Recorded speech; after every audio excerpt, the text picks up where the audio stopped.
overtime. Into The Drive with Carrington Harrison. Back-to-back best sports talk hosts as voted on in the Pitch magazine. Live from the Van Studios. Here's C-Dot.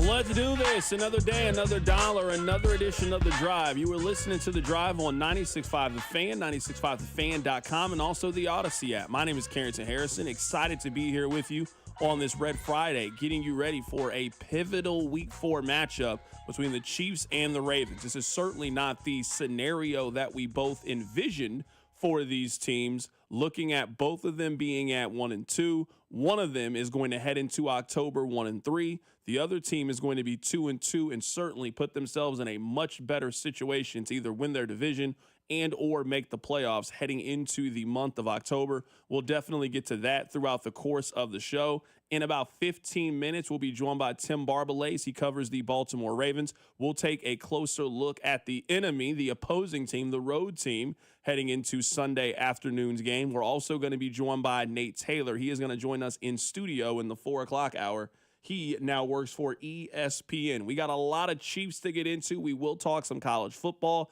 This is a major weekend on both sides, the college and the pro side of things. We'll talk about that more as the show progresses. Before we do any of that, I need to remind you guys of a couple of things. Number one, I need you listening to The Drive each day at 2 o'clock right here on 96.5 The Fan. I need you to tell one friend to check out the show. I mean, 2 friends would be great. But if you could just tell one friend to check out the show, you know what, man, I would greatly appreciate that. And number 3, and this might be most important, remember that the open of the show is brought to you by our friends over at The Other Place. So if you're looking for a place to watch some football this weekend, you're looking for a place with some great food specials, some great drink specials, then look no further with our friends over at The Other Place. So I went back because I was curious just to see what the Vegas feeling was around the Chiefs and the Eagles. Now, when the game went off the board, when you can no longer bet on the game, it actually went as a coin flip pick'em kind of game. I understand why that was the case. The Eagles certainly deserve a measure of respect, them now winning 19 of their last 20 games and defeating the Chiefs in the Super Bowl. And the Chiefs being the home team, they certainly deserve a lot of credit and respect as well. But when you look at this game, it has pretty clearly been Ravens minus 2.5 the entire week. The line has never moved in the direction of the Kansas City Chiefs. Vegas is telling you that they believe that the Ravens are a better team than Kansas City, that they would be favored in any scenario right now against Kansas City. If they're 2.5-point favorites at Arrowhead, they'd be favorites at a neutral site, and they would obviously be favored at home in Baltimore. Now, I know what the Eagles have done to be treated like the better team between them and Kansas City. They have proven it on the field. They beat them last year in the Super Bowl. They are a better team today than the Kansas City Chiefs.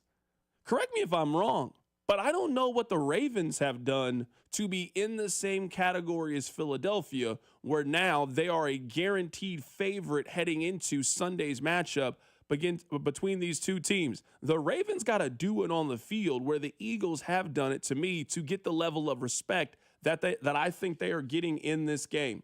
I don't look at the Ravens as being noticeably better than Kansas City the way that I did with Philadelphia.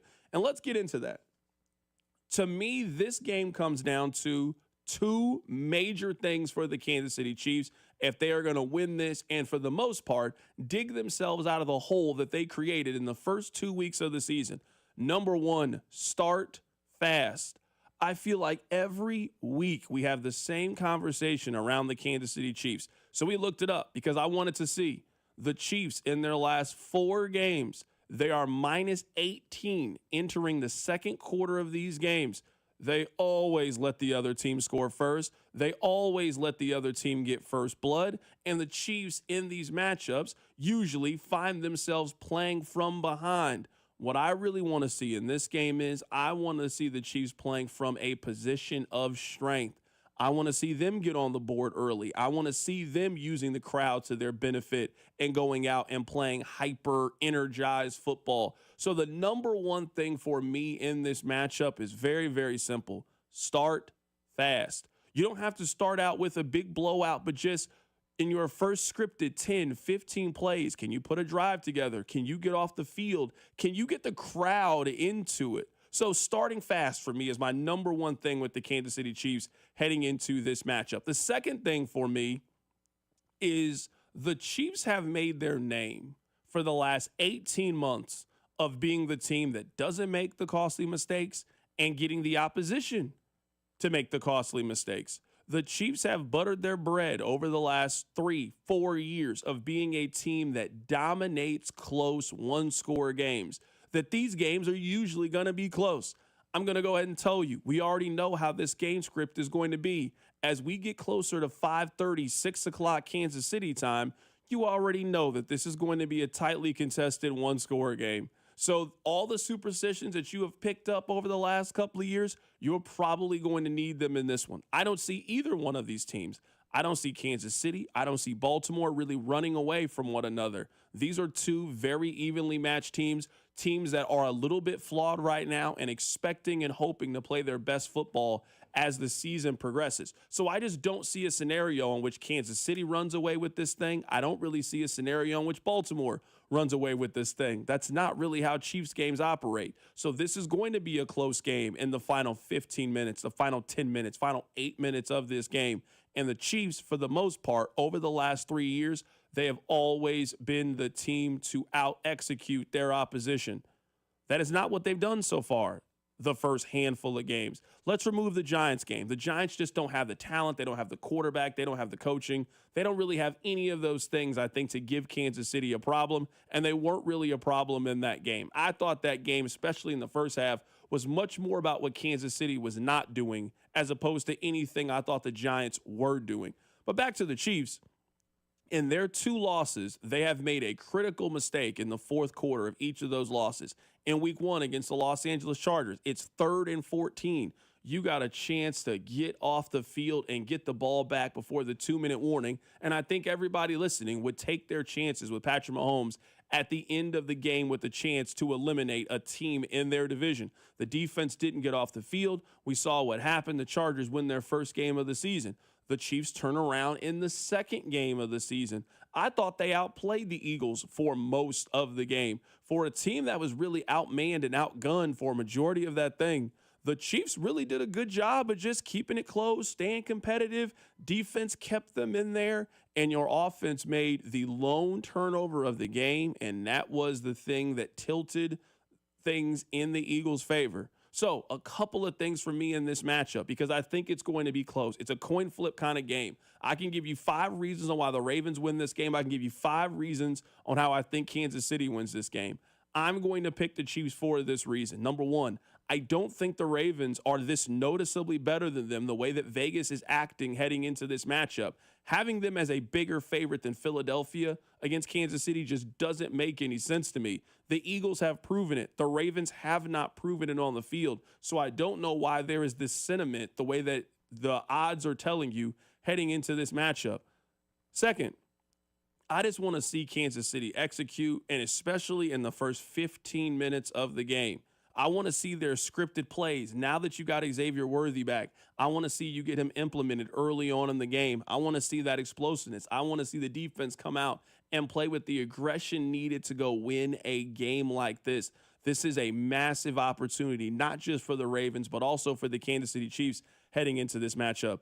And then lastly, it is you be the team that makes the play in the fourth quarter. That's how you won 15 games last year. We can go through countless examples from last year of how the Chiefs were the team that made the final play or they made the most pivotal play, and that is why they ended up winning the game. That did not happen in week 1. That did not happen in week 2. They are going to be faced with a very similar crossroad in this matchup. I don't think either team is good enough to really run away from the opposition. Do the Chiefs make that one play that ends up tilting things in their favor, or is it going to be the Ravens that end up being that team and you get another fumble from a Derrick Henry, or they cause a turnover on Kansas City? I really think this game comes down to who can execute in the final 15 minutes of the game, and both teams have really struggled with that so far this season, and that's how both of these teams find themselves under 500 heading into this matchup. Coming up on the other side, we'll be joined by Tim Barbalace. He covers the Baltimore Ravens as their insider. We'll get his thoughts next. Keep it right here. It's The Drive. The Drive with Carrington Harrison, brought to you by DM Injury Law.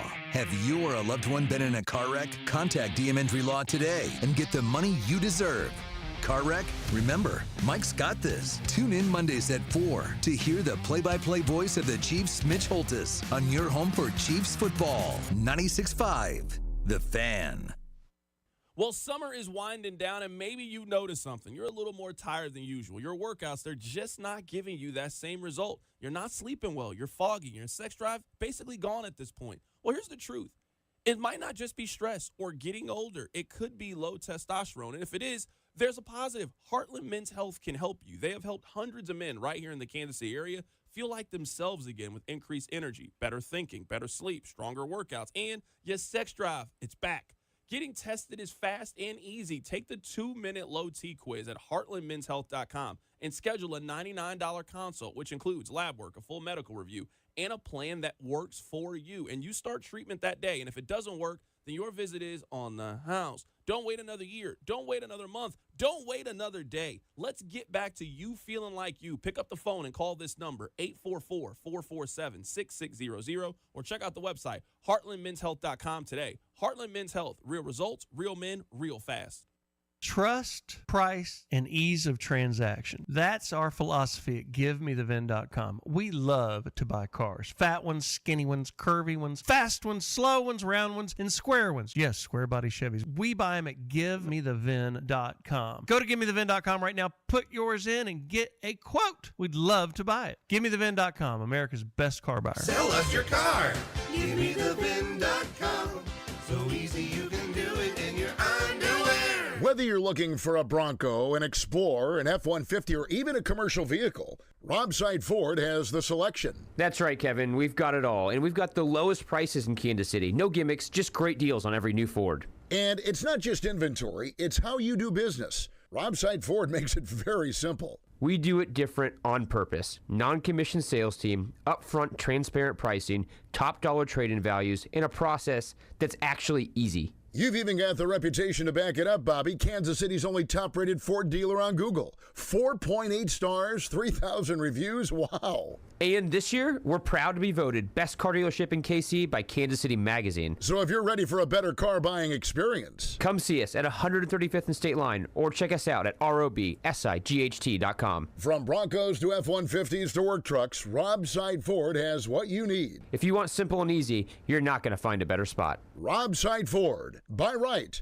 Drive happy. Do Crohn's disease or ulcerative colitis symptoms keep coming back? Tremfya, guselkumab, may help, with rapid remission achieved at 12 weeks and lasting clinical remission at 1 year. Some even saw visible improvement of their intestinal lining at 12 weeks and 1 year. Tremfya is a prescription medicine used to treat adults with moderately to severely active Crohn's disease and adults with moderately to severely active ulcerative colitis. Serious allergic reactions and increased risk of infections and liver problems may occur. Before treatment, your doctor should check you for infections and tuberculosis. Tell your doctor if you have an infection, flu-like symptoms, or if you need a vaccine. Healing is possible with Tremfya. Approximately 3 out of 10 patients were in endoscopic remission at 1 year, based on areas visualized on colonoscopy, which may not represent the deeper bowel layer or entire GI tract. Individual results may vary. Ask your doctor about Tremfya today. Call 1-800-526-7736 to learn more or visit tremfyaradio.com. This is the story of the one. As a custodial supervisor at a high school, he knows that during cold and flu season, germs spread fast. It's why he partners with Grainger to stay fully stocked on the products and supplies he needs, from tissues to disinfectants to floor scrubbers. All so that he can help students, staff, and teachers stay healthy and focused. Call 1-800-GRAINGER, click Grainger.com, or just stop by. Grainger, for the ones who get it done. Your favorite neighborhood spots run unsquare. You know the ones. Maybe it's the popular shop that just opened a new location by you, or the big sports bar that's always packed on game day. These places make the neighborhood, and the money spent there stays in your community. Square powers more than 4 million neighborhood businesses worldwide. To learn more, go to square.com or just stop by your favorite local business. See you in the neighborhood. Square. Hello, it's Lena Dunham. I host a podcast called The C Word with my dearest friend and historian of bad behavior, Alyssa Bennett. What is up? It's a chat show about women whose society is called crazy.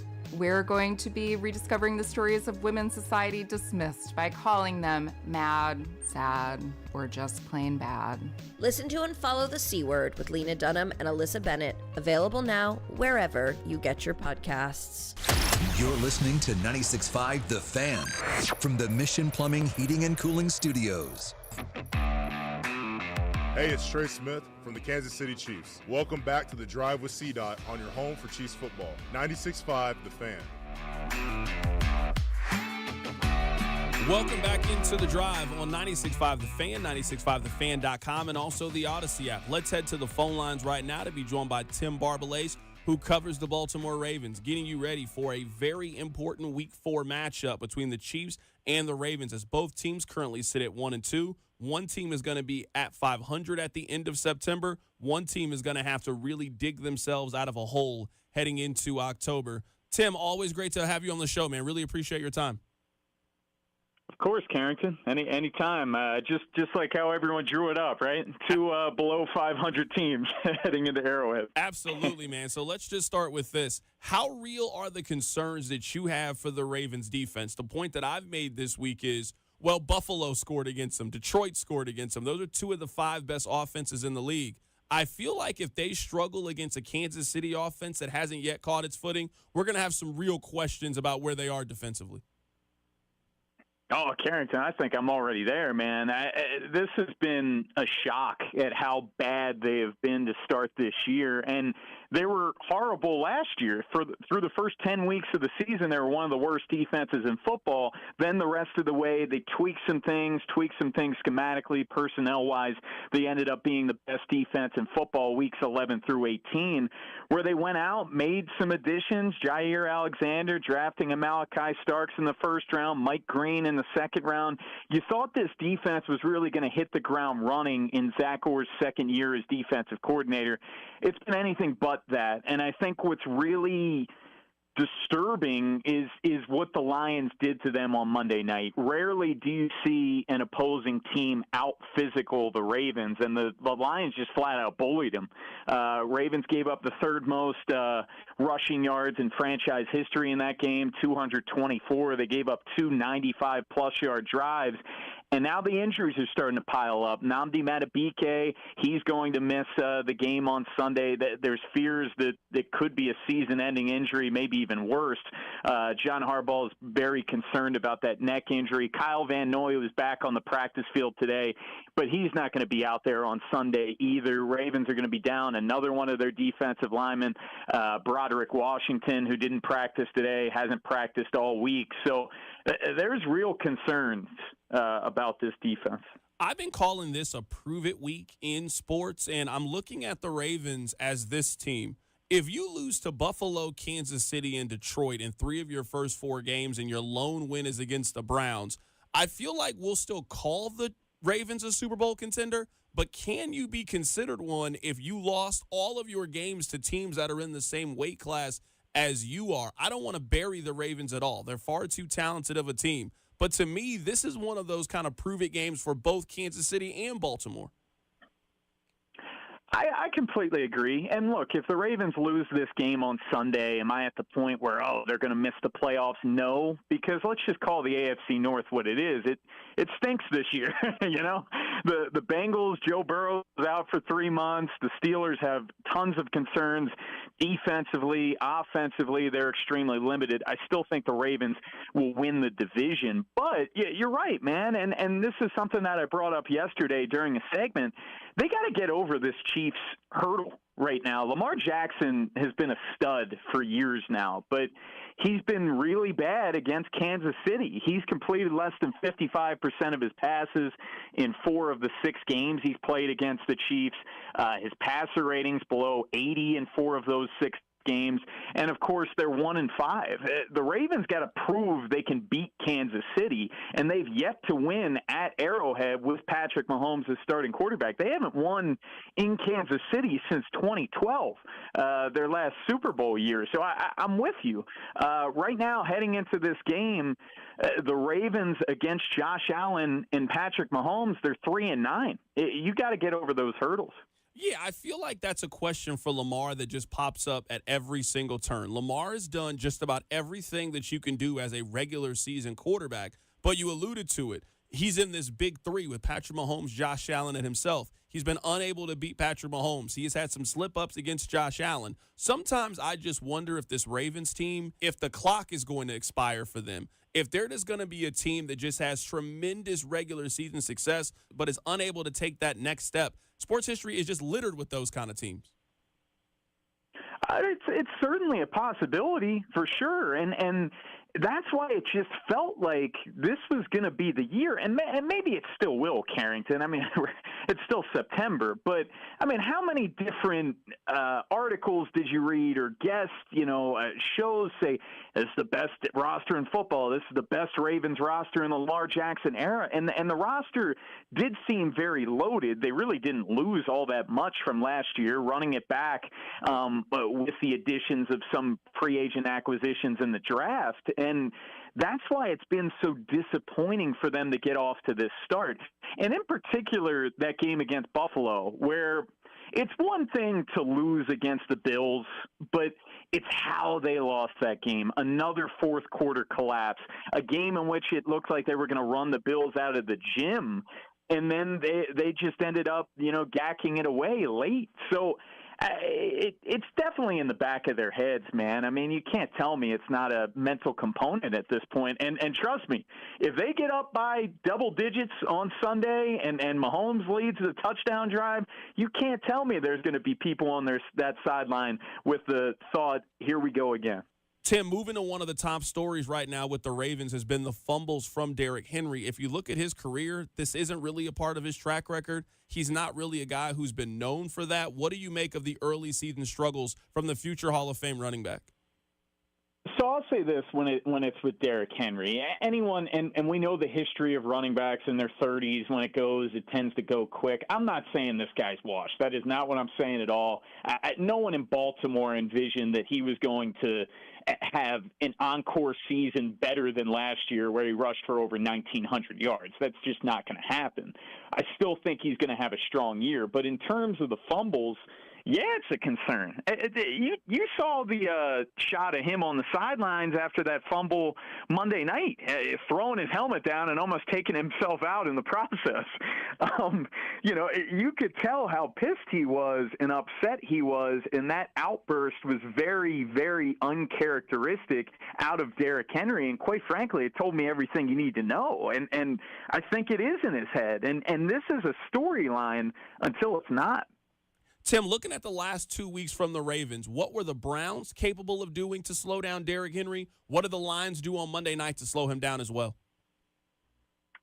Well, I think that we've seen, especially in that Lions game, the Ravens have just gotten dominated in the trenches. The Ravens' offensive line, it's 4 out of the 5 are the same starters from last year. Now, I will say Ronnie Stanley, his status very much up in the air on Sunday, and if he misses, then that'll be very interesting to see how the Ravens' offensive line holds up. But I think they're just getting kind of whooped up front, to be honest. And there has been some runs from Derrick Henry in which that, he's tiptoeing a little bit, maybe thinking a little too much. But I think it's just they're getting beat up front, and the pass rush has been there. Myles Garrett was having a field day. The Lions sacked Lamar Jackson 7 times. That tied a career high. I remember seeing the Pro Football Focus stat. He was pressured 30 times. That just seems incomprehensible.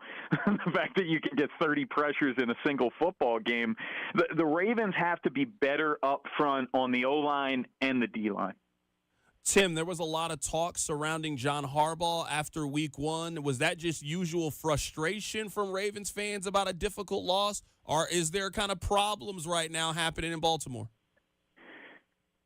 Well, Harbs has been a big lightning rod for criticism for quite some time. Heck, Carrington, we can go back after the 2023 AFC Championship, where I think everybody was confident that the Ravens were going to beat the Chiefs in that one. Ravens ran the ball all of 6 times in that football game.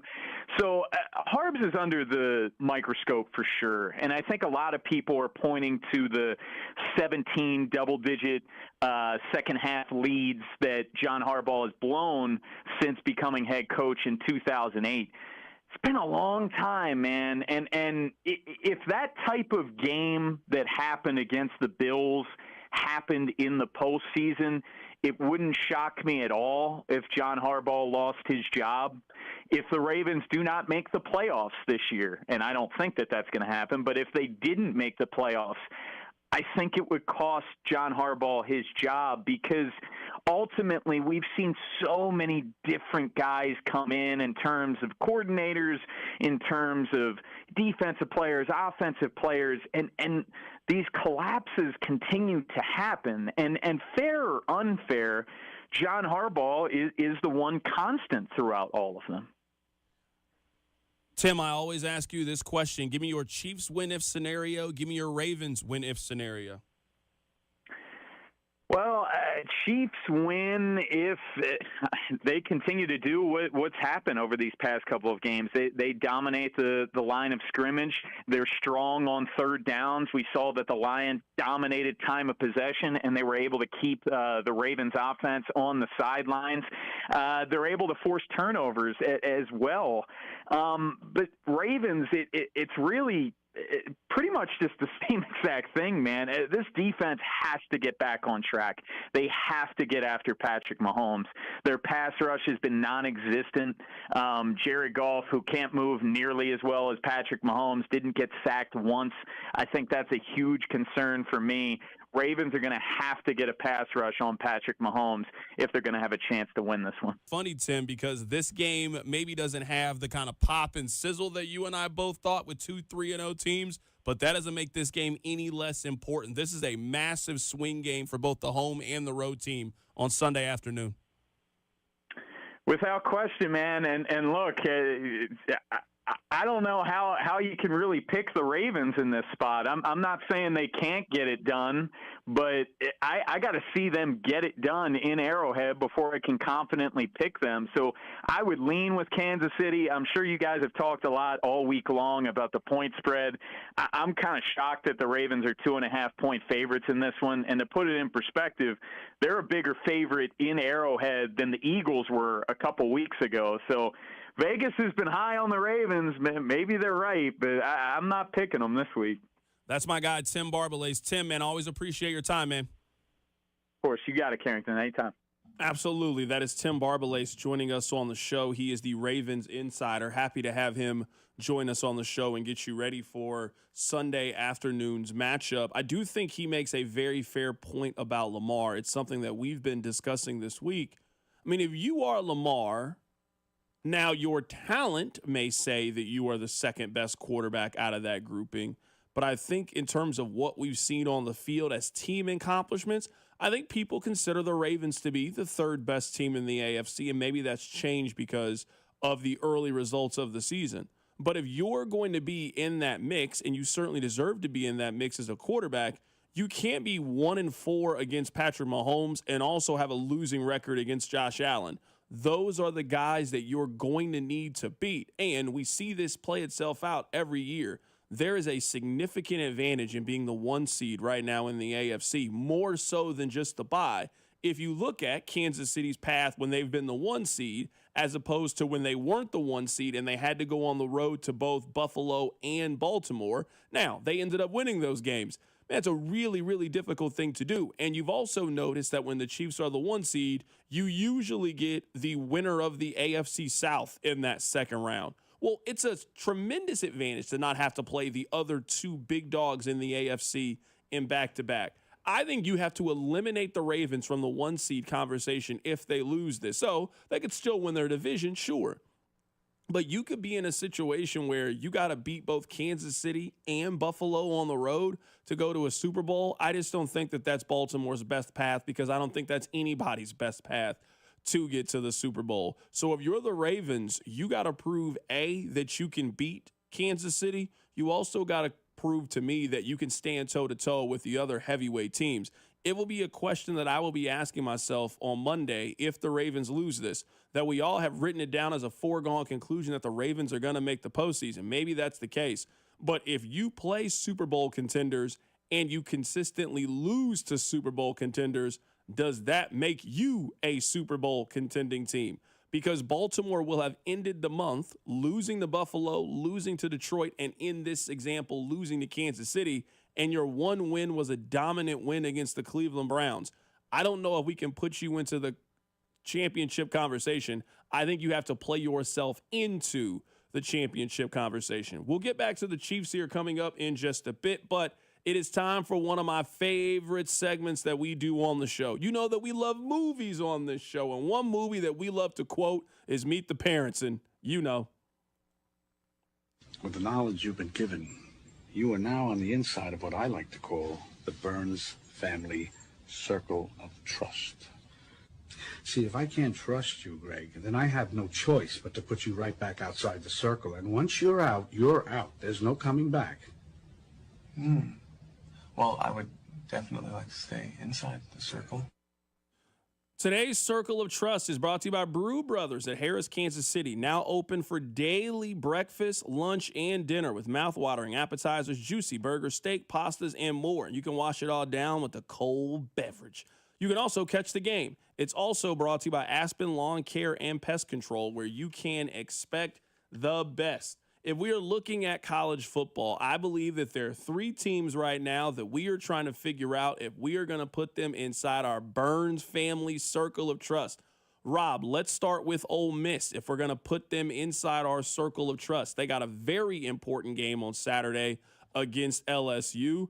If you look at Ole Miss's schedule, they can go from good team to, wait, is this team going to make the college football playoff? You know that for teams like Ole Miss, it is the intersection of talent, coaching, and schedule. If they can win this game at home against a top 5 team in LSU, they go on the road and play Georgia. Let's assume they lose that. But you're allowed mulligans in the new system we have in college football. Their road game against Oklahoma just got significantly easier now with Oklahoma's starting quarterback out for the foreseeable future. South Carolina is not as tough as we thought it could potentially be. Florida is not as tough as we thought it can be. And then you got your road game, your rivalry game at the end of the season against Mississippi State that I think has proven themselves to be certainly a worthy competitor, beating Arizona State earlier this season. Ole Miss right now, I don't think they're on a lot of people's radar. If they win this game at home against LSU, they're going to have to be on your radar as one of the potential wild card teams. I don't think they're winning the SEC, but if you think there's 3 or 4 SEC spots that are available, if you're a program like Missouri, if you're a program like Indiana and the Big Ten, if you're one of those programs, I'd be keeping a close eye on Ole Miss and how they play on Saturday. They are not inside my circle of trust right now. They kind of feel similar to me to how Tennessee is. I have no doubt Tennessee's a good program, and I think Tennessee and Ole Miss are very similar. Tennessee had one of those type of teams in their backyard, 3 weeks ago, 2 weeks ago in Georgia, and they found a way to lose the game, and now you feel like Tennessee has an uphill battle to get back to the college football playoff. It feels like they're on the outside looking in. Ole Miss, I feel like, is very similar to Tennessee. If you go out there and you beat LSU, I will feel different about you, and I might say that you're inside the circle because the schedule starts to break in your favor. But this is the kind of game that Ole Miss and Lane Kiffin seem to historically lose. This is just the game. They always end a spicy 9-3, and their fans talk about, oh, we were good. We were just one game away. Well, that one game is always this one, so they're outside my circle, and I think LSU is going to get them this weekend because LSU feels like the best team in the country to me right now. You're calling them the Baltimore Ravens of college football. Good regular season team, just unable to get it done. You're right. Last year, guess how many games Ole Miss won? They won 9 games last year. If you want to go back to 2023, you're right with Ole Miss. That year they won 10 games because they won they won 10 games back in 2023. They ended up winning their bowl game as well. They're in the Peach Bowl against Penn State. You're right. But usually, to give Ole Miss a little bit of credit, they usually lose those games on the road. Let's see if they'll lose this game at home. It was weird. Last year, they had that random loss to Kentucky that just didn't really make any sense, and that all but eliminated them from the college football playoff conversation. I am not putting Alabama inside my circle of trust. I just don't trust them. Maybe I'm overreacting to the week 1 loss against Florida State, but if there has been a staple, if there has been a calling card, a brand name for Alabama over the last 20 years, it has been controlling the line of scrimmage. They couldn't stop Florida State from running, and they couldn't run the football themselves. You now expect me to think that they're going on the road in Georgia with those dogs and expecting them to win? I can't do it. I actually think that Georgia handles Alabama, and I think they win this pretty comfortably. I actually took an alt line on this one. Give me Georgia by at least a touchdown in this one. I think there's a chance they roll the Tide. I see what you did there. Come on now. Don't act like that wasn't on purpose. That was well done. I'm actually going to disagree with you here. I have Alabama inside my circle of trust, and we see Saturday's game very differently. I am playing where the Sharps are playing on Saturday. I think Bama money line is the play. I think Georgia is propped up a lot by name more than game. We had Roddy Jones on the show yesterday. He had this stat. Catch the podcast page. Do you know that Georgia doesn't have a defensive lineman with a sack this year? And it's not like Georgia has played, Notre Dame, Penn State. They've played Austin Peay and they've played Marshall. You should get a sack against one of those teams from your defensive line if you're Georgia. I think Bama played really poor in the first week of the year. But you know what? I think that Florida State team's a lot better than we think. I think that Florida State team might be in the college football playoff. So a week 1 road game at a playoff team is very difficult. I think Bama is going to bounce back in a big way between the hedges. So I think they're an SEC title threat. They are definitely inside my circle of trust. Yeah, you just got to show me that you can go win this road game. That's not the program that they've been against Kalen DeBoer. They lost week 1 against Florida State. If you go back to last year, they lost the game to Oklahoma 24-3. They lost to Tennessee last year on the road. They lost to Vanderbilt on the road. I mean, he has 1 road win so far in the SEC. Now, it's against LSU last year, but that was also a disappointing LSU year. I just can't put Alabama in my circle of trust. Not just yet. Maybe the ultimate circle of trust team is Penn State. Everything in my fiber is telling me this is when Penn State finally gets over the hump. They're at home. They've got the more experienced quarterback. They've got the better rushing attack. It's the whiteout game. It's at night. It's Happy Valley. You're going against a quarterback who is going on the road for the first time in this kind of environment.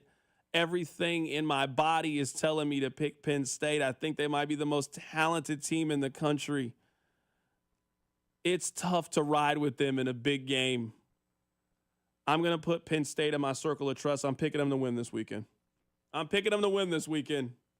It just feels like it. I mean, I know I fooled myself last year when they had that home game against Ohio State. And you remember they threw that pick 6 early in the game, and that basically did them in. I don't care. I'm taking Penn State at home to win in the whiteout. I'm putting Penn State in my circle of trust. We absolutely see this one the exact same. Now, Penn State does really get in their own way when it comes to playing top 5 opponents, but they usually get one of those type of teams at home. Remember they beat, with Saquon Barkley, they smoked a good Michigan team one year. They've beaten Ohio State at home before. It feels like when the game is bigger or on the road or a neutral, that's where they fall apart. And I will say this, it's the say it out loud test, the Carrington say it out loud test. Dante Moore, in the first environment like this, on the road, West Coast to East Coast, night game, whiteout, Happy Valley. Do we think he's going to play the same way there that he played against Northwestern? He had all day, and he looked great against Oklahoma State, who might be the worst team in the Big 12. Like, this is a step up in competition, a step up in atmosphere. Dante Moore has never experienced anything like this before. I'm with you. Penn State's in my circle. I'm looking forward to be lit down, though, because James Franklin in a big spot. I mean, always. I'm looking at their stats right now. Under James Franklin, Penn State is 3-17 in games against teams that are ranked in the top 10. They're 1-12 against teams that are ranked in the top 5. We're talking about against the elite, the Ohio States, the Michigans, the Oregons. They never win this game. I know I'm going to look silly. I know I'm going to look foolish betting on Penn State. I just know it. I got to take them at home at night for everything that you're saying. Do I trust Dante Moore to go on the road and win this game? No, I don't trust him because I don't know him. So I can't put him inside my circle of trust. Our Circle of Trust is brought to you by Brew Brothers at Harrah's, Kansas City. Go stop by for breakfast, lunch, and dinner. Get yourself some appetizers, some burgers, some steaks, some pastas, whatever you're looking for. You can also wash it down with the ice-cold beverage and catch it before the game. Also, our friends over at Aspen Lawn Care and Pest Control. Coming up on the other side, Seattle somehow has put themselves in the center of the national conversation. We'll talk about it. Keep it right here. It's The Drive. The Drive with Carrington Harrison on your new home for Chiefs football. 96.5, The Fan, brought to you by DM Injury Law. Have you or a loved one been in a car wreck? Contact DM Injury Law today and get the money you deserve. Car wreck? Remember, Mike's got this. Another summer is ended, and you may have noticed that your energy is lower, your workouts aren't as productive, perhaps you aren't sleeping as well and feel foggy all the time, maybe even your sex drive is off. This is Jeff for Heartland Men's Health, and if you're experiencing some or all of these symptoms, it's likely you have low testosterone. And if that's what's going on with you, don't wait. You need to call us at Heartland Men's Health and get treated for your low T, because living with low testosterone is no way to live. With our low T treatments, if you're like most guys, your life will change considerably. Improved sleep, better energy, greater gains in the gym, better mental clarity, and your sex drive will likely improve as well. Plus, most men see these results in just a few weeks. So call us. Your initial visit is just $99 and includes PSA and T-test and a medical consult. And if you start on testosterone the day of your appointment, your visit is free. Call 844-447-6600. That's 844-447-6600. Or go to heartlandmenshealth.com. Ready, set, Ford. That's what Shawnee Mission Ford is all about, bringing meaning to Ready, Set, Ford. Hey, it's Gold. You know I've been driving a new vehicle thanks to my friends over at Shawnee Mission Ford for over a month now, and they offer their customers the largest discounts on every new vehicle, along with aggressive rebates and top trade-in value. And maybe you're looking for a pre-owned vehicle. You're in luck as well, with over 100 pre-owned vehicles to choose from at prices and terms well within any budget. Shawnee Mission Ford is on a mission to do more. Life's better with American Family Insurance, because we know you love working weekends. If it means working on your dream home, both inside and out. And we're here to help protect those dreams so you can enjoy peace of mind. Save up to 40% when you bundle home and auto. American Family Insurance. Get a quote and find an agent at amfam.com. Products not available in every state. Some exclusions apply. American Family Mutual Insurance Company SI and its operating company 6000 American Parkway, Madison, Wisconsin. Hi there, I'm Charlie. And I'm Carter. Our dad is Rex with Rex Buys KC. If you're thinking about selling a home in Kansas City and don't know where to start, our dad can help. Sometimes life throws curveballs, like moving for a new job, dealing with a divorce, or inheriting a house you weren't expecting. Dad doesn't just make offers, he talks with people to help them understand all of their options. No pressure, and it doesn't cost anything to talk with his team. He's a local home buyer who really knows Kansas City. If selling to him is the right choice, he'll give you a fair cash offer, and you can close on your timeline even in as little as 7 days. He buys homes in any condition. No need for repairs, no fees, no surprises. Just an honest, easy process so you feel good about your decision. Want to talk to him? Call 816-330-6000 or go to rexbuyskc.com. Rex Buys KC, helping people make smart choices one home at a time. Here is your Game of the Week, presented by Hyundai. Kansas City has not had the most ideal start to the season, but they look to right the ship when they host Baltimore. Two of the league's best quarterbacks will be on display as we get another top-level matchup early on in the season. Will offense continue to be the story of the season for Baltimore, or will Kansas City's defense be able to stop the high-powered squad? What is it that makes the all-new Hyundai Palisade Hybrid an incredible SUV? Is it the spacious interior that's comfy for the whole crew? Or the capability to go off-road? Maybe it's up to 600 plus miles of range. What if it's all of that and more? Well, what is it then? The all-new Hyundai Palisade Hybrid. Is it the driver behind the wheel? No. Are you sure? The all-new Hyundai Palisade Hybrid, so much more than just another SUV. Visit HyundaiUSA.com or call 562-314-4603 for more details. This is James Hawkins, president of Golden Oak Lending. With rates as low as 4.5% and your home's equity at record highs, now's the time to refinance. Our cash-out customers save an average of more than $1,000 a month and even skip 2 payments. Call 913-890-GOLD today. 5.442 APR, FHA 15-year, 20% equity, qualified credit, additional terms apply. NMLS 114937. This afternoon, expect patchy fog in the morning, followed by sunny skies with a high of 82. Weather brought to you by Robert Half. Our recruiters' expertise and award-winning AI will find you the skilled candidates you want. At Robert Half, we know talent. Visit roberthalf.com/talent today. You're listening to The Drive with Carrington Harrison on 96.5 The Fan and the Odyssey app.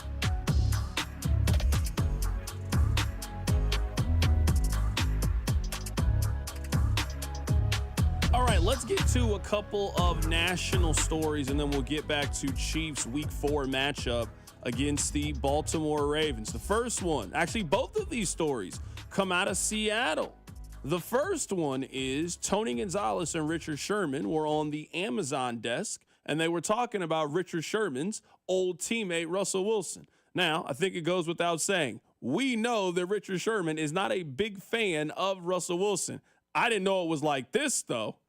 If ever there was somebody who played himself out of a Hall of Fame, it's Russell Wilson. Really? And I say that because look at what's happened ever since he left Seattle. When he was in Seattle, he was the man. He was making these good plays. He won a Super Bowl, went to 2 of them.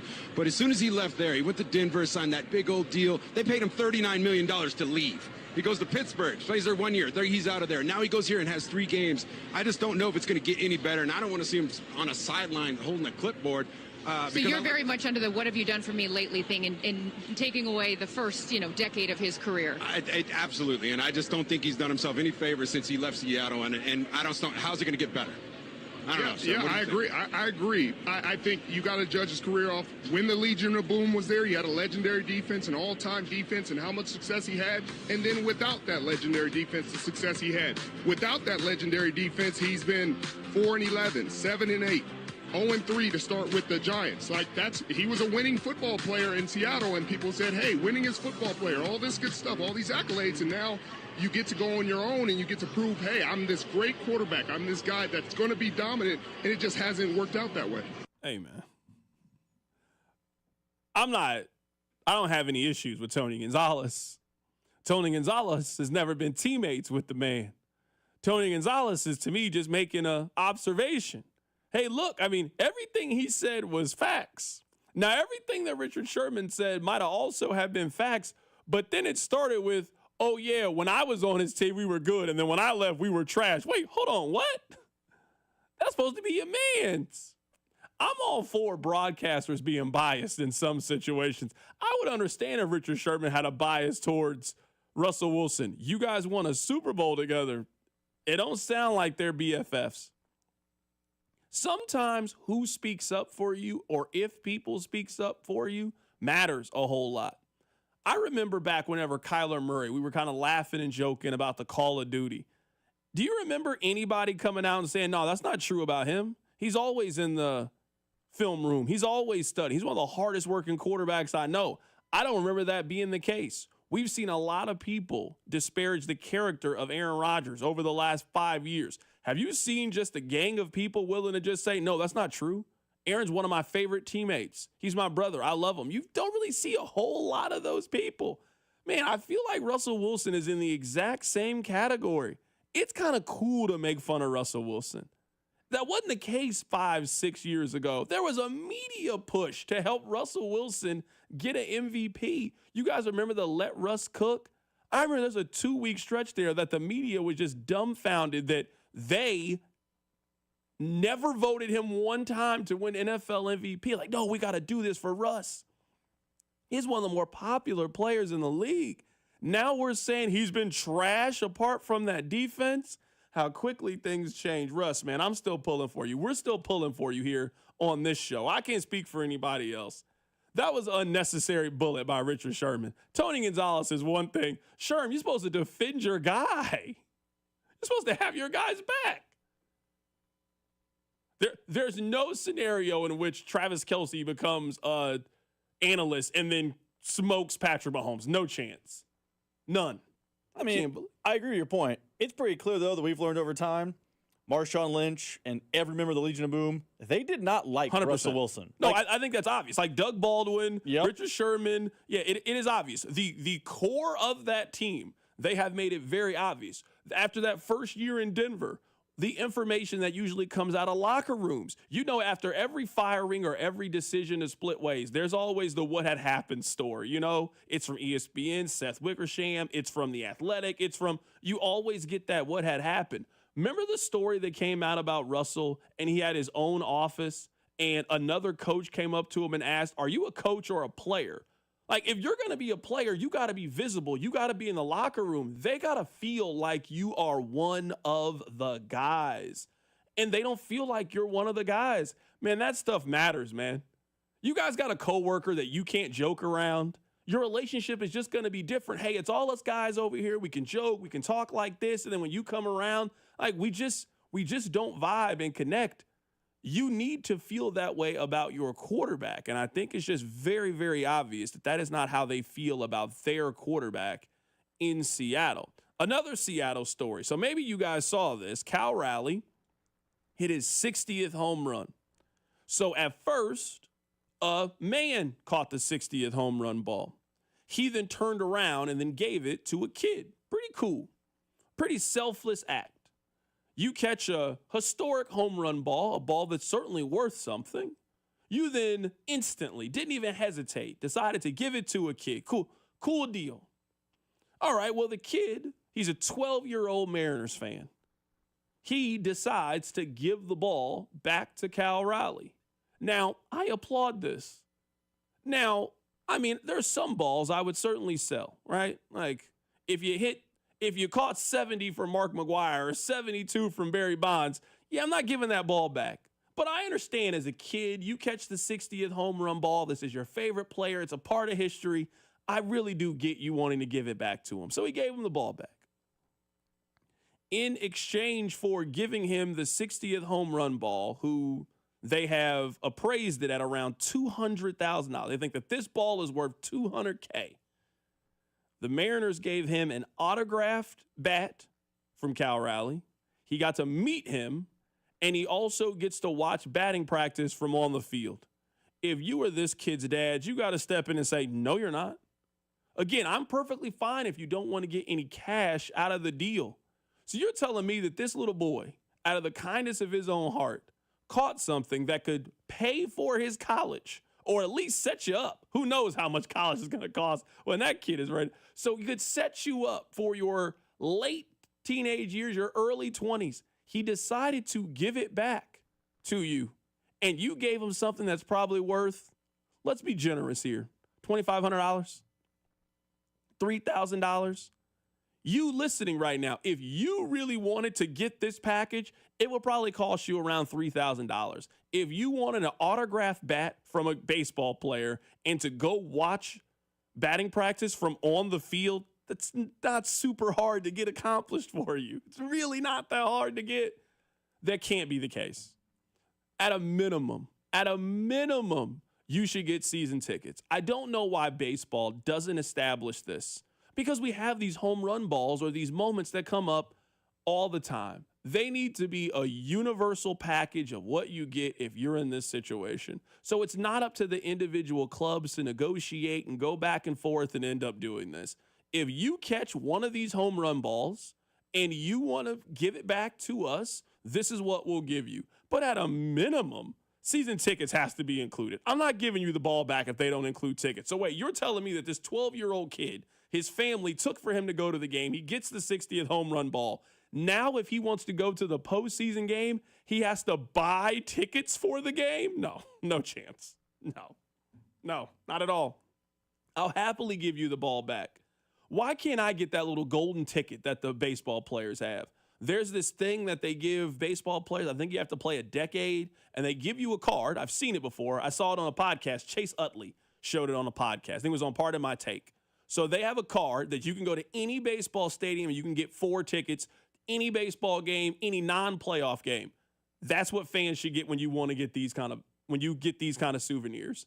If you get Derek Jeter's 3,000th hit and you want to give it back to the Yankees, they should give you this card. You can go to any baseball game in the regular season that you want, 4 tickets for you and your family.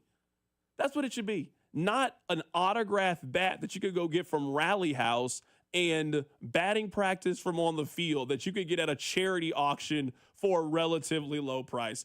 The Mariners should be ashamed of themselves if this is what they offered the kid. You got to get more money than this. You got to get him a suite. Hey, you can have your birthday party here. Hey, why don't you and your friends play Mario Kart on the Jumbotron? If you're not going to give him cash for it, at least give him a once-in-a-lifetime experience. I'm telling you, batting practice from on the field is not a once-in-a-lifetime experience. What if the Mariners make the World Series? How does he get World Series tickets? Shame on you, Seattle. You got to do better for that kid that gave the ball back of his own volition. Coming up at the top of the hour, we'll get back to Week 4, Chiefs and Ravens. Keep it right here, so Drive. The Drive with Carrington Harrison on your new home for K-State Athletics, 96.5. The Fan, brought to you by DM Injury Law. Have you or a loved one been in a car wreck? Contact DM Injury Law today and get the money you deserve. Car wreck? Remember, Mike's got this.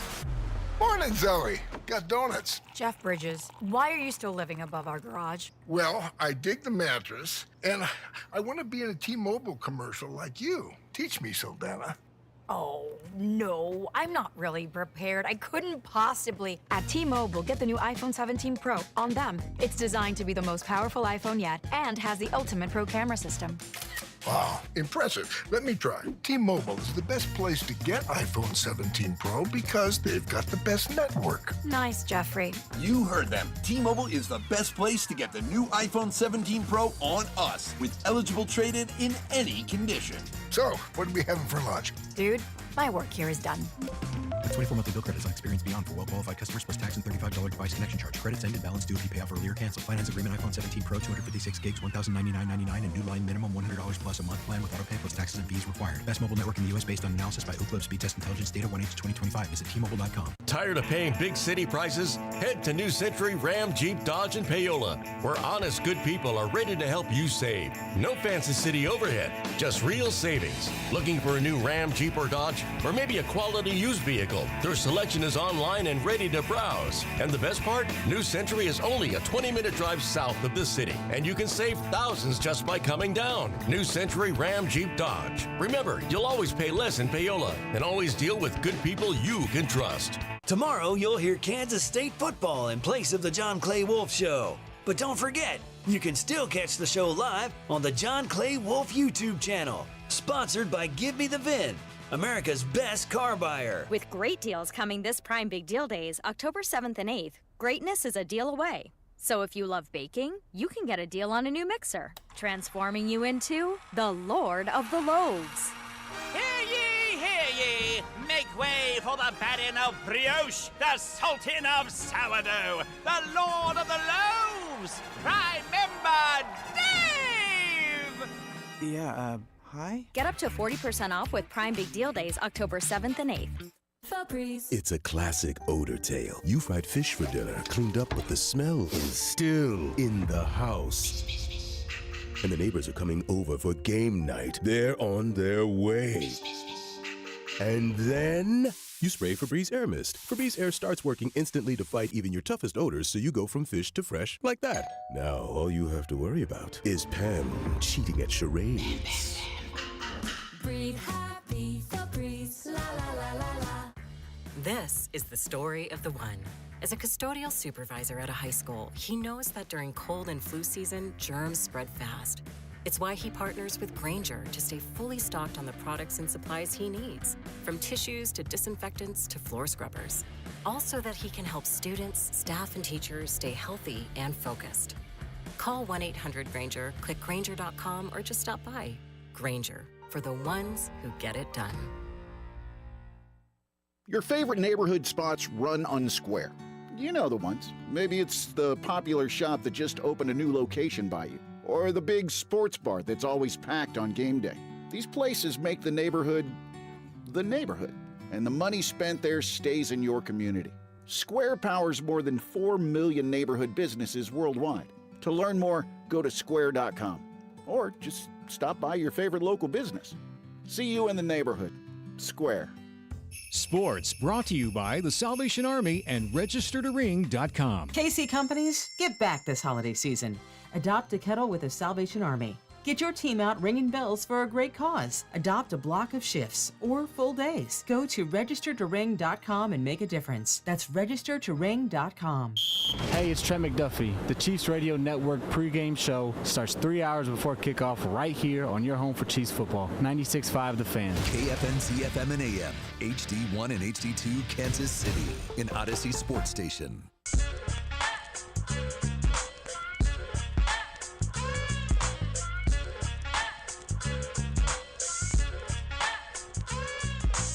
All right, Rob, can me and you and I, can we get to the bottom of something? Because I like to sometimes just ask the question, why? Why is that? I am usually not puzzled by the decisions that Vegas makes. There's a reason that they continue to build these large casinos. There is a reason why these apps are in business. They're in business to separate our money from our wallet. So I understand. What is your rationale or reasoning why you think the Ravens are viewed as such a better team than Kansas City and such a decided favorite in this matchup? Because the only thing that makes sense to me in this, and maybe this is the right answer, they feel like the Ravens can score and the Chiefs won't be able to keep up with that. I don't know if Vegas has a lot of confidence in the defense. I would say they don't based on what the over-under total is. But they are thinking that this is going to be a high-scoring game and that the Chiefs' offense is not able to reach that ceiling. That's really the only thing that makes sense to me on why they would be a 2.5-point favorite at Arrowhead. If they were a 2.5-point favorite at home, if this game was in Baltimore, we wouldn't bat an eyelash. That would make sense to me. It would even make sense to me if this game was at a neutral site and let's say you had the Ravens as a 1-point favorite for that reason. But for them to be a 2.5-point favorite at Arrowhead tells me they'd probably be a 4.5-point favorite if they were at home. We're talking about a team that has a pretty noticeable home field advantage in Kansas City.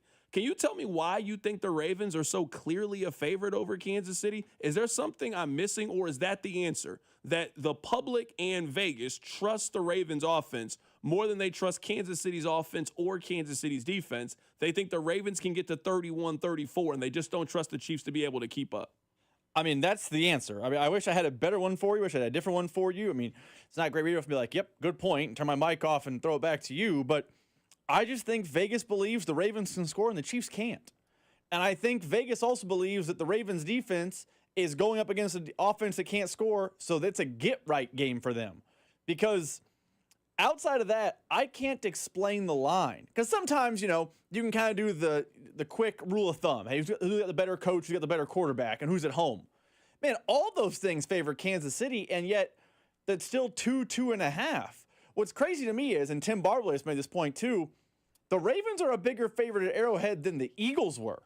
No one believes the Eagles are a worse team than the Ravens, so Vegas just has to think the Chiefs defense only looked good last week because Russell Wilson is a shell of himself, and now going up against a real quarterback who could have been MVP last year and has had a good start to the season, they're going to just move the ball up and down this Chiefs defense. Like that's got to be the logic, because nothing on paper about the gambling line makes any sense to me. But what's that old saying? They don't build those casinos off their losses.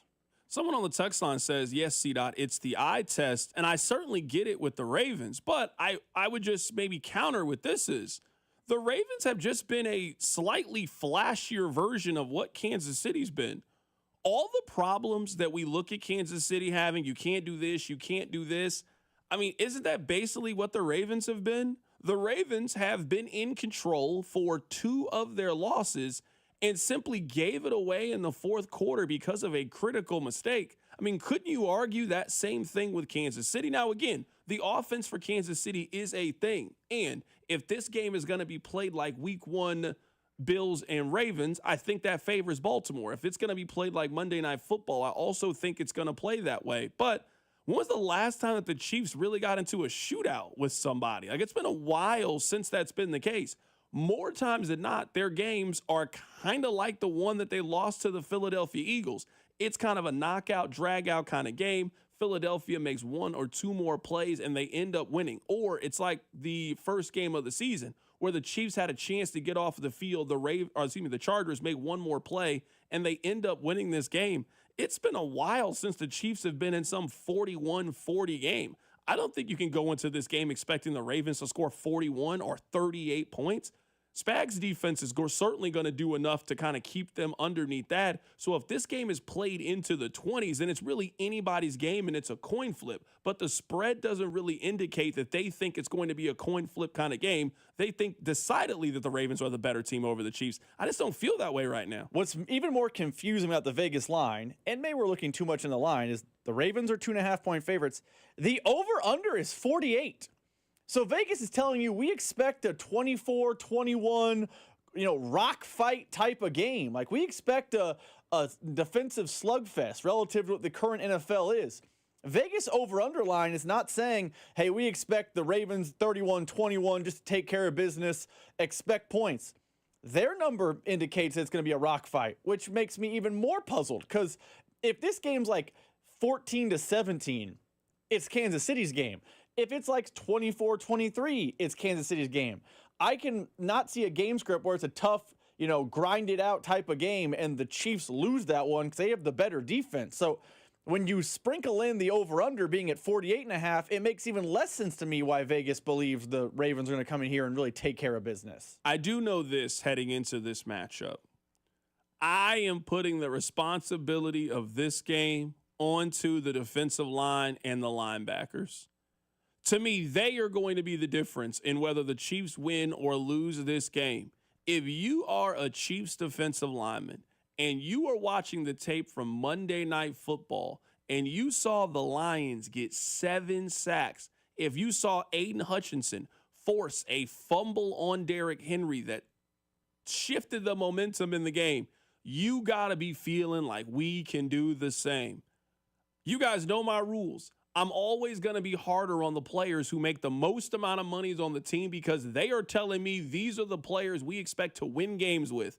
This team has spent a lot of money on Chris Jones. They spent a lot of money on George Karlaftis. Charles Omenihu was back on a one-year deal. He's looking to get paid. You brought back Derrick Nottie. They have spent a lot of resources on their front four. There might not be a team in the AFC. Certainly in the NFC, you got Philadelphia, you got Detroit, you got teams that really want to run the ball. There might not be a team in the AFC that is more committed to running the football and using their quarterback in the run game than Baltimore is. This is the game where your front seven have to win this matchup. The Lions won that matchup up front. They limited Baltimore from running the football, and then on the offensive side of the line of scrimmage, they ran the football effectively against them and controlled the tempo and controlled the style of the fight. So I understand Mahomes has to make plays. You got to win the turnover differential. All of those things matter. This is a banner game for the front four and the front seven.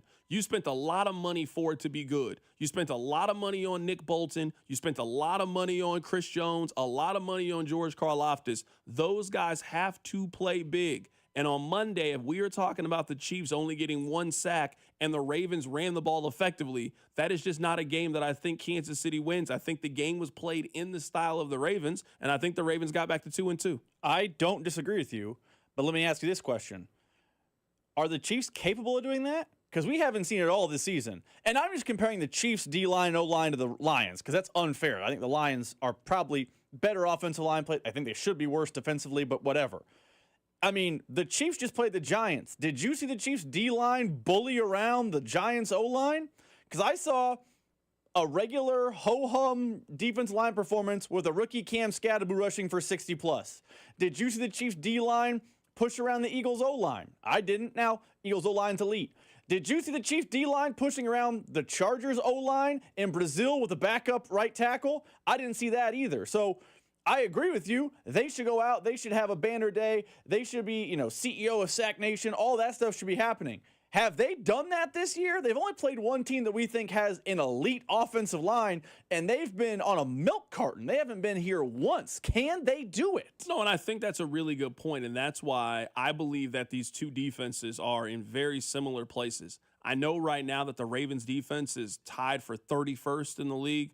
I don't think they're a bottom 3 defense in the National Football League. I think they went up against some high-powered offenses, and it's early on in the season. So I expect growth from the Ravens defense. We'll see how they look in this one. But, I mean, the numbers are the numbers. Buffalo did whatever they wanted to offensively. The Lions did whatever they wanted to offensively. Is Kansas City going to be able to have success? It's one thing to let those offenses who are operating at full capacity right now. The Lions have all the pieces you can ask for. The Bills, they've been one of the more potent offenses in the league. The Chiefs' offense has been average for the last 2 seasons, and they're even more average right now that you have your number 1 and number 2 receiver either out or getting one of them back from injury. So that's on the Ravens side of it. Hey, I'm not entirely sure if their defense is as bad as everybody says it is. Going up against Kansas City will answer that question to me if Kansas City can go crazy against that defense. And I think you make a fair point about Kansas City's defense. The Chargers are one of the better offenses in the league, and they didn't get good pressure against them, and the Chargers had a lot of success. So we know the Ravens, they are a multi-layered attack. They can throw the ball down the field. Their quarterback can take off and run at any moment. They got a Hall of Fame running back. They got a capable tight end. There's a lot of things to like offensively about this Ravens team. They're one of the 5 best offenses in the league. It's going to be a really good matchup on both sides. And like I said, I'm holding the Chiefs front 7 responsible. You paid Nick Bolton this offseason. You paid Chris Jones last year. You paid George Karlaftis. Those guys have to step up and play big. You got to take away the run threat from one of those two. You cannot let Lamar Jackson and Derrick Henry run the football effectively against you. If that happens, you lost. It's that simple. If you let that happen, you lost. We'll continue this conversation coming up on the other side. I have labeled this Prove It Weekend in the NFL and college football. I'll explain. Keep it right here. It's The Drive. The Drive with Carrington Harrison. Watch the show on YouTube by subscribing to the 965 YouTube channel. The Drive, brought to you by DM Injury Law. Have you or a loved one been in a car wreck? Contact DM Injury Law today and get the money you deserve. Car wreck? Remember, Mike's got this. 96.5, The Fan. Guys, let me tell you about my friends over at The Other Place. With Kansas City at home this weekend, it is the perfect time for you to stop by if you're not heading out to the stadium and catch one of their amazing game day specials. They got a 14-inch 2-topping pizza for just $12, 8 wings and a basket of tots for $12, $4 domestic cups if you want to go out there and get a drink. Today is Red Friday. They got awesome specials as well. They got $6 select appetizers and also a Busch Light Tall Boy. You know, Rob, he loves a Busch Light and he loves the Tall Boy. So if you're looking for a one-of-a-kind game day experience, maybe you can't head out to the stadium this weekend but still want to get that atmosphere and watch the game with fellow football fans with an incredible atmosphere. They've been making the best pizza in town for the last 25 years, and they got locations all over the metro. Go stop by and see my friends over at The Other Place. Brought to you by Duke's Mayonnaise. This is the Duke's country song. It's a song about the best mayo. It has a yellow lid, and its full name is Duke's Mayonnaise. Get Duke's Mayo in store. It's got twang. Are you ready to fire up your Saturdays? Well, FanDuel has got a boost that you don't want to miss. It's called Boosting with the Boys, and it's giving everyone a college football profit boost every single week. Here's how it works.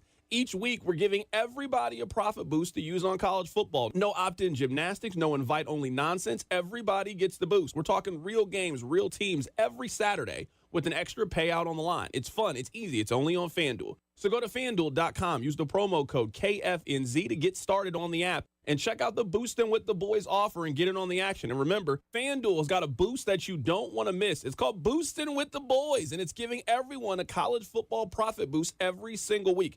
FanDuel is an official sports betting partner of 96.5 The Fan. 21 and present in Kansas. Opt-in required. Bonus issue is non-withdrawable profit boost. Tokens restrictions apply, including any token expiration and max wager amount. See terms at sportsbook.fanduel.com. FanDuel is offering online sports wagering in Kansas under agreement with Kansas Star Casino, LLC. Gambling problem? Get out with your best bet. Call 1-800-522-4700. Visit KSGamblingHelp.com. From Kansas City to the capital city, Washburn University is close. Sure, it's close to home, but it's also a close community where you get close to other students and professors, to incredible opportunities, from study abroad to internships and jobs, and where it's always easy to get close to the action. Get one step closer to your dreams. There's no place like Washburn. It's not even close. Learn more at washburn.edu/KC. You're on the list for Macy's Fall VIP Sale. That means you're invited to save big on this season's top designer looks at prices you'll love, like an extra 30% off Calvin Klein, Steve Madden, Hugo Boss, and more. Plus, get 15% off beauty and fragrance from Estee Lauder, Lancome, and so many others. This only happens a few times a year. Don't miss the Fall VIP Sale today, only at Macy's. Savings off regular and already reduced prices. Exclusions apply. Get your home ready for the change in seasons with a $69 HVAC tune-up from Hamilton Plumbing, Heating, AC, and Rooter. Our pros can help you lower energy costs, prevent costly breakdowns, and make sure your system is running at peak efficiency right when you need it most. And it's all backed by our exceptional service guarantee. Over 40 years experience and more than 8,000 five-star reviews are great reasons to trust Hamilton. Visit callhamilton.com for details, terms, and conditions. License number 2025-11121. Tomorrow night, live on NBC and Peacock, the Oregon Ducks. Spectacular! Take on the Penn State Nittany Lions. With a massive play. It's the Whiteout in Happy Valley, under the lights in prime time. This house is rocking. Don't miss Big Ten Saturday night, tomorrow 7 Eastern, live on NBC and Peacock. Here comes Saturday night. Oh, could this vintage store be any cuter? Right? And the best part? They accept Discover. Accept Discover? In a little place like this? I don't think so, Jennifer. Oh, yeah, huh? Discover's accepted where I like to shop. Come on, baby, get with the times. Right, so we shouldn't get the parachute pants? These are making a comeback. I think. Discover is accepted at 99% of places that take credit cards nationwide. Based on the February 2025 Nielsen report. You like saving money, right? We all do. That's why Allstate just lowered the price of car insurance. Not, but wait, there's a catch. Lower. Actually lower. So if you're shopping around or just want to see how much you could save, check Allstate first for a new lower auto rate that could save you hundreds. You're in good hands with Allstate. Not available in every state. Only applicable for new auto insurance business. Rates will vary by several factors, including how you purchase the policy. Potential savings vary. Allstate North American Insurance Company and Affiliates, Northbrook, Illinois. Here's traffic, brought to you by DM Injury Law. Have you or a loved one been in a car wreck? Contact DM Injury Law today and get the money you deserve. Car wreck? Remember, Mike's got this. Brought to you by Duke's Mayonnaise. We've got a stall downtown 35 southbound at front. It is the two left lanes that are still closed. A little further south, 35 southbound before Cambridge Circle, right lane blocked by a stall. From the Anthony Plumbing, Heating, Cooling, Electric Traffic Center on Val 96.5 The Fan. You're listening to 96.5 The Fan from the Mission Plumbing, Heating, and Cooling Studios. Subscribe to 96.5 The Fan on YouTube to watch the show from wherever you are. I want to read this text to you guys because I certainly understand the sentiment behind it, but I think in some of these ways, it just makes it sound a lot easier than what it is. C-Dot, if the Chiefs can stop the run, then they are going to win. Lamar will and cannot beat someone with just his arm. We were having this debate with the Midday show, and they provided one single game where the Ravens had under 100 yards rushing, and Lamar threw for 304 touchdowns. That was against the Bengals. Eliminate the run, and Lamar is not an elite quarterback and can't beat you passing. Now, I think we have kind of oversold Lamar and his ability to throw the ball and beat you, but that's the Ravens' calling card. The Ravens are one of the three best rushing teams in the league. So you're right. If you can eliminate what the Ravens do best and force them to do something else, yeah, you got a really good chance at beating them. It's really hard to stop them from running the football. They have a future Hall of Fame quarterback who is maybe the most mobile quarterback in the history of the league, like certainly on the short list. Like if we are saying just take off, scramble, dangerous, can beat you with their legs, we're talking Mike Vick, Cam Newton, like it is a very, very small list of people.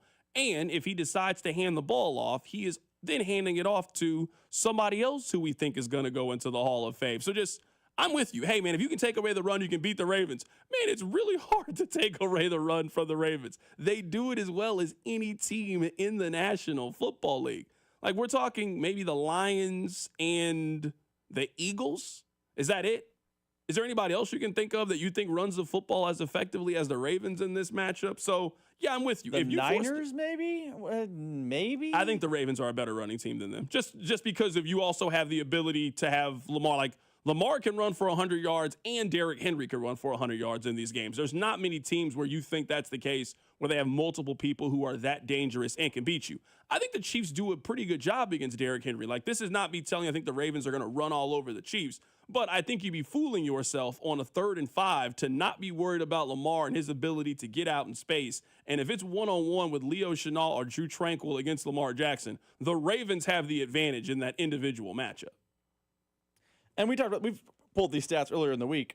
The Chiefs have done a pretty good job historically against Derrick Henry. He's never had one of those, oh my God, can you believe that happened type of games. But yeah, to your point, the texter's correct. If you can stop the run, Lamar becomes one-dimensional. He's not as good. He also is probably the greatest running quarterback in the history of the league. If not, he's definitely in the top 3 in the history of the league. So just saying stop him and actually stopping him are not one the same. Even last year, I think last year's Chiefs defense was better than this year's Chiefs defense. I think he rushed for 100 yards last year on opening night against the Chiefs. Like, it's one thing to say it. It's another thing to go out and execute it. You know, we always love a good Hall of Fame debate on this show. Someone just texted in. I say if Randall Cunningham isn't in the Hall of Fame, then Lamar doesn't have a shot in the Hall of Fame. Lamar Jackson has won 2 MVPs, and I think he should have won it last year. I think Lamar is trending in the direction that he will be a Hall of Fame quarterback. He is one of the best quarterbacks of his era, one of the best quarterbacks of his generation. He has been that now for over half a decade. Lamar Jackson is trending in the direction of being a Hall of Fame player. He's a better player than Randall Cunningham was. I got all the respect in the world for Randall Cunningham. He wasn't Lamar Jackson. I don't think we've ever seen a quarterback like Lamar Jackson, not for this long. He is a better player than Vic was. I think at his ceiling, he's a better player than Cam Newton was. Like, his unique style and ability to run and take off and how dangerous he is, I don't know if we've seen a quarterback that combines all of those things into one player the way that he does. Do you know who I think the closest comparison as far as a good runner is? Josh Allen. Yeah, I just Lamar's think a better runner than Josh Allen. Josh Allen is more of a Cam Newton kind of runner, and he's just a far advanced passer than I think Cam Newton was. He doesn't scare me when he gets out, not in the same way that Lamar does. Like, Lamar can kind of run past you and just kind of shake you out your shoes. Like, Josh Allen's more of that 3rd and 1 short yardage. You're just not bringing him down because he's 6'5", 240 pounds, kind of the way that Cam was. I just think I think they're both extremely dangerous runners, just dangerous in very different ways. That's fair. Yeah, I mean, I think Lamar's more dynamic as a runner than Vic. I mean, there's some super old guy we're unaware of, like Norman Brocklin or something, but who cares? Yeah. Someone says if Lamar Jackson is a Hall of Famer, so is Michael Vick. Okay, let's move on. He's won 2 MVPs. Can we just not acknowledge, even though that he hasn't won a Super Bowl, that Lamar Jackson is one of the best quarterbacks that we've seen? Like, I know that you're in this to win championships. You're in this to win Lombardi trophies. And he has certainly struggled in January. But we don't have to diminish how great Lamar Jackson has been so far in his career and what he's accomplished under the age of 30. He has had a dynamic start to his career. And we'll see if he can get over the hump. I mean, we've been talking about this week. Like, Lamar still has a whole lot to prove. A whole lot to prove. But, I mean, if you want to go historically, I'm not here to make all the excuses in the world for him. I made this point when we were talking about Herbert, but I mean, it applies to him as well. I mean, no one thinks you can do it until you can do it. A lot of the questions and criticisms that people have for Lamar, they had about Peyton Manning. It took Peyton Manning 9 years to win a championship. That's kind of the same path that we're on with Lamar. That's the same path that we're on with Josh Allen. So we can have that conversation about windows closing, and I don't think that Lamar is going to play until almost 40 the way that Peyton Manning is. They're obviously 2 very different kind of players. But I think because Mahomes has done it so early and so quickly, I think we are forgetting that the path that Josh Allen and Lamar are going through, that's kind of the more traditional path for most quarterbacks in the league. You kind of got to bump your head 3-4 times in the postseason, and then eventually everything lines up, and then you eventually get there. It just doesn't make any sense. I guess maybe this is unique to Kansas City. Maybe this happens at every NFL market in the world. I don't know. I don't cover the NFL in every single market. I do this show in this city. But man, if you say another quarterback is good, it just becomes World War III on the text line. Like people saying, well, he's actually worse than Randall Cunningham, Mike Vick. The rules just, allow that. So and so is a running back. He's not really a quarterback. I don't know why we can't acknowledge it. Lamar Jackson is flawed. Lamar Jackson has not won. Lamar Jackson in the wintertime is not who you want as your quarterback. When they start spray painting the word playoffs in the field, Lamar Jackson shrinks up. All those things are true. But you can also acknowledge he has multiple MVPs. He could have won a third one last year. Some would say he should. It's okay to acknowledge he's really good. I think he should have won the MVP last year. I think he lost because of voter fatigue. I also think, and I understand, it's a make or miss league, and did you do it or didn't do it? Why the Ravens didn't advance last year in the postseason was not really a Lamar issue. They went on the road against the Buffalo Bills. Lamar put a drive together to take them down the middle of the field. They go for the 2-point conversion. Mark Andrews is open in the end zone. He throws it to Mark Andrews on a very catchable ball, and he drops it, and they lose 27-25. Now, again, it's a pass or fail. Did you win or did you lose? I'm not here making any excuses for Lamar, and he has certainly been a lesser quarterback in the postseason than the regular season. I'm just pointing out that if we could go back in the time machine and go back to sports talk radio in 2005, almost all of the same criticisms that people made about Peyton Manning, they now make about Lamar Jackson. Maybe Lamar gets there, maybe he doesn't, but struggling in the regular or being great in the regular season and struggling in the postseason, that is not a unique to Lamar Jackson thing. Almost every generation of quarterbacks has usually had one or two of those kind of guys that just have come up short when the games matter the most, and it's just going to be that way when you were talking about a single elimination tournament where you can play fantastic for 17 weeks. Man, you throw that one interception in week 19, and that is the end of your season. That's the NFL playoffs. And again, this might be unique to Kansas City. You know how yesterday we talked about Justin Herbert? I said Kansas City fans don't respect him, and you're like, that's a Kansas basketball problem. Maybe what we're seeing is the Kansas basketball problem incarnate itself differently. But it feels like me and you talk glowingly about the first, second, or third best quarterback in the NFL. That's where Lamar Jackson is year after year after year. He's one of the top 3 quarterbacks in the NFL. We say positive things about him, and people just go out of their way, the mental gymnastics to explain he's not actually one of the best 3. It's wild to me. He's less accomplished than Mahomes. He's worse than Mahomes, but he's still one of the top 3 in the NFL.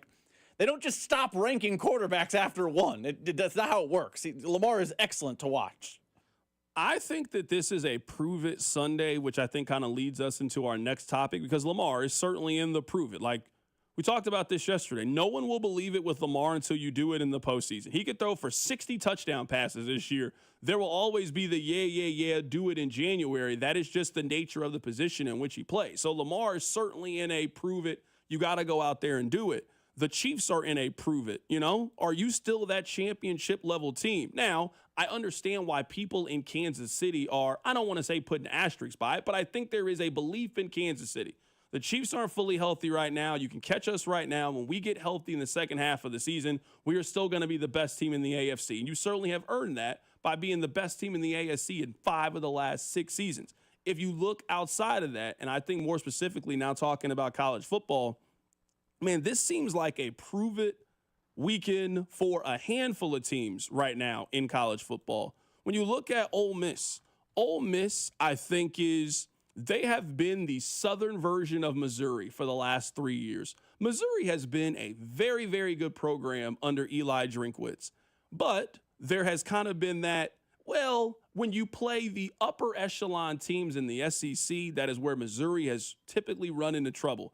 That's the problem that a lot of teams run into. Ole Miss has kind of been in that exact same boat. They've been that team that can win 9 or 10 games, kind of knock on the door of the college football playoff or be considered like they're one of those teams, and then they usually lose a game they're not supposed to, and that ends up derailing them. Last year for Ole Miss, they lost at home to Kentucky. They had a first-round pick quarterback. They're at home. They scored 17 points against Kentucky. That is the reason why Ole Miss didn't make the postseason. Fast forward to this year, Rob. You got a home game against a top 5 team in college football.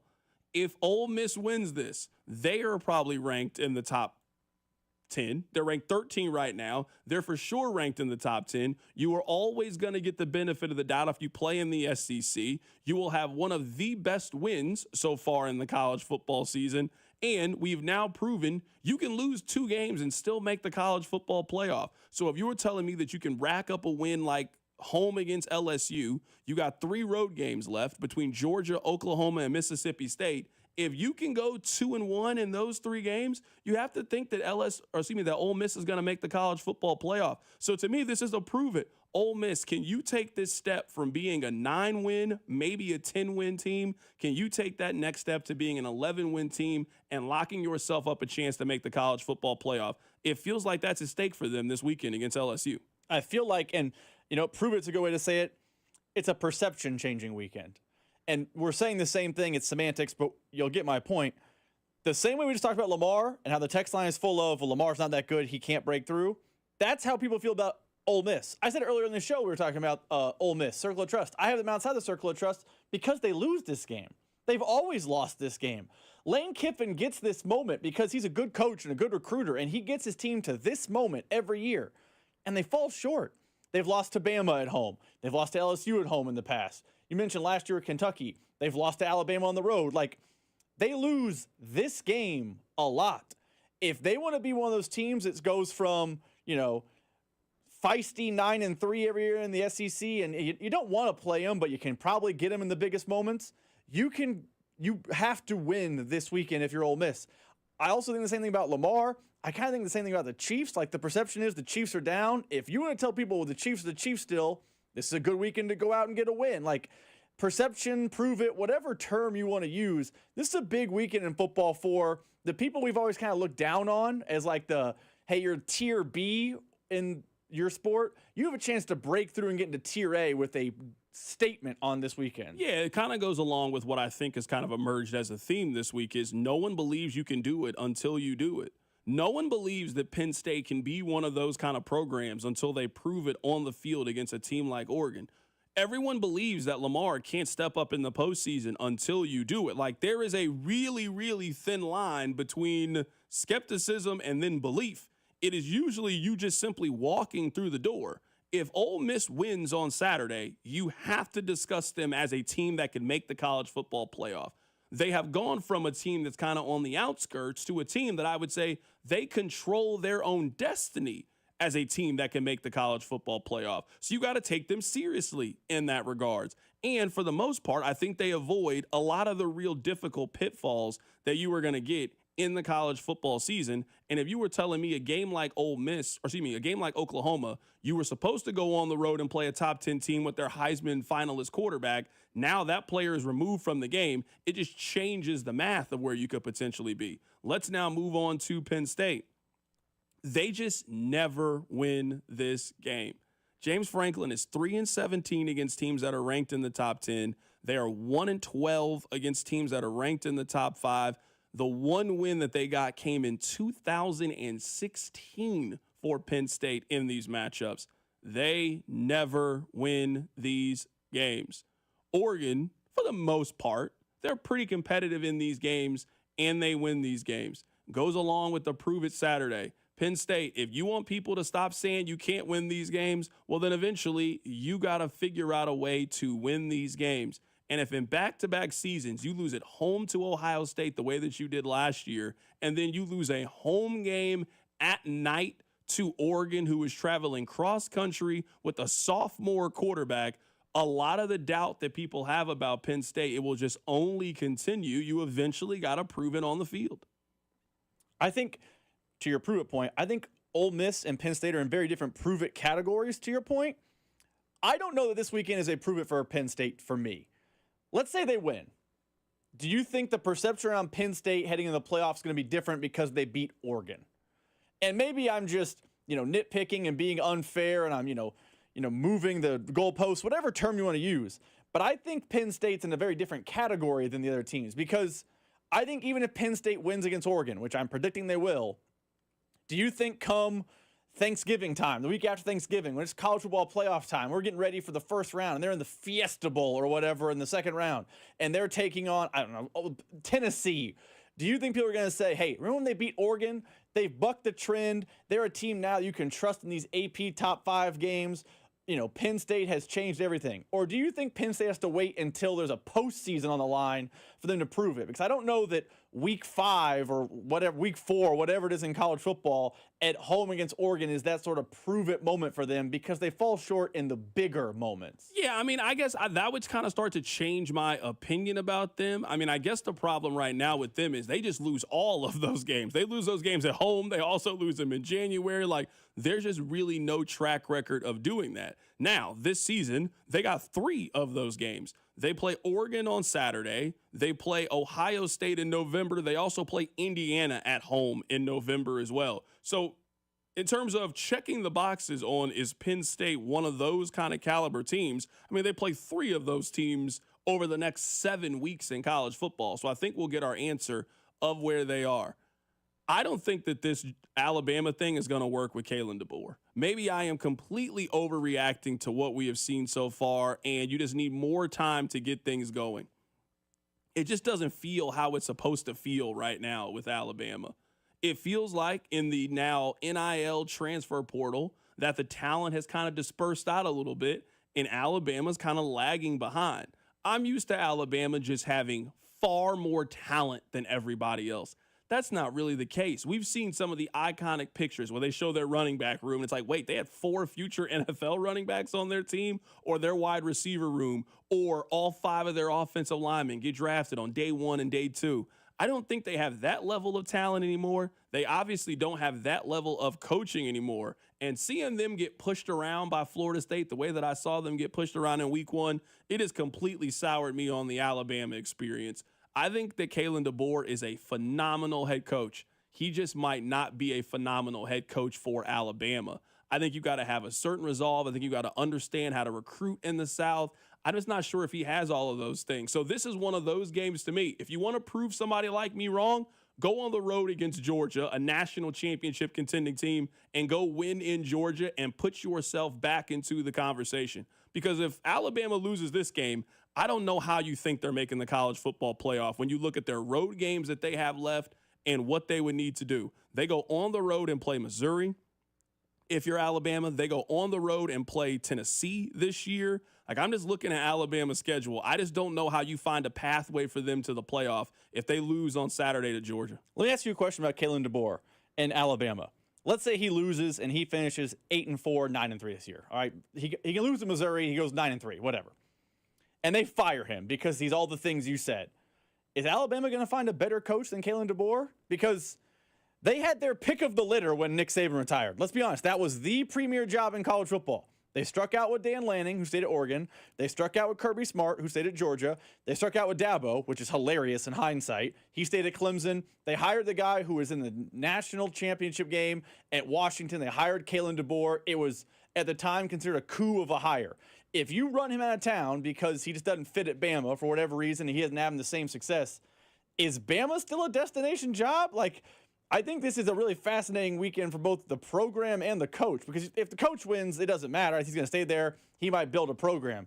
If he loses and all those things happen that you laid out and he gets run and we get a Bama coaching search, I think Bama fans might be in for a harsh reality about what their program is. Yeah, I disagree. I just think what happened with DeBoer, and I get why they hired him. He was probably the best on paper candidate that was out there. Washington was playing at a national level. You struck out with some people who maybe made a cultural fit for you, and then you go get the candidate that's the best on the board.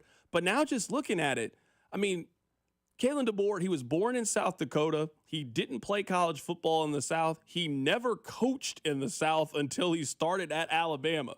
So I just think how you win at Washington and how you win at Fresno State is just drastically different than how you win at Alabama. I really think he struggled to adjust to all of those things, and I think you are seeing all of that play itself out. So I still think that Alabama is one of those marquee jobs. I still think it's one of those dream jobs. I do think what potentially happened is they kind of tried to chase the name, maybe not the best fit for you. I mean, Ryan Day wasn't a big name. You ended up getting him. Marcus Freeman wasn't a big name at Notre Dame when you lost Brian Kelly, but you got somebody that knows the system, knows the area, knows what it means to recruit at that part of the country. That's what I think Alabama needs to get back to. Kirby Smart just made a lot of sense. I know the SEC, you're going to take me to a place where I just got to recruit Atlanta. If I can recruit Atlanta really well and you're going to give me the NIL and all of those things, we can do a really, really good job. I think that's a major reason why he's had so much success. Coming up at the top of the hour, we are going to be joined by Nate Taylor of ESPN. Let's get back to the Chiefs. Keep it right here. It's The Drive. This is Wyatt Thompson from K-State, and you're listening to The Drive with CDOT right here on 96.5 The Fan and the Odyssey app. Brought to you by DM Injury Law. Have you or a loved one been in a car wreck? Contact DM Injury Law today and get the money you deserve. Car wreck? Remember, Mike's got this. Tomorrow night, live on NBC and Peacock, the Oregon Ducks. Spectacular! Take on the Penn State Nittany Lions. With a massive play. It's the Whiteout in Happy Valley. Under the lights in prime time. This house is rocking. Don't miss Big Ten Saturday night. Tomorrow, 7 Eastern.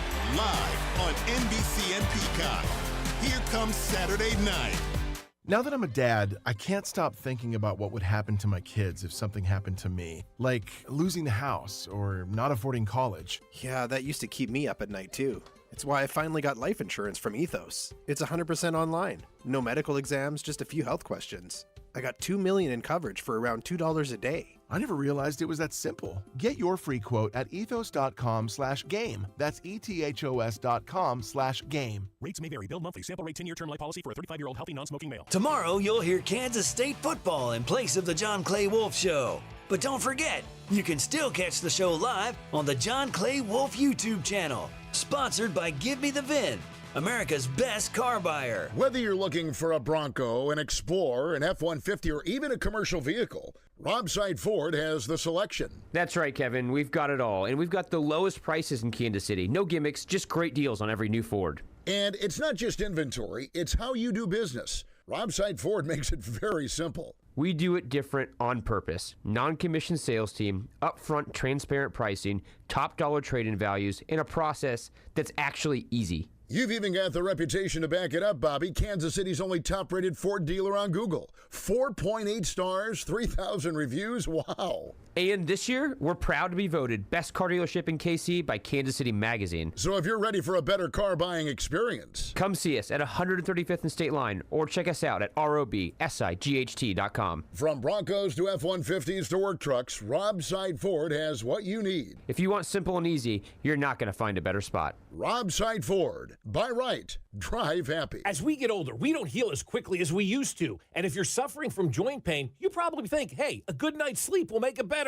But then you wake up and the pain is still there. Stop letting that pain dictate your life and your day and start living again pain-free. It's time to see my friends at QC Kinetics. They use regenerative medicine, advanced cellular treatments that help your body heal and restore the damage in your joints, not cover it up, actually help heal and restore. And the results are long-term lasting relief. QC Kinetics uses no surgery, no drugs, no long-term recovery. Just a smarter, natural way to get your freedom back. So grab your MRIs and your x-rays and get in touch with my friends over at QC Kinetics.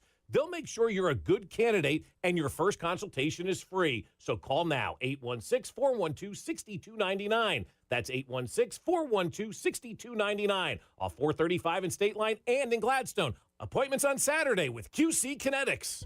Life insurance. Why are you putting it off? Can't afford it? Too much hassle? Think you don't need it? There's lots of excuses for putting off life insurance. But if you weren't there, who would pay the mortgage and other bills? With Ethos, you could be covered in 10 minutes and boom, family protected. Ethos, fast and easy online term life insurance. Up to $2 million in coverage with no medical exam. Some policies as low as $1 a day. Answer a few health questions and get your free quote at ethos.com/radio. That's ethos.com/radio. It's time. Time for the pro to get everything for the entire job, all from one partner. To get access to over 3 million products, including many products you won't find in our stores. It's time to get delivery on your schedule or next day on over 50,000 products. And time to get dedicated support on the job site or in our stores. From ordering to planning, we've got you. One partner, any job, all in. Ask about all we can now do at the Pro Desk. The Home Depot Pro, it's about time. This is your home for Royals baseball. 96.5 The Fan. Tune in to Vern's On Deck show 1 hour before first pitch. Plus, your chance to win Royals tickets during the pitch clock, following the game, or on your way home from the K. Listen to Vern's postgame show with sounds from the locker room, plus your calls and texts. Miss the show? It's available on demand with the All Things Vern channel on the Odyssey app or wherever you get your podcasts. Your home for Royals baseball. 96.5 The Fan. Here's traffic, brought to you by DM Injury Law. Have you or a loved one been in a car wreck? Contact DM Injury Law today and get the money you deserve. Car wreck? Remember, Mike's got this. You've got a 2-car crash north KC. It's 35 southbound at Antioch. The right lane is blocked just below downtown. 35 southbound before Cambridge Circle. Right lane still blocked there by a stall. From the Anthony Plumbing, Heating, Cooling, Electric Traffic Center on Val 96.5 The Fan. Welcome to your home for Royals baseball. 96.5 The Fan. We were talking a little college football. I want to remind you that our college football coverage on 96.5 The Fan is brought to you by Bud Light. Bud Light and Tanner's are teaming up to make every college game day legendary. Every Saturday, rep your favorite college. Catch every play and enjoy $15 buckets only at Kansas area Tanner's locations. Bud Light and Tanner's, from the stands to the bar, your game day headquarters. I want to give you guys a couple of stats actually, about the Kansas City Chiefs, and Nate Taylor is going to join us here coming up in just a little bit. So, in the last 4 Chiefs games, they have been outscored by 18 points heading into the second quarter of these games. I think we have seen with the Chiefs that they have pretty routinely at times got down 7-0, 10-0. And I don't think there's usually a reason to worry about it. The Chiefs always find a way to get themselves out of whatever situation it is, and they usually figure out a way to have more points than their opposition. But I think it is important to note that right now, while the Chiefs are not operating at full capacity and playing these good teams, man, getting down early, it's just harder to dig yourself out of it because you don't have the explosiveness the way that you have before. I'm going to give you guys a stat. Since 2000, the team that scores first wins around 68% of the time. Now, it makes sense. You get the ball first, you go down and score, you can set the tempo. All of that makes sense. The only reason I bring this up is I think what the Chiefs have done in these games against good opponents is it's hard to just add up all of these things and still figure out a way to win. You let the team score first. You also lost the turnover differential. You committed a penalty on third downs. You then missed an extra point. Like, these are all things that when you add it up, this is how teams lose football games. So right now, while the Chiefs, I think we can agree, they can't really out-talent you. There have been times where the Chiefs could out-talent you. Hey, their offense just got more dogs than you got. You can't cover everybody. You can't cover Tyreek Hill and Travis Kelce and Sammy Watkins and also the run game out of the backfield. Like, they just have an abundance of things, and over time, it is just going to work. The Chiefs just can't beat you that way right now. So what they can't do to me is fall into bad habits or do things that losing teams do. We start off slow, or we score 3 points in the first quarter of the game. 6 points in the first half of the game. We lose the turnover differential. We commit a penalty. You have to clean up some of those mistakes right now because you don't have the gunpowder to just get yourself out of those scenarios. So that's why for me in this one, just starting earlier against these teams. You started slow against Philly. You started slow against the Chargers. Man, you can't continue against teams that we think are going to make the postseason or have chances to compete for championships. You can't just keep putting yourself by the 8 ball from a score perspective because you're already there from a talent perspective right now while you're trying to get back to 100%. There was once a time when we talked about the Chiefs like they were the Golden State Warriors. And, you know, they were just unstoppable offense, all the stuff. But in those times, the Chiefs could make mistakes. The Chiefs could be bad at things. The Chiefs could do things that you're like, good teams don't really do that. But they just had whatever it was, talent, coaching, whatever, they could overcome all of them. I remember in 2020, the team I think is probably the best Chiefs team in this run. They went 15-2. All season, I felt like, special teams-wise, they're not great. Their running back room is just okay. It didn't matter. They were just humming, and they went to 15-2, and the big talk was, do the Chiefs care in December? they could do the little things wrong, and it didn't matter. They still dominated games. I think now the Chiefs have to play more like a Bill Snyder team.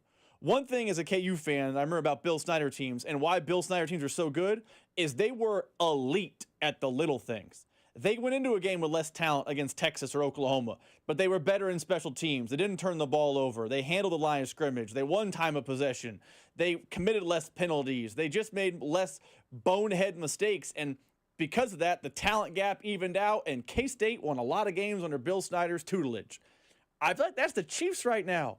Andy Reid kind of has to coach this team like it's a Bill Snyder K-State team. I'm not saying there's the talent deficit that Bill Snyder sometimes faced at K-State, but you understand the analogy. You can't miss kicks. You can't miss extra points. You can't have boneheaded penalties. Looking at you, 74, with every illegal formation, false start, and hold you have. You can't lose a turnover battle. You can't have things where on a 3rd and down with the game on the line, you decide to have your pass rusher rush inside. There's no on the outside lane. 18-yard rush later, you lose the game. You can't have those sorts of mistakes because you don't have the it factor to overcome them. And I wonder if Andy Reid, who we know is not the most, hardcore disciplinarian, he's more of a player's coach, is kind of coaching like it's 2020 still, where it's like, you guys will figure it out. You can overcome them, the mistakes. They can't really overcome the mistakes right now. He needs to coach like Bill Snyder did in 98. Do you think the Chiefs only have one way of winning this game? Yes. Because the Ravens, I think you would agree the Ravens have multiple ways of winning this. You would not be surprised if the Ravens won 24-21. The Ravens could also win a game 41-40. I don't know if the Chiefs could win the high-scoring shootout kind of game, but they could easily win this game if the game script is very similar to the Philadelphia game. I went back and I looked at the box score between Baltimore and Buffalo earlier in the season. Now, Buffalo didn't really run the ball very well by their standards. James Cook had 13 carries for 44 yards. Josh Allen had 14 carries for 30 yards. Now, it's important to note they scored 3 rushing touchdowns in the game. But in this game, Josh Allen did just about whatever he wanted to. He only got sacked one time. That has been a theme with the Ravens pass rush so far. They didn't sack Jared Goff. They only sacked Josh Allen one time. And then if you're looking at the pass numbers, Keon Coleman had 112 yards. Khalil Shakir had 64 yards. Joshua Palmer had 60. James Cook had 60. Dalton Kincaid. If you're going to get more than 45 yards from 5 of your receivers the way that they did, and one of your guys is going to get 100, you're just going to put up a whole lot of points. So in this game, either you find more balance and you can kind of grind it out on the ground that way, or Xavier Worthy, Juju, the other Tyquan Thornton, you got to have a balanced offensive day. Even in a game in which Buffalo just didn't really run the football effectively, they had almost 500 yards of total offense in the game. I don't think Kansas City has really shown you that they can put together that kind of offensive explosion right now, not with the pieces that they have. So you're just going to have to play this game at a slower pace. That's easier to do when you can run the football and stay committed to running the football, but that's been a question for the Chiefs this year. I think to answer your question, there is basically only one game script where I think the Chiefs win. You pointed out earlier, the Chiefs haven't been in a shootout in a while, but this turns into a shootout like that Bills-Ravens game, or even kind of like Ravens and Lions was. 38 points in the NFL is a lot of points. If it turns into one of those type of games, I don't know the Chiefs win. Because even though the Chiefs are getting healthier, Xavier Worthy, we anticipate being back. We'll talk to Nate Taylor about it here in about 10 minutes. We anticipate him being back and ready to go this week. And Jalen Royals was a full participant. Maybe we'll see him this week. Even though those things are happening, I don't know if it's 38-41 the Chiefs can win. I don't know if it's 38-35 the Chiefs can win. I don't know the Chiefs have the offense that they can go just, hey, we're going to just be my analogy earlier, the Warriors, and just go out and bum rush you with offense. I think if this game's 24-21, 21-17, that's in the Chiefs' favor, and I think more times than not, that's how the Chiefs win. But I don't think anything other than a rock fight, defensive battle, similar to how it looked like with the Eagles, is a script for the Chiefs to win. If this looked like Sunday Night Football, or Monday Night Football, the Chiefs lose that game. Yeah, I think this is the game that if the Chiefs win, you're going to have to feel like this game was a little bit boring for them to win. Heading into the fourth quarter against Philadelphia, Philadelphia had a 13-10 lead in the game. Now the Chiefs put together a 14-play, 74-yard drive. The Chiefs were controlling time of possession. They were controlling the clock. They were getting an exorbitant amount of plays. They throw the interception with Travis Kelce. Philadelphia goes down the field and scores on the very next drive on a long drive themselves. 10 plays, 60 yards. It took up 5 minutes. At that point, just your offense is not built to overcome a two-possession deficit like they were against the Philadelphia Eagles. So we all know how these games play out with Kansas City. This game is going to be close heading into the fourth quarter because all Chiefs games are close heading into the fourth quarter. The game against Philadelphia, they got the ball down 3 heading into the fourth quarter. I imagine it's going to be very similar. Chiefs are up 17-14. They're down 17-14. You need to make one big play, one stop. You need to do something in the fourth quarter that changes the momentum of the game. In week 1, you gave up a long run to Justin Herbert, so your offense couldn't get the ball back.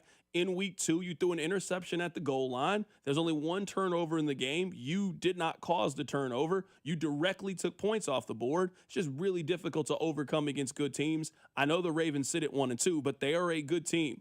You are not going to be able to out-talent them, in my opinion. You got to be able to out-execute them, and that has been a problem for the Chiefs. It's also been a problem for the Ravens, and that's why the Ravens find themselves at 1-2, and they need this game equally as bad as Kansas City does. Coming up on the other side, Nate Taylor of ESPN is going to join us in studio for the 4 o'clock hour. Keep it right here. It's The Drive. The Drive with Carrington Harrison, a show that prides itself on getting it right. I don't know what I'm talking about. Brought to you by DM Injury Law. Have you or a loved one been in a car wreck? Contact DM Injury Law today and get the money you deserve. Car wreck? Remember, Mike's got this. 96.5, The Fan. Here's traffic, brought to you by DM Injury Law. Have you or a loved one been in a car wreck? Contact DM Injury Law today and get the money you deserve. Car wreck? Remember, Mike's got this. To buy Anthony Plumbing with technicians that you can trust with your house keys. We've still got that wreck with big backups. Been to downtown. The wreck is 35 southbound just before Cambridge Circle. Right lane is blocked. Also, it's a stall 635 northbound at Kansas Avenue, the right lane. From the Anthony Plumbing, Heating, Cooling, Electric Traffic Center, I'm bound 96.5 The Fan.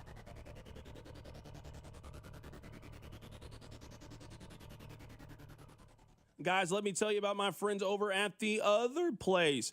With Kansas City at home this weekend, it is the perfect time for you to stop by if you're not heading out to the stadium and catch one of their amazing game day specials. They got a 14-inch two-topping pizza for just $12, 8 wings and a basket of tots for $12, $4 domestic cups if you want to go out there and get a drink. Today is Red Friday. They got awesome specials as well. They got $6 select appetizers and also a Busch Light Tall Boy. You know, Rob, he loves a Busch Light and he loves the Tall Boy. So if you're looking for a one-of-a-kind game day experience, maybe you can't head out to the stadium this weekend but still want to get that atmosphere and watch the game with fellow football fans with an incredible atmosphere. They've been making the best pizza in town for the last 25 years, and they got locations all over the metro. Go stop by and see my friends over at The Other Place. Tomorrow night, live on NBC and Peacock, the Oregon Ducks. Spectacular! Take on the Penn State Nittany Lions. With a massive play. It's the Whiteout in Happy Valley, under the lights in prime time. This house is rocking. Don't miss Big Ten Saturday night, tomorrow 7 Eastern, live on NBC and Peacock. Here comes Saturday night. Now that I'm a dad, I can't stop thinking about what would happen to my kids if something happened to me, like losing the house or not affording college. Yeah, that used to keep me up at night too. It's why I finally got life insurance from Ethos. It's 100% online. No medical exams, just a few health questions. I got $2 million in coverage for around $2 a day. I never realized it was that simple. Get your free quote at ethos.com/game. That's ethos.com/game. Rates may vary. Bill monthly. Sample rate 10-year term life policy for a 35-year-old healthy non-smoking male.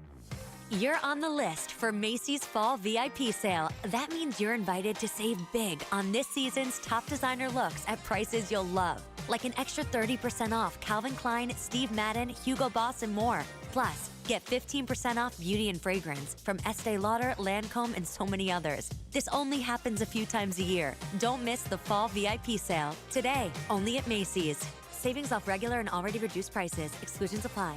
After 40 years and more than 8,000 five-star reviews, Hamilton Plumbing, Heating, AC, and Rooter is your go-to company for home service needs. Call Hamilton today for our $79 mainline drain cleaning special. The pros at Hamilton will inspect your drains with video camera technology to pinpoint exactly what is needed to clear those clogs and help prevent expensive drain repairs. The expert technicians at Hamilton are ready 7 days a week to solve your problem the right way, the first time. Visit callhamilton.com for details, terms, and conditions. License number 2025-11121. Need to sell your house in Kansas City but not sure where to start? Selling a home can feel overwhelming, especially if you're facing foreclosure, a divorce, an inherited property you don't want, or just need to move quickly. But you don't have to figure it out alone. Rex Buys KC is here to help. As a local home buyer, I understand the Kansas City market inside and out. My family and I live right here, so I know the neighborhoods, the trends, and the challenges homeowners face. That's why I take a consultative approach, helping you explore your options and find the best path forward. We buy houses in any condition, no need for repairs, no agent commissions, and no hidden fees. You'll receive a fair cash offer with a closing timeline that works for you. Whether that's in as little as 7 days or at your own pace, just a simple, hassle-free process designed around your needs. If you're ready to talk through your options, call me today at 816-330-6000 or visit rexbuyskc.com. Let's find the right solution for you. Rex Buys KC. Local, fair, and focused on you.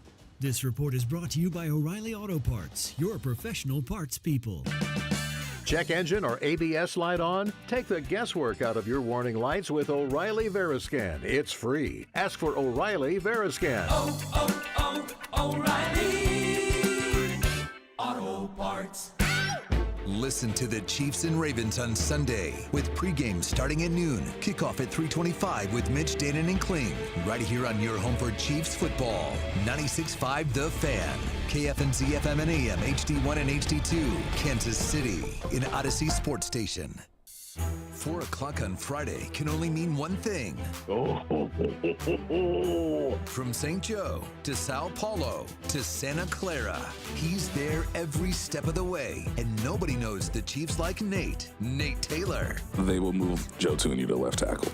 Now of ESPN, join CDOT on your home for Chiefs football. 96.5 The Fan.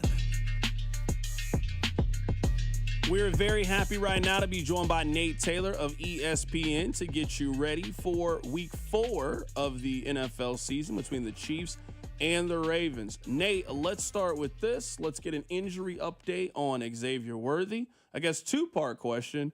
What happened last week? I certainly trust your reporting. I know. I knew you were going to bring this up. I'm just saying, you put it out there. I believed did. you. And then they didn't even make it a game time decision. They announced on Saturday he wasn't going to play. Right. Well, but they now seem very confident that he is going to play. What happened? What have you heard? And how hopeful, how optimistic are they that he's going to play coming up on Sunday against the Ravens? I'm sorry, ladies and gentlemen. It happens. It happens. I actually talked. We talked to Xavier Worthy a little bit in the locker room, and so everybody on the team, thought, okay, he could play a limited role. I think that's what I said last week. Like, he's gonna play. It might be limited. Who knows? I think I told Cody and Goat this. Now, how much of was he part of the game plan last week was a real question, and Andy, we know, as in the past, has sort of been cautious with guys. I know the turf at MetLife Stadium played a factor to some degree, and there would be, if everything went well this week, the assumption at the time on whatever it was, Saturday morning was, hey, he doesn't have to get, we don't want to worry about it sort of swelling on the plane. We don't have to worry about MetLife's turf, which we all know is like one of the worst playing surfaces in the NFL. He practiced, but he's not like totally a part of the game. And if we rest him another week, and I feel like opponent had to play some into that as well. Now I can't. Okay, no one said that to me. Okay, no one said that to me. Although you are more than willing and more than. I'm just guessing if they had flipped it, like if they had played Baltimore last week and the Giants this week. I'm assuming if you practiced all week, they would try to give you something to do against the Ravens. But we feel like we can beat the Giants without him, so we can sit him out for another week, and let's try to get him right against the Ravens. Yeah. Yeah, you can say that. I'm not saying that, but ladies and gentlemen, Carrington said that. So I was told Sunday of the game, while in New York, that he was going to play against the Ravens. I know our buddy Nick Wright said it on Monday that Xavier Worthy was going to play. I didn't want to say it necessarily as definitive because of we had not seen him at practice this week, and he didn't make the trip for all the reasons I just shared. But yes, ladies and gentlemen, as of 4:03 on September 26th, I can pretty much guarantee you, unless something crazy happens, Xavier Worthy's not only going to play, he's going to be a pivotal part of the game plan. And my belief is, based on everything I've been told, hey, could he play half the snaps? I think that's a good indication of where he is right now. Again, you don't want to push him too much because this is his first time playing on this particular injury. But they think he can protect himself. They want his speed to be out there. They want him to get involved, I would imagine, pretty early in the game.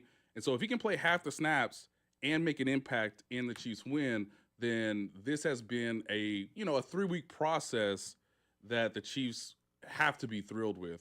Even though he could have played against the Giants, they still went there. They still won for the more important game with another week of rest, another week of him practicing to get used to playing with a harness. He's going to play with a small harness. We've seen that at practice the last 2 weeks. He should be ready to go. He's excited. And even Travis Kelce today really couldn't hide what he believes the impact of Xavier Worthy could be in this game to us in the locker room today. You mentioned Travis Kelce. You want to go and get this question out of the way now? Yeah, sure. Is everybody good? Because this is why I asked the question. Yeah. I don't want to, I understand it's it happens. I mean, so far this season, at least I've only seen one head coach and star player get into an altercation, and it was in Kansas City. So I don't want to make it seem like this is just commonly happening around the league. Right. And it's happened multiple times. I don't think it's the biggest deal in the world, but I mean, there has been a Travis Kelce outburst in all 3 of the games that they have had so far this season. Hey, bro, you got to stop. Yeah, for me, for you, for everybody in town, can we just have one normal game on Sunday? It's a great point. I can't deny it. We've seen Tom Brady yell at Josh McDaniels or later in his career, have pointed words with Bill Belichick. It wasn't as easy to identify, but obviously that happens. Travis Kelce today said everything Andy Reid said is my statement.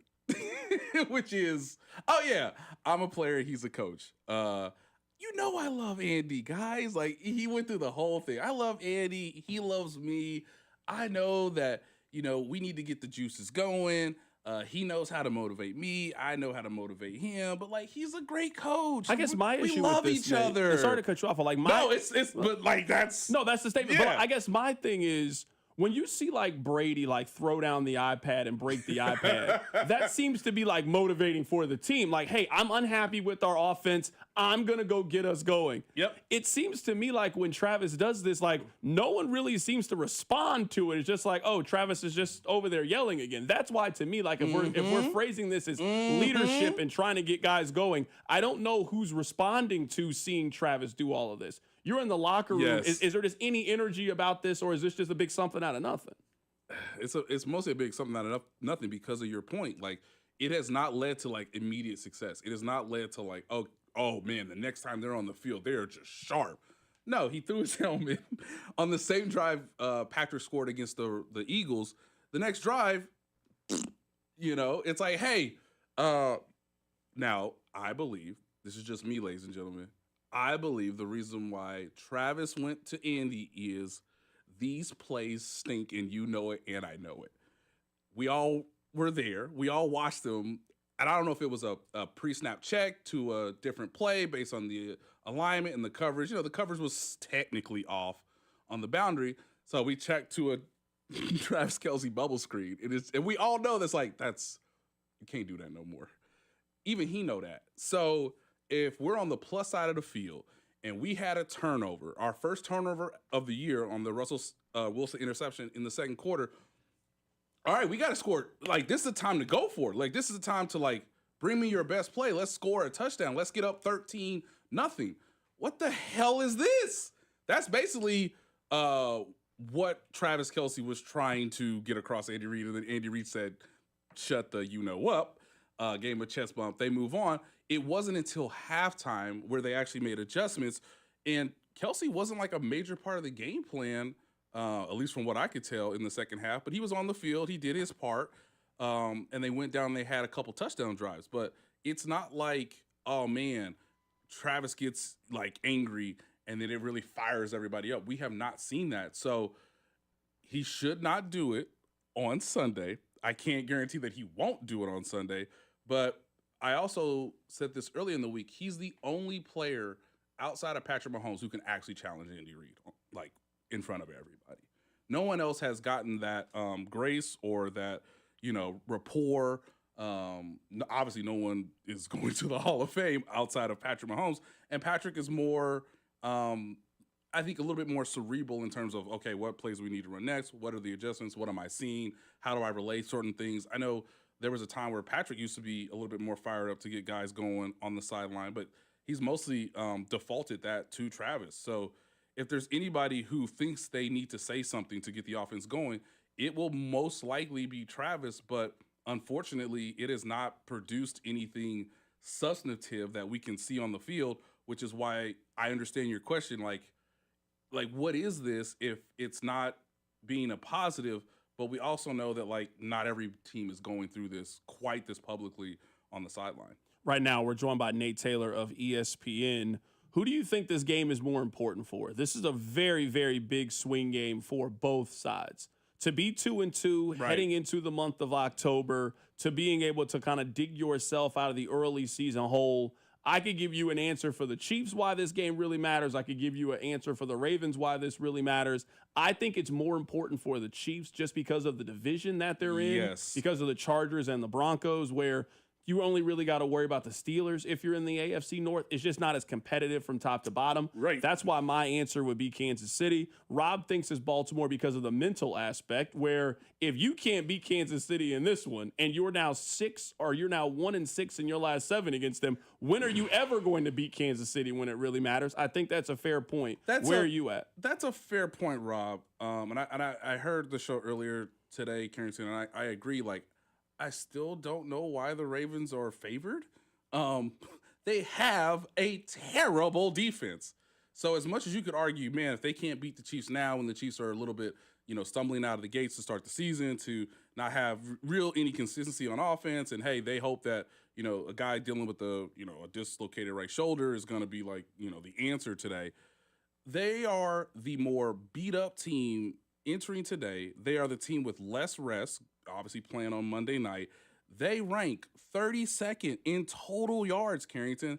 In run defense, they rank 30th. Pass defense, 31st. Points allowed, 31st. How in the world is Baltimore, outside of Lamar Jackson being an absolute superhero on Sunday? I don't understand how the Chiefs can lose this game unless they self-destruct, self-sabotage, have a litany of penalties, i.e. Jawan Taylor, have a couple turnovers. They can't cover anyone. This is the point that I made this week is we're now talking about the Ravens defense like it's the Cowboys defense. The Cowboys defense has made Caleb Williams and Russell Wilson look good. Yep. The Ravens have been exploited by Josh Allen and Jared Goff in the Lions offense. You have Patrick Mahomes. He ain't throwing it to Jamison Williams and Amon-Ra St. Brown like I saw on Monday Night Football either. Now, okay. Now, they were supposed – we all understand they're supposed to beat the Bills. Most times they would have beaten the Bills that day. Derrick Henry fumble really changed the momentum and the complexion of that game. Same thing happened on Monday. Yes. I agree less with that because I just thought Detroit could do whatever they wanted on offense. Oh, it's 4th and 2? Cool. We have a play. Where's Marlon Humphrey? Go. Yeah, there he is. Hey. The Chiefs could do the same thing. They could line up and I know there's probably a good amount of fans that want to say, look, let's just line up in 2 tight ends and run the ball because Detroit did that. But the Chiefs could also choose to spread out Baltimore because they don't have as many quality players in the secondary. And they could just say, hey, where's Marlon Humphrey? Is he guarding Tyquan Thornton? Great. Go deep. Is he guarding Hollywood Brown? Cool. Run a whip route, dig route, anything you want to run in the middle of the field. Obviously, if it's Xavier Worthy, then let's isolate him in the zone. I mean, Kyle Hamilton's not even playing well, guys. I know the Cowboys don't have Micah Parsons, okay? And the Cowboys have been absolutely atrocious since opening night. The Ravens have been worse. Like, these are just the facts, guys. They have given up 32 points a game. 32. This is like, we talked about last week with, hey, if the Giants are supposed to be the get-right game, man, now you're at home? You're getting one of your better players on the field? You think he can make an impact? What pass rush was there last Monday for the Ravens? I mean, Jared Goff, he a statue compared to Patrick Mahomes. So Jared Goff wasn't sacked. Their best defensive lineman is not going to play, for the Ravens. We don't know what's going to happen with Calvin Noy. We have no idea what's going to happen with Ronnie Stanley, their left tackle. So I just think for the Ravens, it's like, please don't get embarrassed on Sunday because, to your point, they have a much longer runway to compete for their division, considering the Joe Burrow injury and the fact that we don't really know if the Steelers are good or competent. We'll find that out probably in October and November. What we do know is the Chargers are good, and they have already a game and a half lead up on the Chiefs in the division. So I've watched enough film, and I'm like, man, the Chiefs should be able to run the ball. Man, Mahomes should have plenty of options now with Xavier Worthy on the field. And unless the Ravens were, unless there was something that happened Monday that we don't know about and they were just not mentally sharp and they're just going to get mentally sharp for this game, I don't know if they have the horses to compete with this team because they rank so low defensively and some of their best defensive players might not even play on Sunday.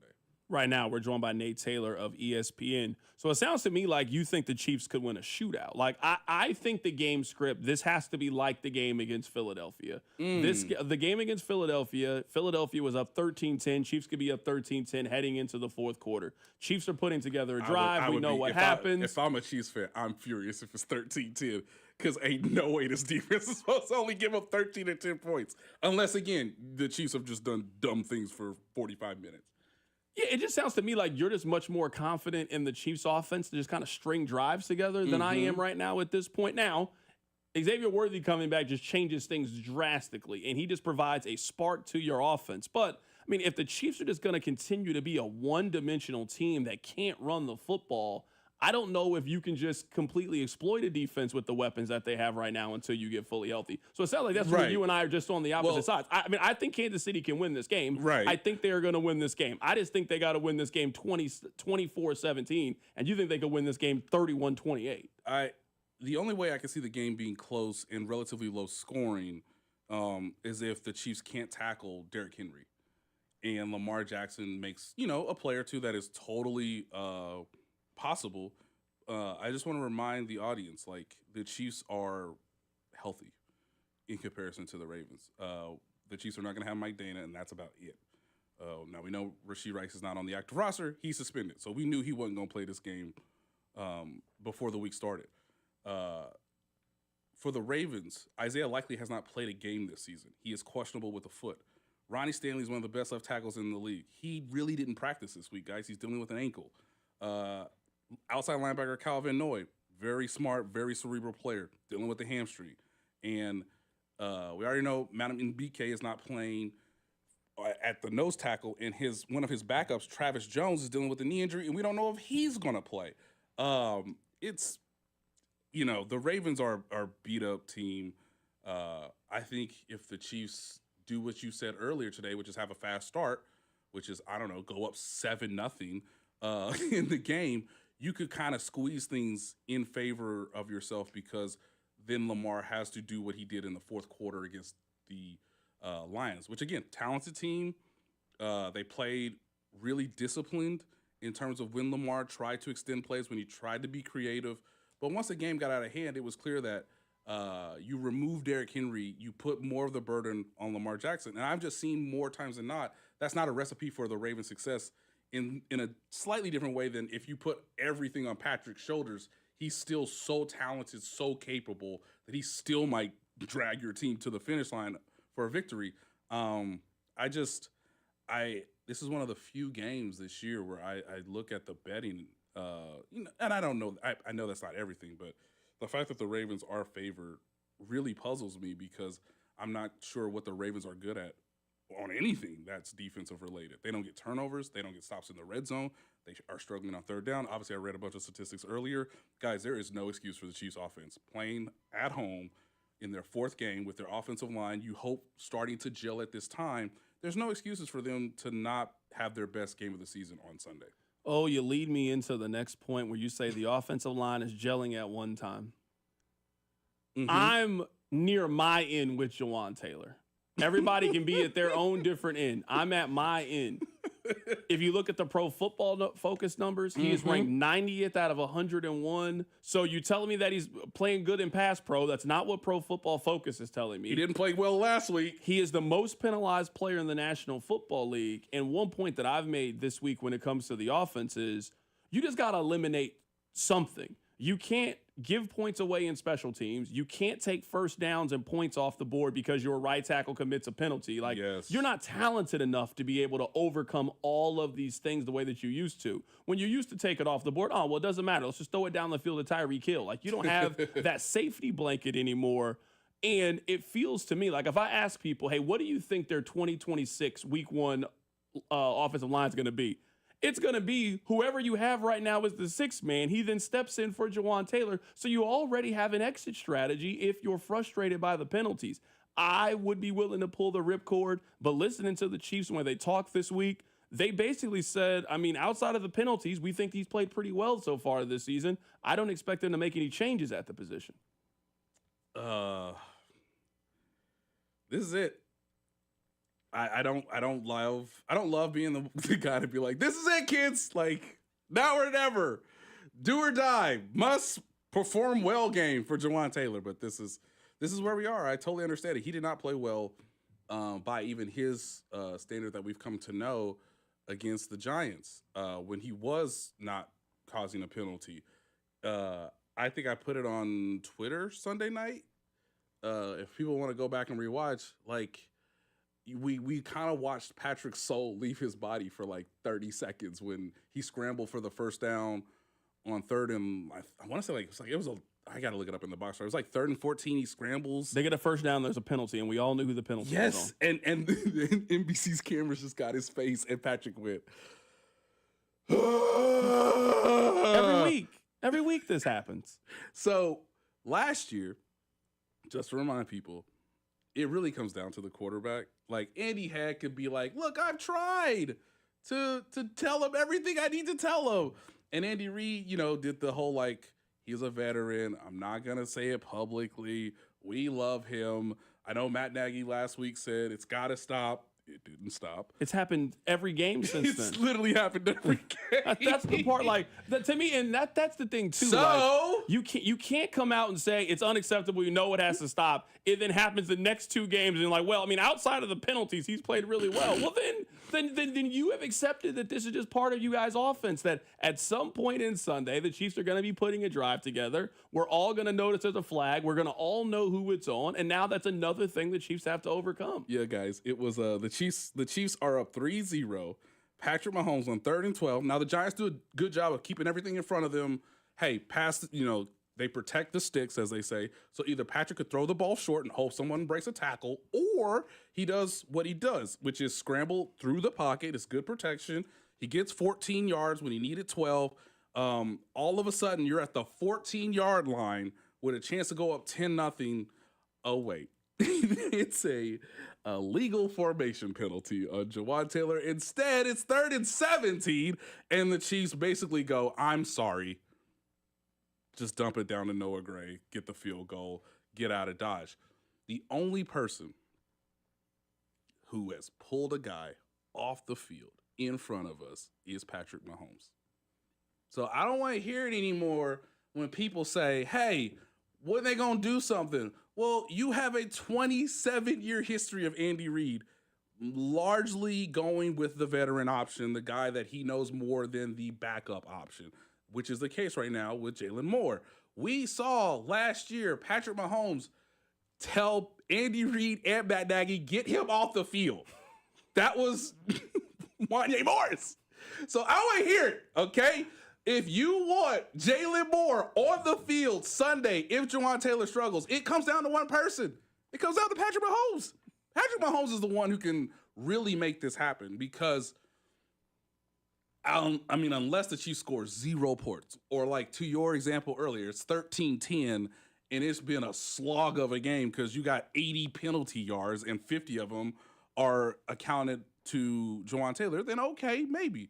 But unless Patrick gets hit, which he hasn't been hit the same way he was or at the same rate he was last year, it really comes down to Patrick Mahomes. If Patrick Mahomes says, look, I can't do it no more, then you'll see Jalen Moore. But do I think Jawan Taylor's probably going to start Sunday and finish the game Sunday? Probably. But I understand everybody's frustration. I've now given you the reason as to why and how these things could change. Coming up on the other side, I want to ask you the question of if you ever think it happens for the Ravens. I mean, right now, Lamar Jackson is 1-5 against Patrick Mahomes. He's a losing record against Josh Allen. If you can't beat the Chiefs and the Bills, very difficult to get out of the AFC. I also want to get your thoughts on Harrison Butker, who's off to a little bit of a shaky start. Yes. But it's early in the season. Is that something you're worried about? We got Nate Taylor of ESPN in studio. Keep it right here, so drive. The Drive with CDOT. Tune in as Nate Taylor of ESPN joins the show in studio every Friday at 4 on your home for Chiefs football. 96.5 The Fan. The Drive, brought to you by DM Injury Law. Have you or a loved one been in a car wreck? Contact DM Injury Law today and get the money you deserve. Car wreck? Remember, Mike's got this. Listen up, folks. I want to tell you guys about my new obsession. It's Daisy French Onion Dip. With football season here, it is the perfect dip for your chips, your wings. The delicious Daisy French Onion Dip and the Daisy Ranch Dip, they're game changers. They're delicious as a homemade dip, and they're made with real herbs and real spices and also ingredients that you find right there in your kitchen. So the next time you're having people come over to celebrate the start of the football season, you better make sure you have one thing, and I'm talking about that Daisy French Onion Dip. You can find it the next time you go to the grocery store. This is Jeff for Heartland Men's Health, where we've successfully treated thousands of men for low testosterone and helped them feel like their old selves again. Please take a moment and listen to how we help this patient. Hi, this is Doug. I'm a patient with Heartland Men's Health. I've been doing low T treatment for just under a year now. I've always dedicated my life to work. I've always found the time to go to gym. I'm 46 years old. My energy level has been on a roller coaster. With work, when we would have like long, stressful meetings, I would notice that I was very exhausted and drained afterwards. And with the low T treatment, I'm not as stressed. I started to feel a lot more level-headed. The roller coaster kind of went away. I think Heartland Men's Health, they really have it figured out. The professional staff, I think it's a wonderful treatment for men of any age. And it's definitely a benefit I'm going to continue. Thank you. It's true. Your initial appointment includes blood work and a medical consult. And if you start on testosterone the day of your appointment, your visit is free. Call 844-447-6600 or go to heartlandmenshealth.com. If you're 55 or older and into that whole saving money thing, T-Mobile has an exclusive phone and internet bundle just for you. Right now, get 2 unlimited phone lines plus 5G home internet for just $30 each per month with AutoPay, plus taxes and fees. And with 5G home internet, setup is easy with just one cord and no technician needed, which is great if you're also into that whole keeping it simple thing. Switch now and experience the best mobile network in the U.S. Visit your local store to start saving. T-Mobile, it's better over here. Based on analysis by Ookla of speed test intelligence data Q4 2024 to Q1 2025. Ookla trademarks used under license. Unlimited on our network. Customers on voice plan may notice speeds lower than other customers and further reduction if using more than 50 gigs a month due to data prioritization. Video streams and SD on this plan. Home internet pricing after $20 in monthly bill credit plus $5 per line without autopay. Debit or bank account required. See 5G device coverage and access details at T-Mobile.com. Tomorrow night, live on NBC and Peacock. The Oregon Ducks. Spectacular! Take on the Penn State Nittany Lions. With a massive play. It's the Whiteout in Happy Valley. Under the lights in prime time. This house is rocking. Don't miss Big Ten Saturday night. Tomorrow, 7 Eastern. Live on NBC and Peacock. Here comes Saturday night. Nationwide is so much more than a great insurance company. They're one of America's largest financial services companies. Like how I'm more than just Peyton Manning. I'm also motivating Manning. When I say insurance, you say financial services. Insurance. Financial services. Insurance. Financial services. Now when I say nationwide, you say is both. Nationwide. Is both. Nationwide. Is both. For your insurance and financial needs, Nationwide is on your side. Nationwide Investment Services Corporation, member FINRA, Columbus, Ohio. Tomorrow night, live on NBC and Peacock, the Oregon Ducks. Spectacular! Take on the Penn State Nittany Lions. With a massive play. It's the Whiteout in Happy Valley, under the lights in prime time. This house is rocking. Don't miss Big Ten Saturday night, tomorrow, 7 Eastern, live on NBC and Peacock. Here comes Saturday night. Sports fans, listen up. 1 in 8 men will be diagnosed with prostate cancer, and bladder leaks can be a side effect. That's why Depend is teaming up with the Prostate Cancer Foundation to encourage screening. Because health is a long game, and it's yours to win. Now here's the cool part. Through November, Depend is contributing up to $300,000 to prostate cancer research by donating 25 cents for every purchase of Depend shields, guards, and Real Fit products. Void in Mississippi. Learn more at Depend.com. Touchdown! Chiefs coverage brought to you by Park & Go, the best deals on airport parking. Don't fumble your airport parking. Score big with Park & Go. All covered parking, fast and free shuttles, and open 24/7. For the best deals in airport parking, reserve your spot now at bookparkandgo.com. Park & Go, family owned and fan approved. Here's traffic, brought to you by DM Injury Law. Have you or a loved one been in a car wreck? Contact DM Injury Law today and get the money you deserve. Car wreck? Remember, Mike's got this. Brought to you by DM Injury Law. We've got a crash up north, Kansas side of things, 635 northbound past K5 south, in the right lane and down south, multi-cars, 435 westbound at Metcalf. From the Anthony Plumbing, Heating, Cooling, Electric Traffic Center on Val, 96.5 The Fan. You're listening to 96.5 The Fan from the Mission Plumbing, Heating, and Cooling Studios. Hey, it's Chris Jones from the Kansas City Chiefs. Welcome back to The Drive with C-Dot on your home for Chiefs football. 96.5 The Fan. All right, welcome back into the show. My name is Carrington Harrison, and Nate Taylor is here. He is with ESPN. I've been calling it Prove It Weekend, is what I've been calling it. It's that way in the National Football League. It's that way in college football. There's a handful of teams that just quite simply have to prove it to you on the field. The Ravens are at the top of the list. If the Ravens lose this game and they're 1-3, I don't think a lot of people are going to kick dirt on them and they're not going to panic, but I'm going to ask a very simple question. I mean, all three of your losses are to Super Bowl contenders. Are you a Super Bowl contender? You know, that's a fair question to ask. If you finish a month in which you lost to Kansas City, Buffalo, and Detroit, and your win is Cleveland, are we still putting you in that same conversation with those other teams? So I'm curious to get your thoughts on the Ravens. I made this point yesterday. Lamar is at the point where there's nothing he can do in the regular season that will impress anybody at this point. He could throw for 60 touchdown passes this year. He could throw for 5,000 yards. It'll be, yeah. Show me what you do in the postseason. It feels like we're kind of reaching that point where people are starting to ask the questions if the Ravens are ever going to be able to get over the hump. Yeah, no, it's completely fair. It reminds us of like when Peyton Manning would just, put up gaudy statistics and, he had yet to get through the AFC Championship. It's unfortunate because we talked about this last year. I would have given the MVP trophy to Lamar Jackson. I thought he was just a little bit more efficient than Josh Allen was, but it was obviously a toss-up. He played really well in the first half, and I think similar to what goes on when you have a franchise quarterback is you go through these waves. And right now, because Derrick Henry's not going to get any younger, you really should be trying to maximize what he gave you last season and this season. But, of course, they don't have as reliable of a kicking game now. Their defense lost its defensive coordinator, and we see what Mike McDonald's doing in Seattle. So they've had a little bit of a slippage in terms statistically last year, and then they have not play well this season. Lamar is so talented, but yeah, I don't know what more you could ask of him than to, win your division, even if it's in a technical down year, and find your way back to the AFC Championship game.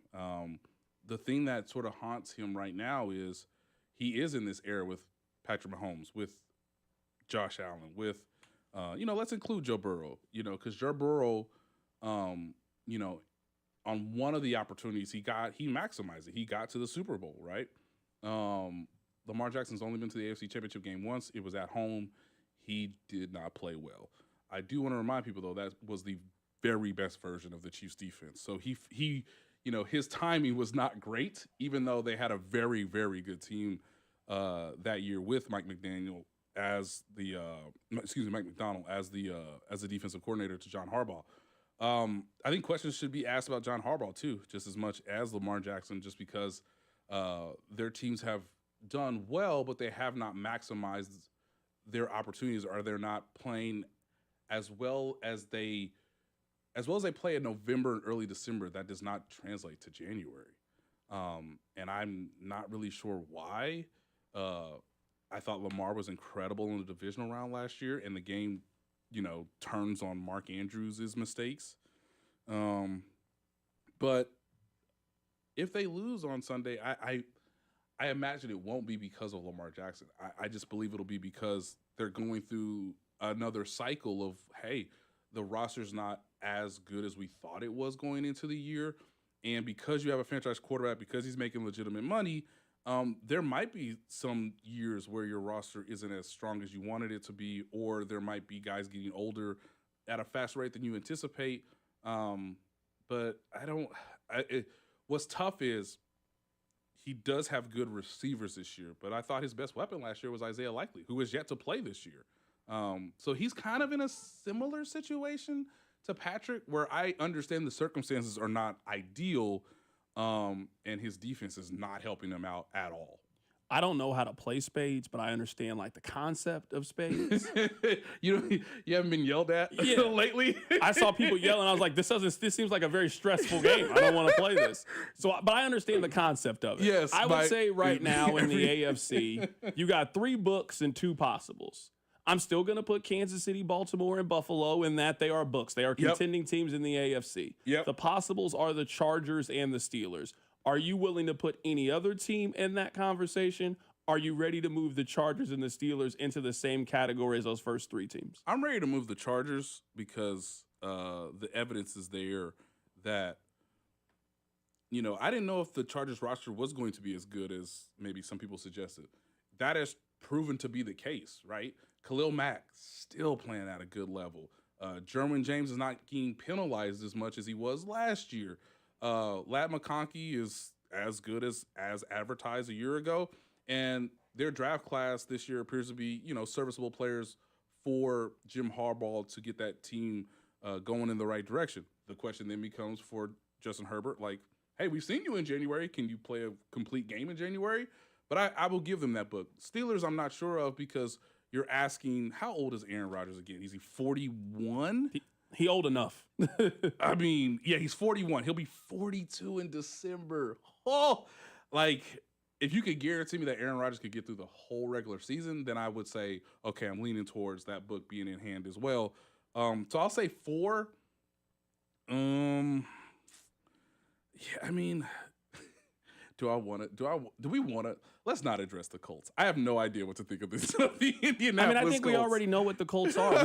We see a team like the Colts every single year. They're gonna win double-digit games in the AFC South. They're gonna lose in the first round of the playoffs. Next year, whenever we give our new playoff teams, the first team we're gonna look to move out of the playoffs is gonna be the Indianapolis Colts.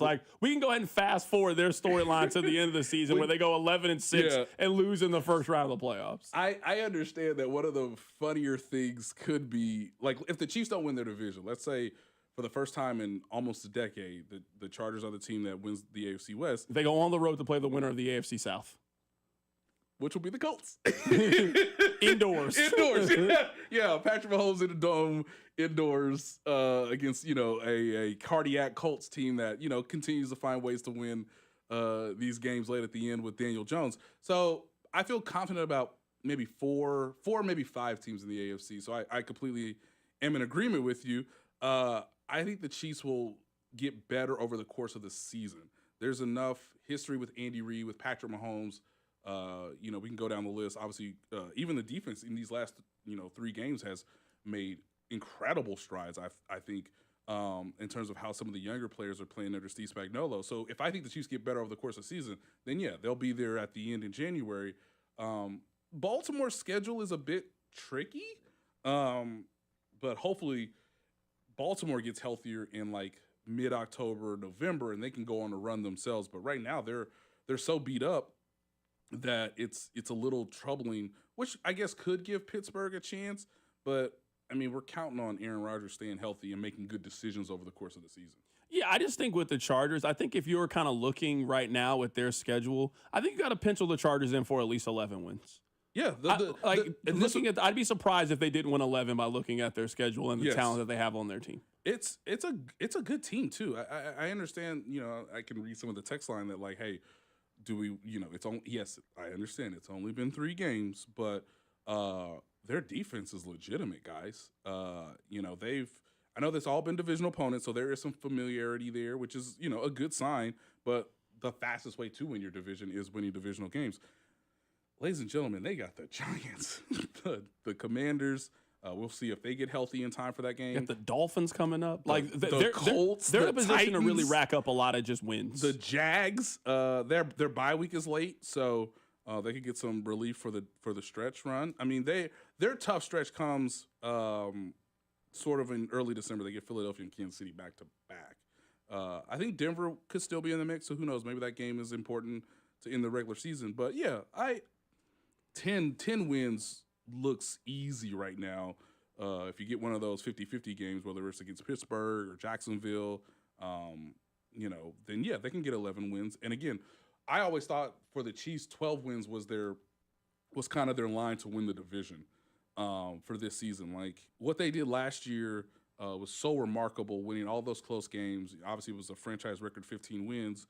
But usually in a competitive division, 12 wins based on how things go within that division usually gets you a home playoff game. I don't know if it'll be the 1 seed necessarily because Buffalo exists. But, yeah, if the Chiefs can get to 11 wins, get to 10 wins, and have that game in December 14th matter a great deal, then, yeah, it'll be awesome for us to see a legitimate race in the AFC. Coming up on the other side, I do want to get your thoughts on Harrison Butker. We'll also get your keys to the game coming up for Sunday. Keep it right here. It's The Drive on 96.5 The Fan. The Drive with Carrington Harrison on your home for Kansas City sports.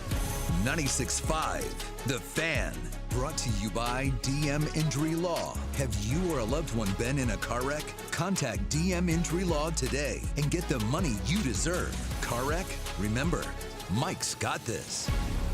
Ready, set, Ford. That's what Shawnee Mission Ford is all about, bringing meaning to Ready, Set, Ford. Hey, it's Gold. You know I've been driving a new vehicle thanks to my friends over at Shawnee Mission Ford for over a month now, and they offer their customers the largest discounts on every new vehicle, along with aggressive rebates and top trade-in value. And maybe you're looking for a pre-owned vehicle. You're in luck as well with over 100 pre-owned vehicles to choose from at prices and terms well within any budget. Shawnee Mission Ford is on a mission to do more. Tomorrow, you'll hear Kansas State football in place of the John Clay Wolf Show. But don't forget, you can still catch the show live on the John Clay Wolf YouTube channel. Sponsored by Give Me the VIN, America's best car buyer. It's a Red Friday on 96.5 The Fan, and the other place is your sports watching headquarters this fall. Now with 5 great area locations: Shawnee, Olathe, downtown Overland Park, Mission, and Belton. Enjoy Red Friday specials all day. Tulsa is my home now. Academy Award nominee Sylvester Stallone stars in the Paramount Plus original series, Tulsa King. This distillery is a very interesting business, and we gotta know the enemy. From Taylor Sheridan, co-creator of Landman. What are you saying? I'm a rat! If you think you're gonna take me out, it's gonna be really difficult. Tulsa King, new season now streaming exclusively on Paramount Plus. Your cold is coming. Your cold is coming. When you feel a cold coming, shorten it with Zycam, the #1 cold shortening brand. Oh, no, not before my big trip. The big trip you've been planning is coming up, and so is your cold. But Zycam can shorten your cold and get you back to planning sooner. Thanks, Revere. We really should keep Zycam in the house. Shorten your cold with Zycam. Take it from America's most revered messenger. Shorten your cold at the first sign with cold shortening products from Zycam, the #1 cold shortening brand. Available in stores or see where to buy at Zycam.com. Tomorrow night, live on NBC and Peacock, the Oregon Ducks. Spectacular! Take on the Penn State Nittany Lions. With a massive play.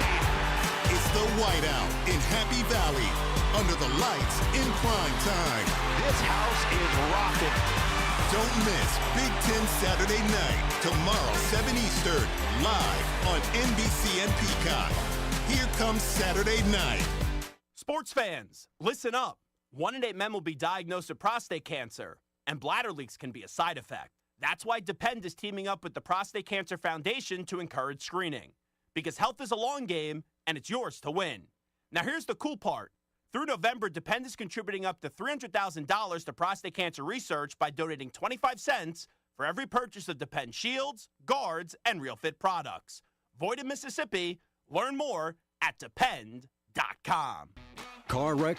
Get the money you deserve. Mike's got this. Paid for client betrayal and endorsement. The choice of a lawyer is an important decision and should not be based solely upon advertisements. Give me one good reason why I should call DM Law. How about 3 great reasons? 1, it's easy. 2, it's fast. 3, the results. Mike's got this. 816-888-7500. Mike's got this. Here's traffic, brought to you by DM Injury Law. Have you or a loved one been in a car wreck? Contact DM Injury Law today and get the money you deserve. Car wreck? Remember, Mike's got this. Brought to you by DM Injury Law. We've got a crash up north, Kansas side of things, 635 northbound past K5 south, in the right lane and down south, multi-cars, 435 westbound at Metcalf. From the Anthony Plumbing, Heating, Cooling, Electric Traffic Center on Val 96.5 The Fan. Hey, it's Rashi Rice from the Kansas City Chiefs. Welcome back to the Drive with C-Dot on your home for Chiefs football, 96.5 The Fan. We got Nate Taylor here of ESPN. We'll get back to the game here coming up momentarily. Want to get your thoughts on Harrison Butker. He's missed a couple of field goals so far this year, missed an extra point or 2 as well.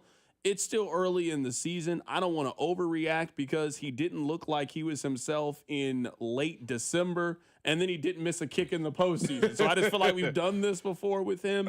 I said that my worry meter is somewhere between 3 and 4 for Harrison Butker right now. It's certainly something. Yeah. And you can argue that him missing those kicks changed the math in both of your losses, that if you make both of those kicks, it just makes it easier for you to come back and potentially win those games. I'm not going to overreact to Harrison Butker. I'm somewhere between a 3 or a 4. Where are you at? What do you think's going on? I would say I'm at a 5 because, you know, to your point, like his kicks have been pretty impactful towards the outcomes of games.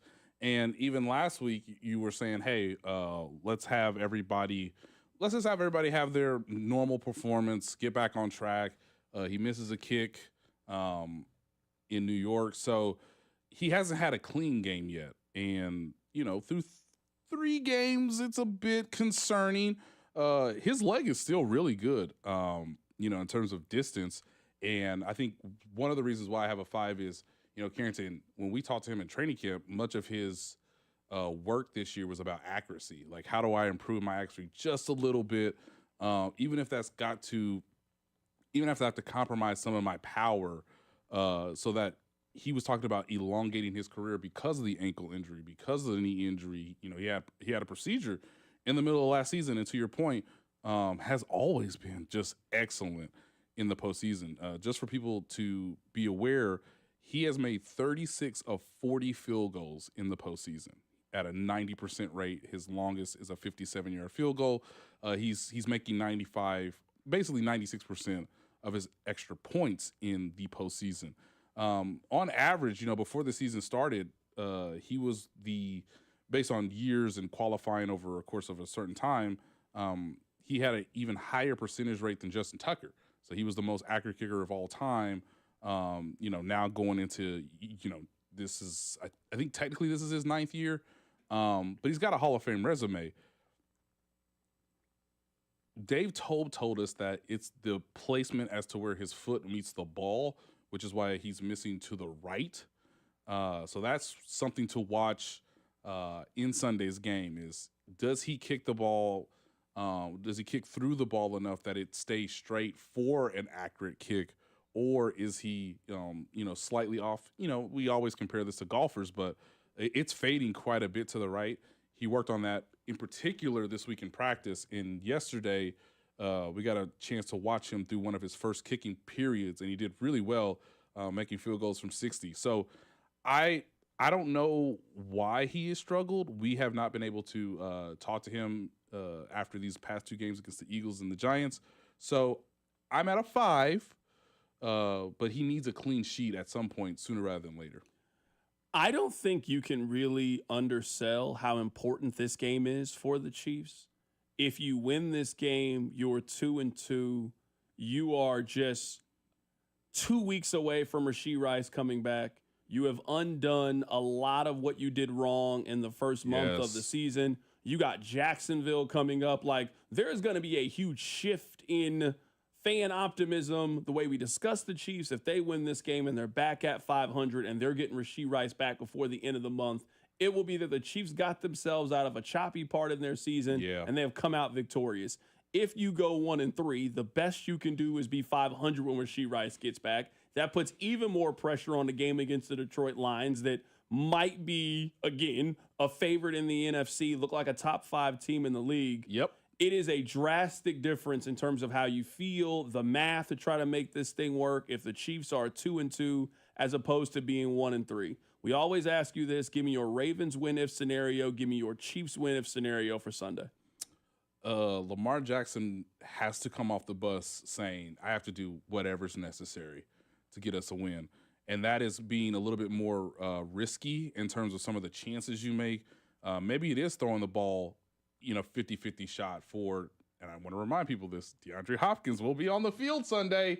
Maybe it's giving Zay Flowers another chance, on a deep ball. Like, test the Chiefs' defense in a sense, whether it's with your arms, with your legs. But again, he is coming into Arrowhead without a full, healthy roster. The Chiefs win if Xavier Worthy looks as good as the Chiefs believe he can be in Sunday's game. And to the point you made earlier, don't do anything stupid in the fourth quarter. Like, don't have drop passes, don't have penalties. Get off to a fast start. I know that I just named like 3 things, but ultimately those are things they can control. To get a tempo and to seize the game even before halftime. I think the Chiefs are the healthier team. I think the Chiefs have the better quarterback. History tells us the Chiefs have the better coach. They are the more rested team. They are the team that I think has a potential to have more explosive plays, not named Derrick Henry. So, don't turn the ball over. Don't do anything silly, and I think the Chiefs win this game.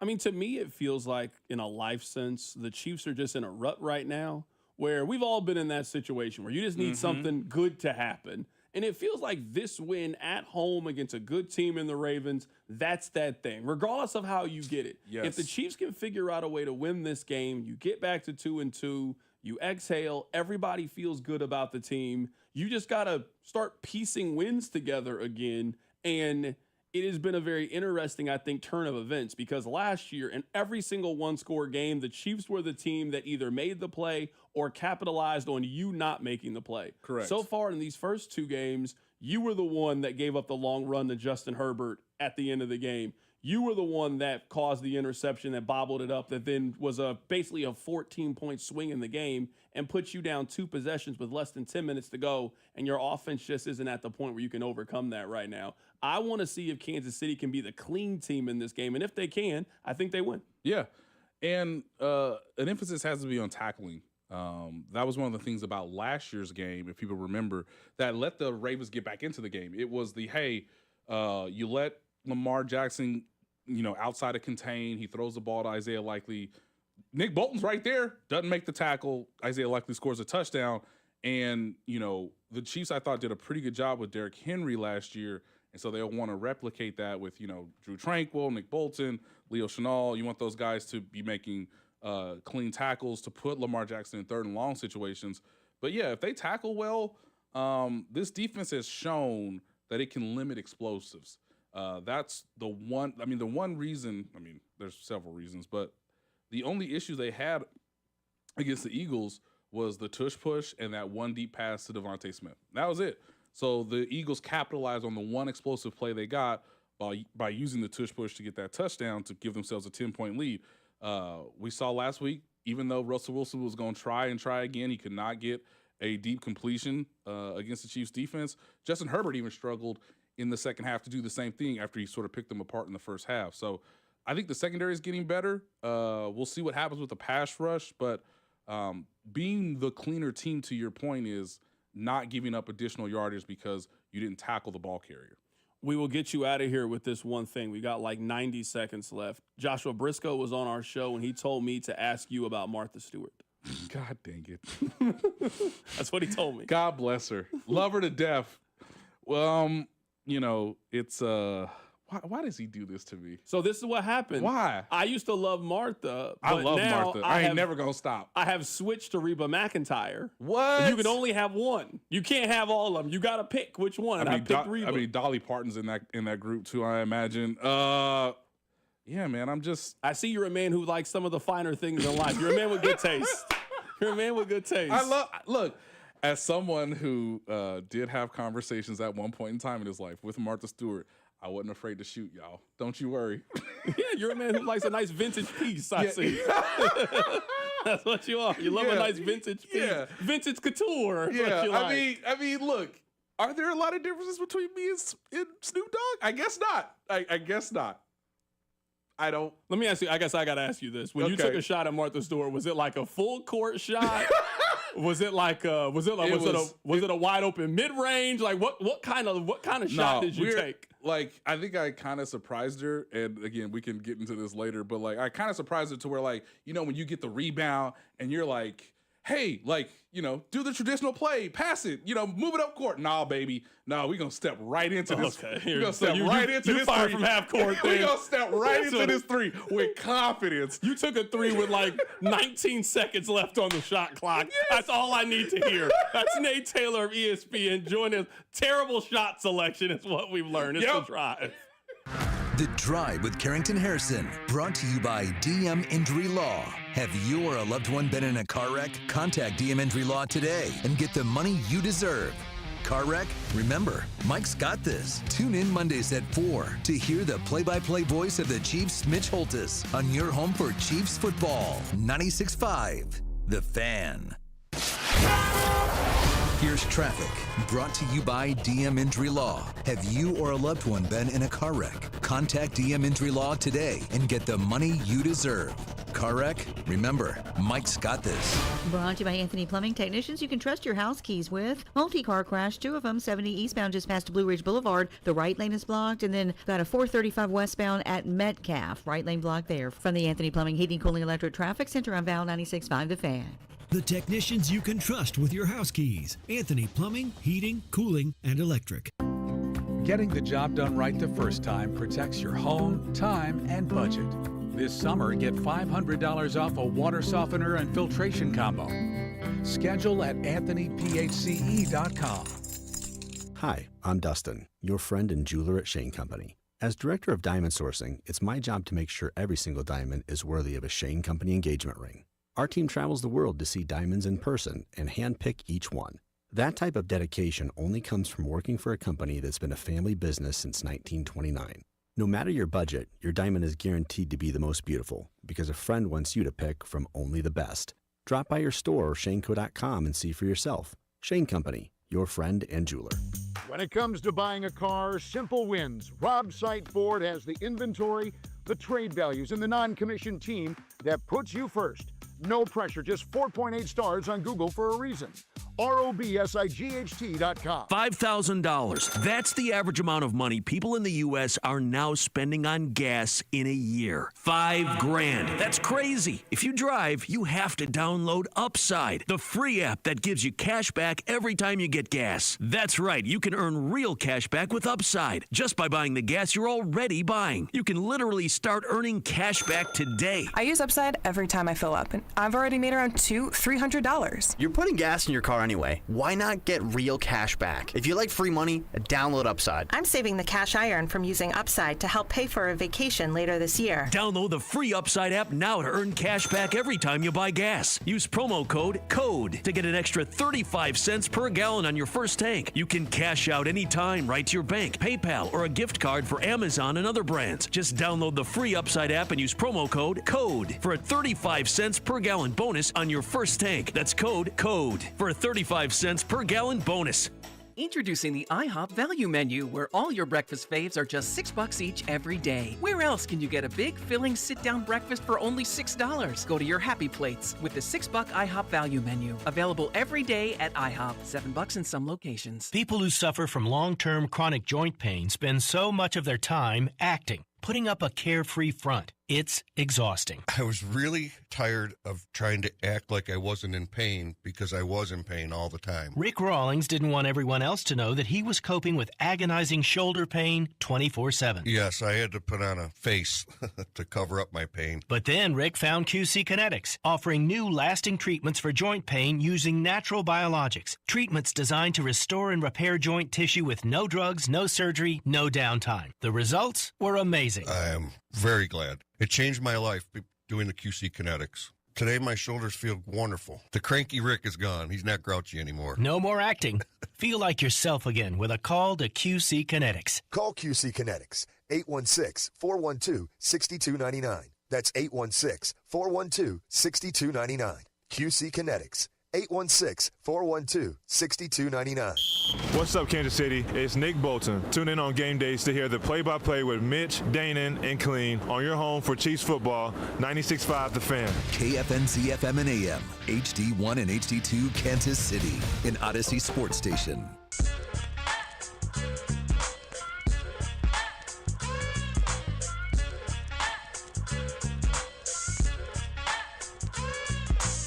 Congratulations on getting through your 9 to 5. Thank you so much for listening. It is The Drive. You are listening to The Drive on 96.5 The Fan, 96.5thefan.com, and also the Odyssey app.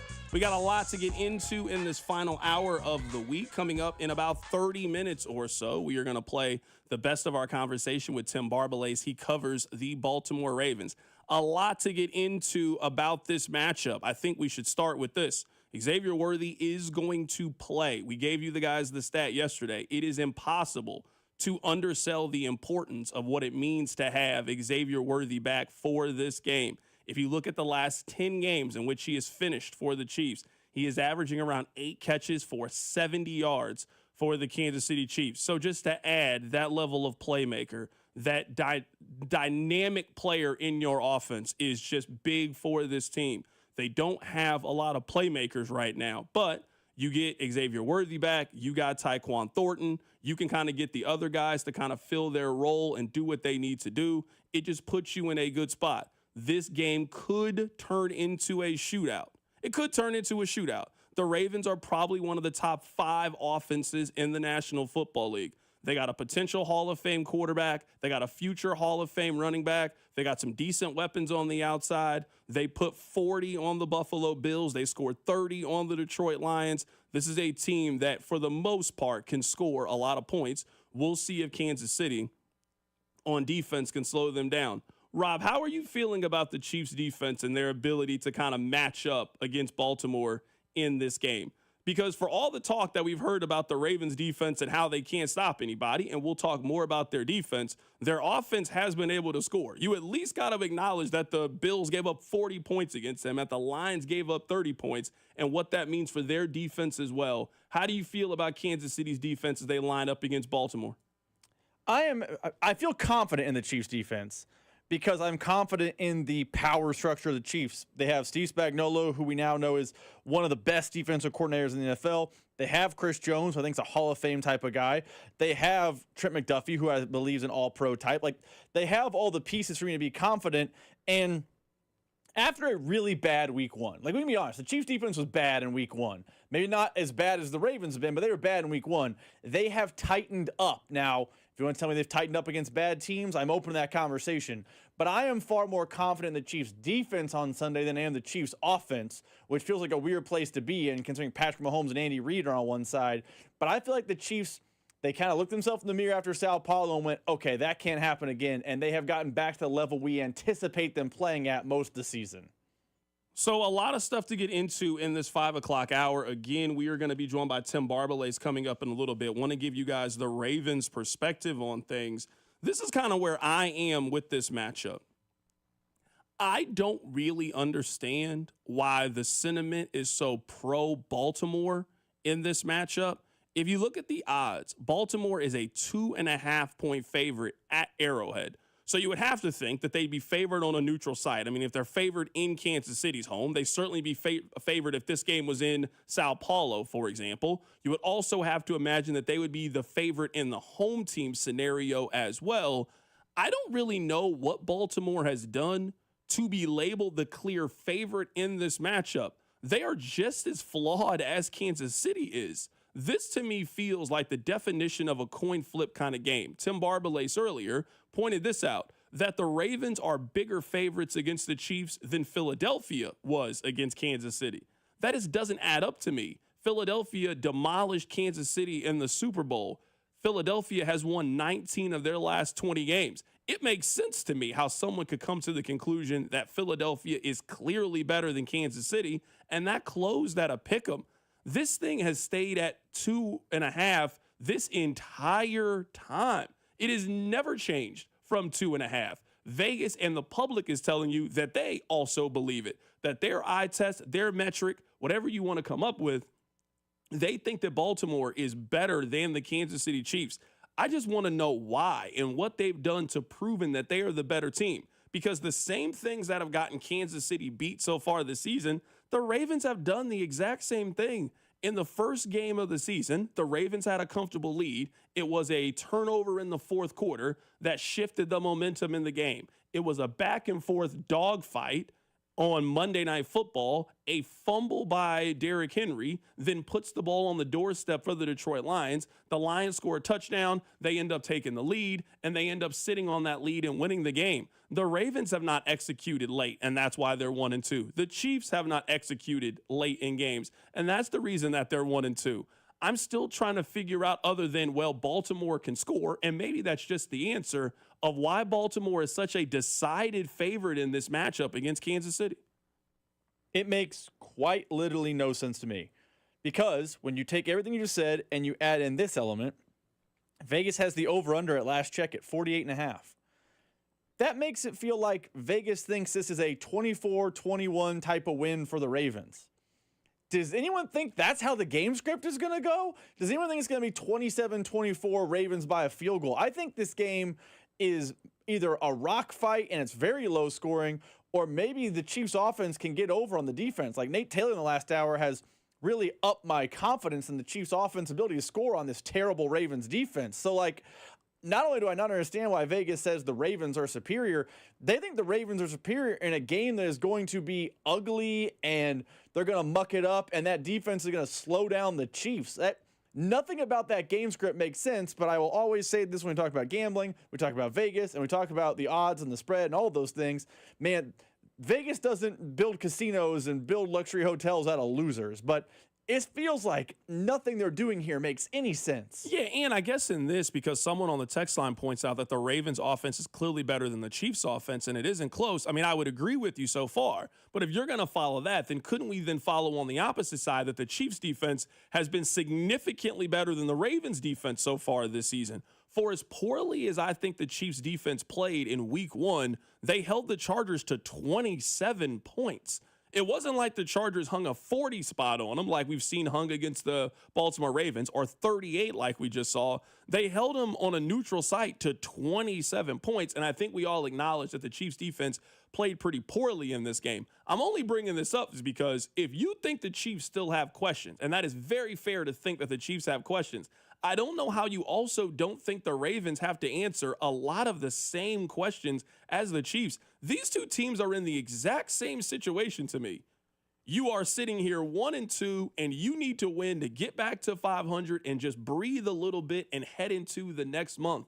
The Chiefs defense has to answer questions. The Ravens defense has to answer questions. The Ravens offense needs to answer, are you going to continue to commit those critical mistakes that have cost you to lose so far in this season? Are you going to have the fumbles? Are you going to make the mental mistakes and mental errors that they've made so far? I just think these two teams are a lot closer than Vegas thinks that they are and that the public thinks that they are. Because, again, if you think the Ravens are a 2.5, 3-point favorite at Arrowhead, there is not a single location in which you think that the Chiefs would be a better team than them. You just think the Ravens are better than the Chiefs right now. I really don't know what they've done to be so clearly better than they are.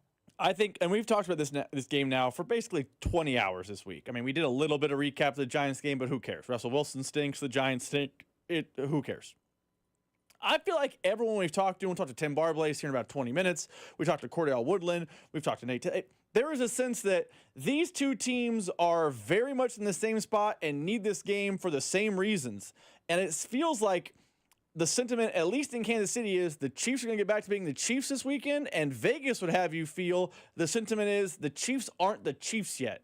Even with Xavier Worthy back, even though they've beaten the Giants, they aren't the Chiefs. Like, that's kind of where the divide is. Because if I look at the text line right now, there's a sense of, hey, the Ravens defense is bad. All they've done is beat the Browns. Vegas feels the opposite. They feel like the Chiefs aren't very good. All they've done is beaten the Giants, who are hapless. So that's what it comes down to. Are the Chiefs still the Chiefs, and they're going to bounce back and beat a good team, not a great team, but a good team at home, and get back to 500 and look like the team we anticipated? Or are the Ravens going to bounce back, get to 500, and say, hey, the Chiefs are down, we're going to kick them while they're down, and get back to 500? I think the sentiment in Vegas and the sentiment in Kansas City are not the same, but are the Chiefs right now is the biggest question to me. Yeah, I guess two things for the Chiefs are this. Number one, it's just starting faster. If you look at the NFL over the last 25 years, the team that scores first wins around 65 to 68% of the time.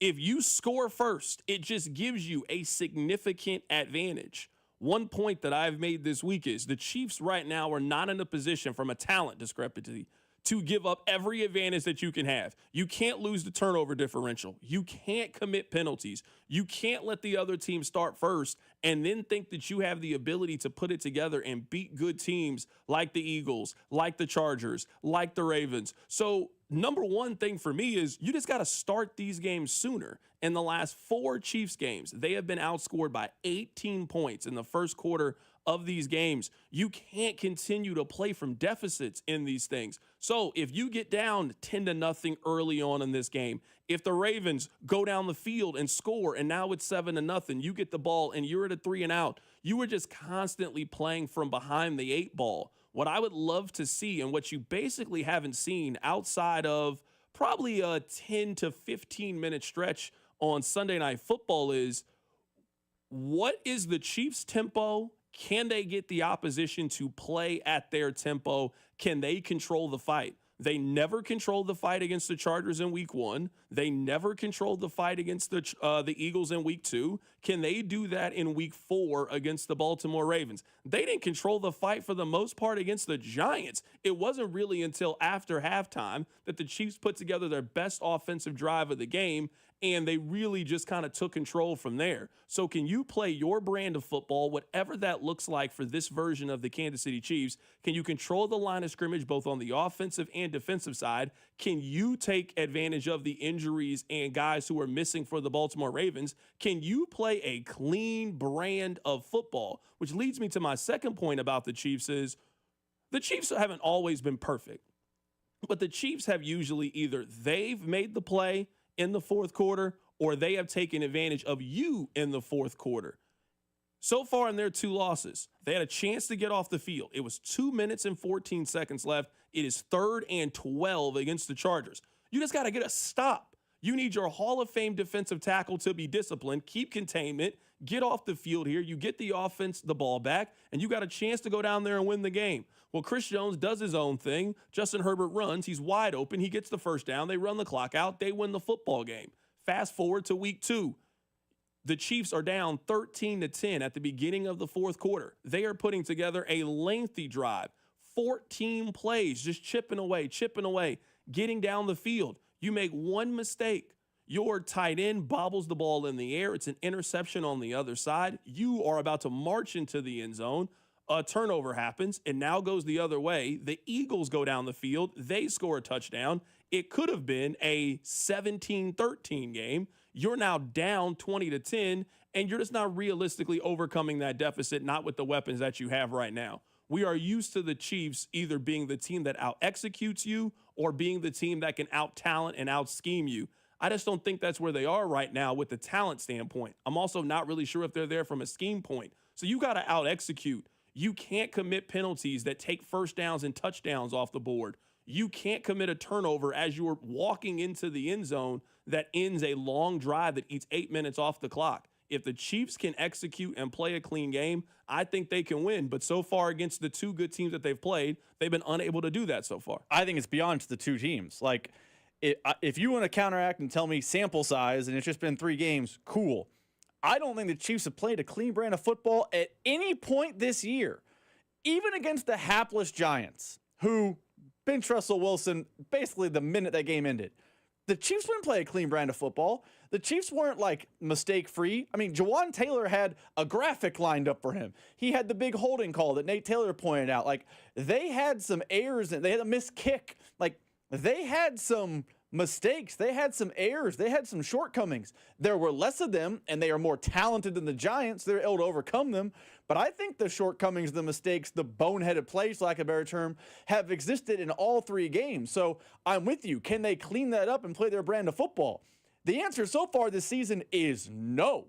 And if you want to tell me the Chiefs are going to get back to being the Chiefs, the team we saw last year, beat the Bills, take care of business against the Texans, thump the Steelers on Christmas Day, and they're going to get back to being that, cool. But the sample size of this season is those mistakes that they make keep popping up. At a certain point, they go from it's a pop-up situation to it's a trend. And I don't know if that number is 3 games, but I don't know the Chiefs can play a clean brand of football. I haven't seen it in 2025. And I think what makes this game so interesting is the Ravens also haven't really played a clean brand of football. And that's why all week we've been talking about this. This is the ultimate swing game between these 2 teams. It is a drastic difference. If you are 2-2, you have a 50% chance of making the postseason. If you start the year 1-3, you have a 13% chance of doing it. That I know we will continue to laugh off any percentage that tells you how hard it's going to be to make the postseason.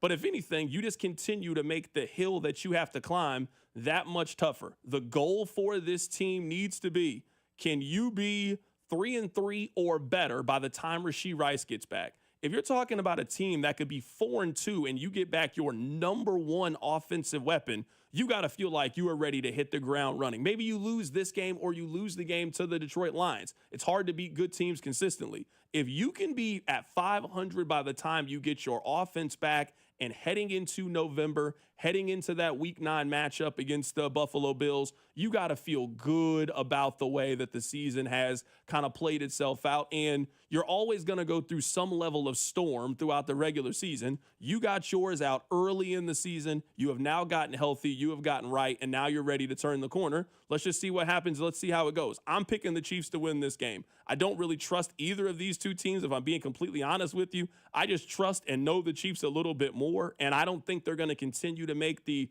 critical error in the 4th quarter of these games. And that's the biggest reason why I'm picking them. I think it's a coin flip on either side. I'm just going to trust that the Chiefs can out-execute the Ravens in the final 8 minutes of these games, because we know it's going to come down to the last 8 minutes. If you've been watching the Chiefs, you know.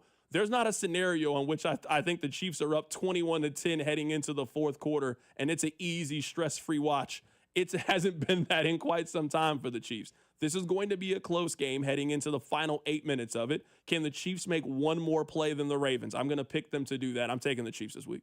I am also taking the Chiefs this week, but my confidence in the Chiefs comes from this. I'm of the belief that Ravens defense is terrible. And I think you're going to find out this weekend. I don't think you're going to walk in on Monday and be like, man, the Chiefs offense figured out some things. I think you're going to walk in on Monday and be like, woof. Boy, is the Ravens defense bad. I think it is exactly what they are statistically. I think they are beat up. I think they are lacking in talent. And I think they are a team that is ripe for the picking. And Patrick Mahomes is the quarterback that should have a get-right game against a bad defense. So I'm agreeing with you. I'm picking the Chiefs. But it's not because of a clean brand of football or I think they're going to get back to being who they are. I think the opponent's defense is beat up and bad. And that is a combination that should lead to points for the Chiefs. And if the Chiefs can score, and I know it sounds dumb, if the Chiefs can score at a high level, I think they are very difficult to beat with how well their defense is playing. So I'm with you on taking the Chiefs, but my confidence stems from the Ravens are so bad defensively. Do you trust the Chiefs to run the football in this game? And not just run it in terms of attempts. I mean, run it in terms of them being effective and being able to run the ball. Because the one thing I will say to defend the Ravens in this is a lot of people will point out, well, how many points? Nate was doing this. Well, they've given up 32 points per game. Well, wait, that was Josh Allen, who threw for almost 400 yards and 3 touchdowns. They had 5 different players have at least 50 yards receiving in that game. In the game against the Lions have maybe the most talented offense in the NFL outside of Philadelphia, and I think most people would take the Lions offense over the Eagles offense. They got the best running back duo in the league. They got 2 dynamic wide receivers. They got the best offensive line perhaps, and a really good tight end. That's not really the weapons we're talking about with Kansas City right now. So if you're going to point out the defense for the Ravens, you at least got to point out who they've played so far and how they can potentially slow down an offense like Kansas City. We just saw a team run for almost 250 yards against the Ravens 4 days ago. Do you think that Kansas City can have some success running the football against the Ravens? I don't mean to skirt your question, but define some success. Like, I think the Chiefs can run as effectively against the Ravens as the Giants ran against the Chiefs. I think Isaiah Pacheco could have a Cam Scatterbo type of game where he has 15, 16 carries and gets 60, to 65, maybe 70 yards. Like, if you call that effective, then yeah, I think they can be effective. I think it will be something that they are not moving in reverse running the ball, but I don't think they're going to turn into, the 2003 Chiefs. It's going to look like Priest Holmes back there with, tons of space. I think what the Chiefs do against the Ravens will mirror kind of what Cam Scatterbo did against the Chiefs. I will absolutely take that. If you were telling me right now that you think the Chiefs can run it 27 times for 130 yards and a touchdown, press the button right now. That's a game that I am 100% confident that the Chiefs win. If you were telling me that for the first time this season, they are able to get true balance when talking about their run and pass and open things up, absolutely. Absolutely. I'll take that. If that's the scenario that we're talking about. Yeah, that's why I clarify, define what success. Do I think they're going to run like the way the Lions did against the Ravens? No. That's too high a threshold. But I think they can be effective running the ball on Sunday. Coming up in just a little bit, we'll play the best of Tim Barbalace. He is the Ravens insider. Before we do that, let's get you ready for a weekend in college football in the hits. Your workday is over. Oh, yeah. You're headed home, and now you're stuck in traffic. Time to get caught up on the biggest stories in Kansas City and around the country with CDOT and Rob. It's time for the hits. Number 1.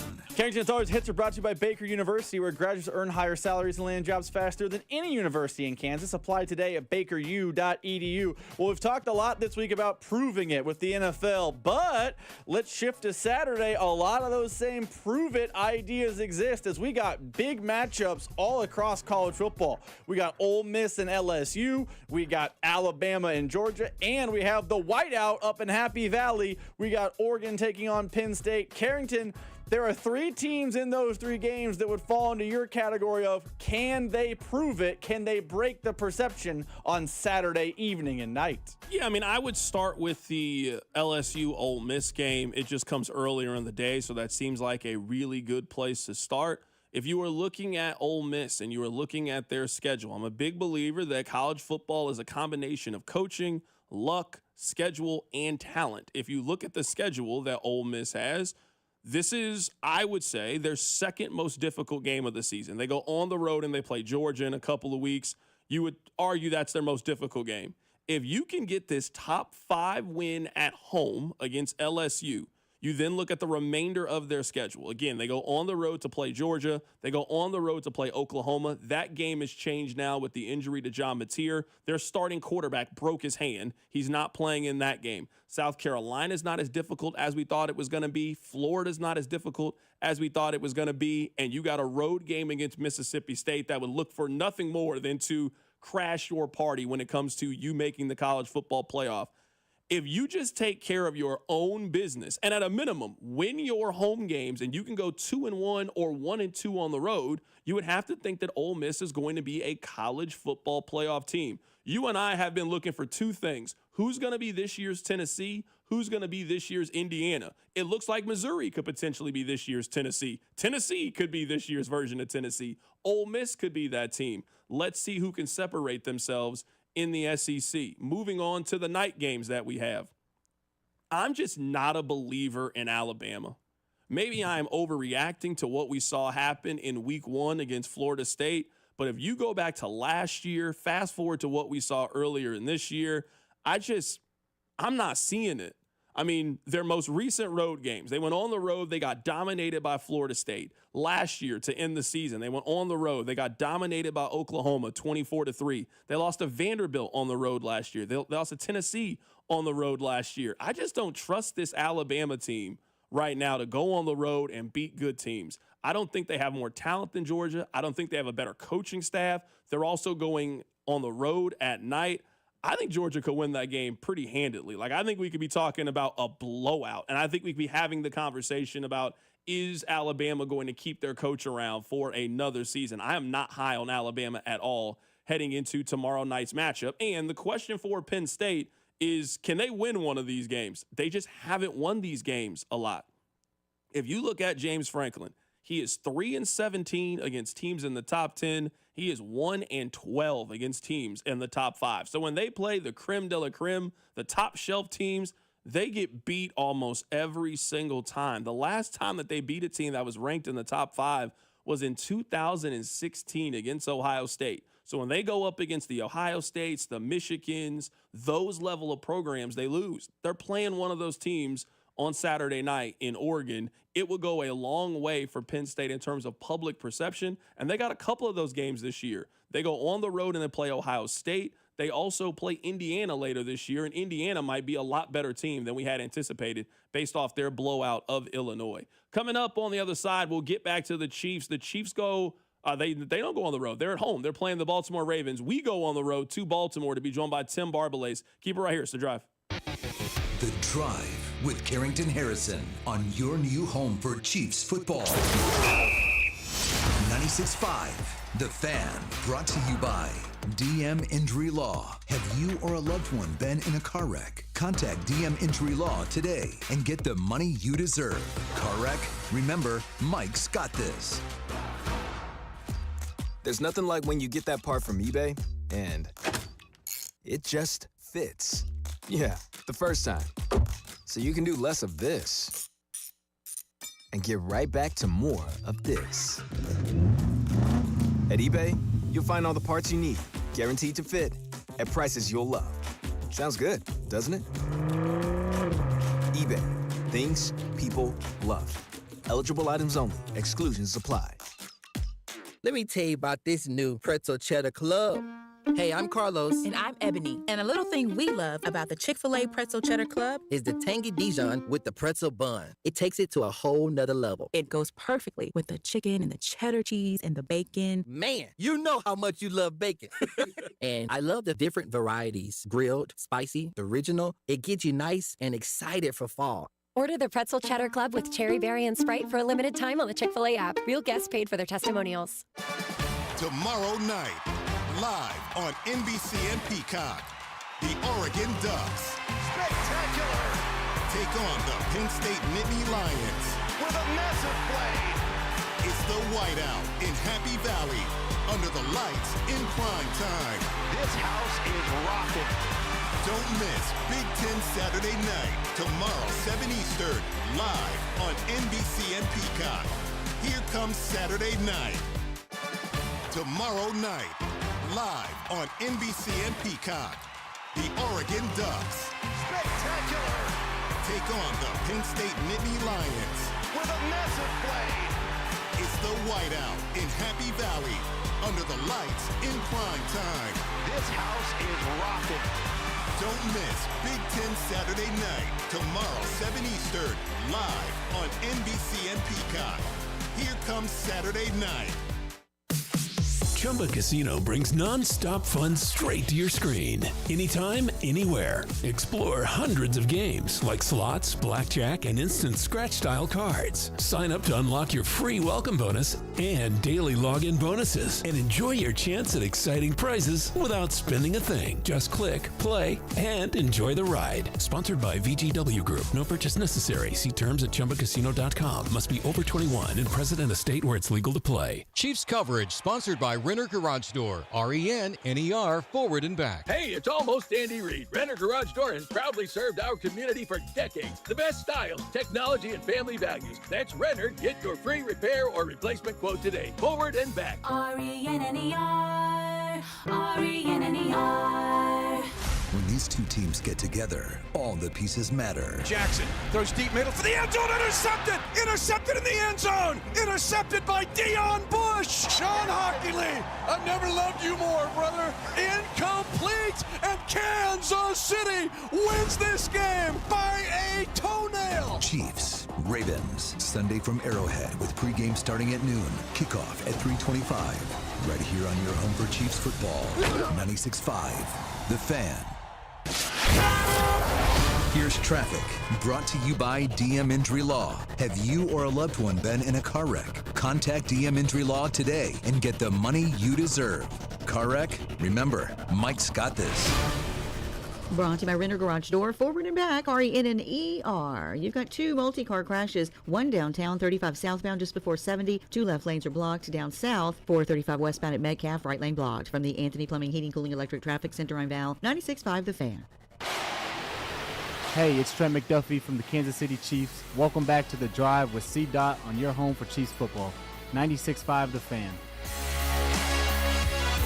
Earlier today, we got a chance to catch up with Tim Barbalace. He is the Ravens insider. He joined us to get ready for Week 4, Chiefs and Ravens. I told him that this feels like a prove-it game for both teams. Here's what he said. I completely agree. And look, if the Ravens lose this game on Sunday, am I at the point where, they're going to miss the playoffs? No, because let's just call the AFC North what it is.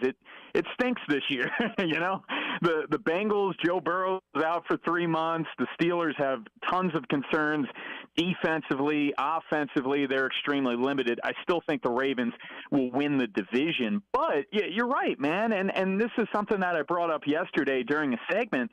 They got to get over this Chiefs hurdle right now. Lamar Jackson has been a stud for years now, but he's been really bad against Kansas City. He's completed less than 55% of his passes in 4 of the 6 games he's played against the Chiefs. His passer ratings below 80 in 4 of those 6 games, and of course they're 1-5. The Ravens got to prove they can beat Kansas City, and they've yet to win at Arrowhead with Patrick Mahomes as starting quarterback. They haven't won in Kansas City since 2012, their last Super Bowl year. So I'm with you. Right now, heading into this game, the Ravens against Josh Allen and Patrick Mahomes, they're 3-9. You got to get over those hurdles. Yeah, I feel like that's a question for Lamar that just pops up at every single turn. Lamar has done just about everything that you can do as a regular season quarterback, but you alluded to it. He's in this big 3 with Patrick Mahomes, Josh Allen, and himself. He's been unable to beat Patrick Mahomes. He has had some slip-ups against Josh Allen. Sometimes I just wonder if this Ravens team, if the clock is going to expire for them, if they're just going to be a team that just has tremendous regular season success but is unable to take that next step. Sports history is just littered with those kind of teams. It's certainly a possibility for sure. And that's why it just felt like this was going to be the year. And maybe it still will, Carrington. I mean, it's still September. But, I mean, how many different articles did you read or guest, shows say, this is the best roster in football. This is the best Ravens roster in the Lamar Jackson era. And the roster did seem very loaded. They really didn't lose all that much from last year, running it back with the additions of some free agent acquisitions in the draft. And that's why it's been so disappointing for them to get off to this start. And in particular, that game against Buffalo, where it's one thing to lose against the Bills, but it's how they lost that game. Another fourth quarter collapse, a game in which it looked like they were going to run the Bills out of the gym. And then they just ended up, gacking it away late. So it's definitely in the back of their heads, man. I mean, you can't tell me it's not a mental component at this point. And trust me, if they get up by double digits on Sunday and Mahomes leads the touchdown drive, you can't tell me there's going to be people on that sideline with the thought, here we go again. Tim, moving to one of the top stories right now with the Ravens has been the fumbles from Derrick Henry. If you look at his career, this isn't really a part of his track record. He's not really a guy who's been known for that. What do you make of the early season struggles from the future Hall of Fame running back?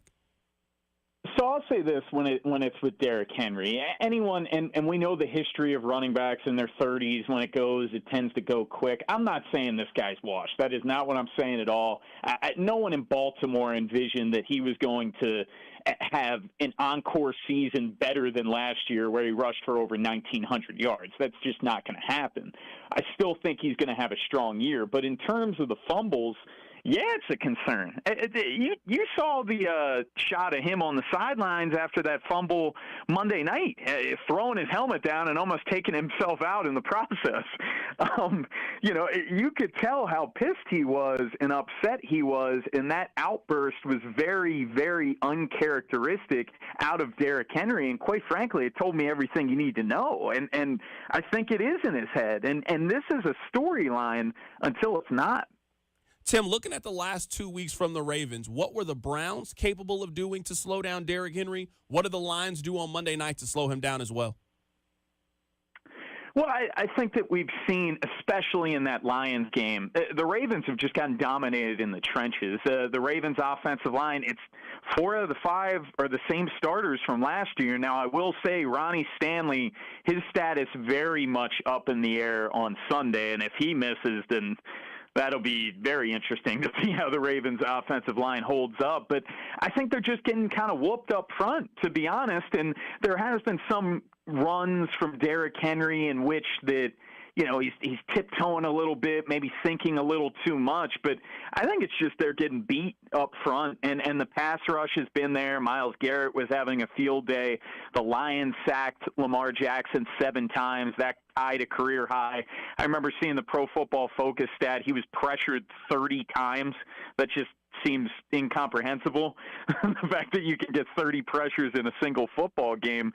The Ravens have to be better up front on the O-line and the D-line. Tim, there was a lot of talk surrounding John Harbaugh after week 1. Was that just usual frustration from Ravens fans about a difficult loss, or is there kind of problems right now happening in Baltimore? Well, Harbs has been a big lightning rod for criticism for quite some time. Heck, Carrington, we can go back after the 2023 AFC Championship where I think everybody was confident that the Ravens were going to beat the Chiefs in that one. Ravens ran the ball all of 6 times in that football game. So Harbs is under the microscope for sure. And I think a lot of people are pointing to the 17 double-digit second half leads that John Harbaugh has blown since becoming head coach in 2008. It's been a long time, man. And if that type of game that happened against the Bills happened in the postseason, it wouldn't shock me at all if John Harbaugh lost his job. If the Ravens do not make the playoffs this year, and I don't think that that's going to happen, but if they didn't make the playoffs, I think it would cost John Harbaugh his job because ultimately we've seen so many different guys come in terms of coordinators, in terms of defensive players, offensive players, and these collapses continue to happen. And fair or unfair, John Harbaugh is the one constant throughout all of them.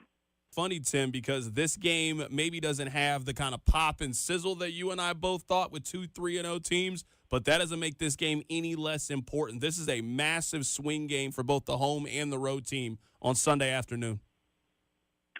Without question, man. And look, I don't know how you can really pick the Ravens in this spot. I'm not saying they can't get it done, but I got to see them get it done in Arrowhead before I can confidently pick them. So I would lean with Kansas City. I'm sure you guys have talked a lot all week long about the point spread.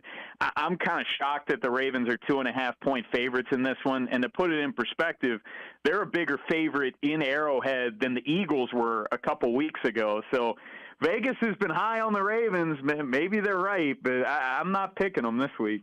That was Tim Barbalace. He is the Ravens insider for 105.7 The Fan. We also had Cordell Woodland on the show on Thursday. We asked him our simple question, Chiefs win if, Ravens win if. Here's what he said. Well, I think the Chiefs win. I think the Chiefs win if they're able to contain that offense enough. Like I said, the Ravens offense hasn't really been an issue at all this year outside of Henry's fumbles. Now, them running the ball has struggled. They struggled with that the last 2 weeks. I think it's the first time in the Lamar Jackson era where they've been held to under 100 rushing yards in back-to-back games. And that's crazy to think with Derrick Henry back there as well. But, yeah, I think if the Chiefs can kind of limit the Ravens offense, keep them to 30 or under, and keep that run game bottled up to where you limit the explosive plays, I think that's a great recipe for success for them. I think the Ravens win if they can get a couple of turnovers. They talked about that all off season defensively, and they haven't really been able to do that at all, at least in the games against these good teams like the Lions and the Bills. If they could force Mahomes into a couple of turnovers, that would help. And it'd also help if they could actually put some pressure on them because they weren't able to do that against the other two good offenses they faced.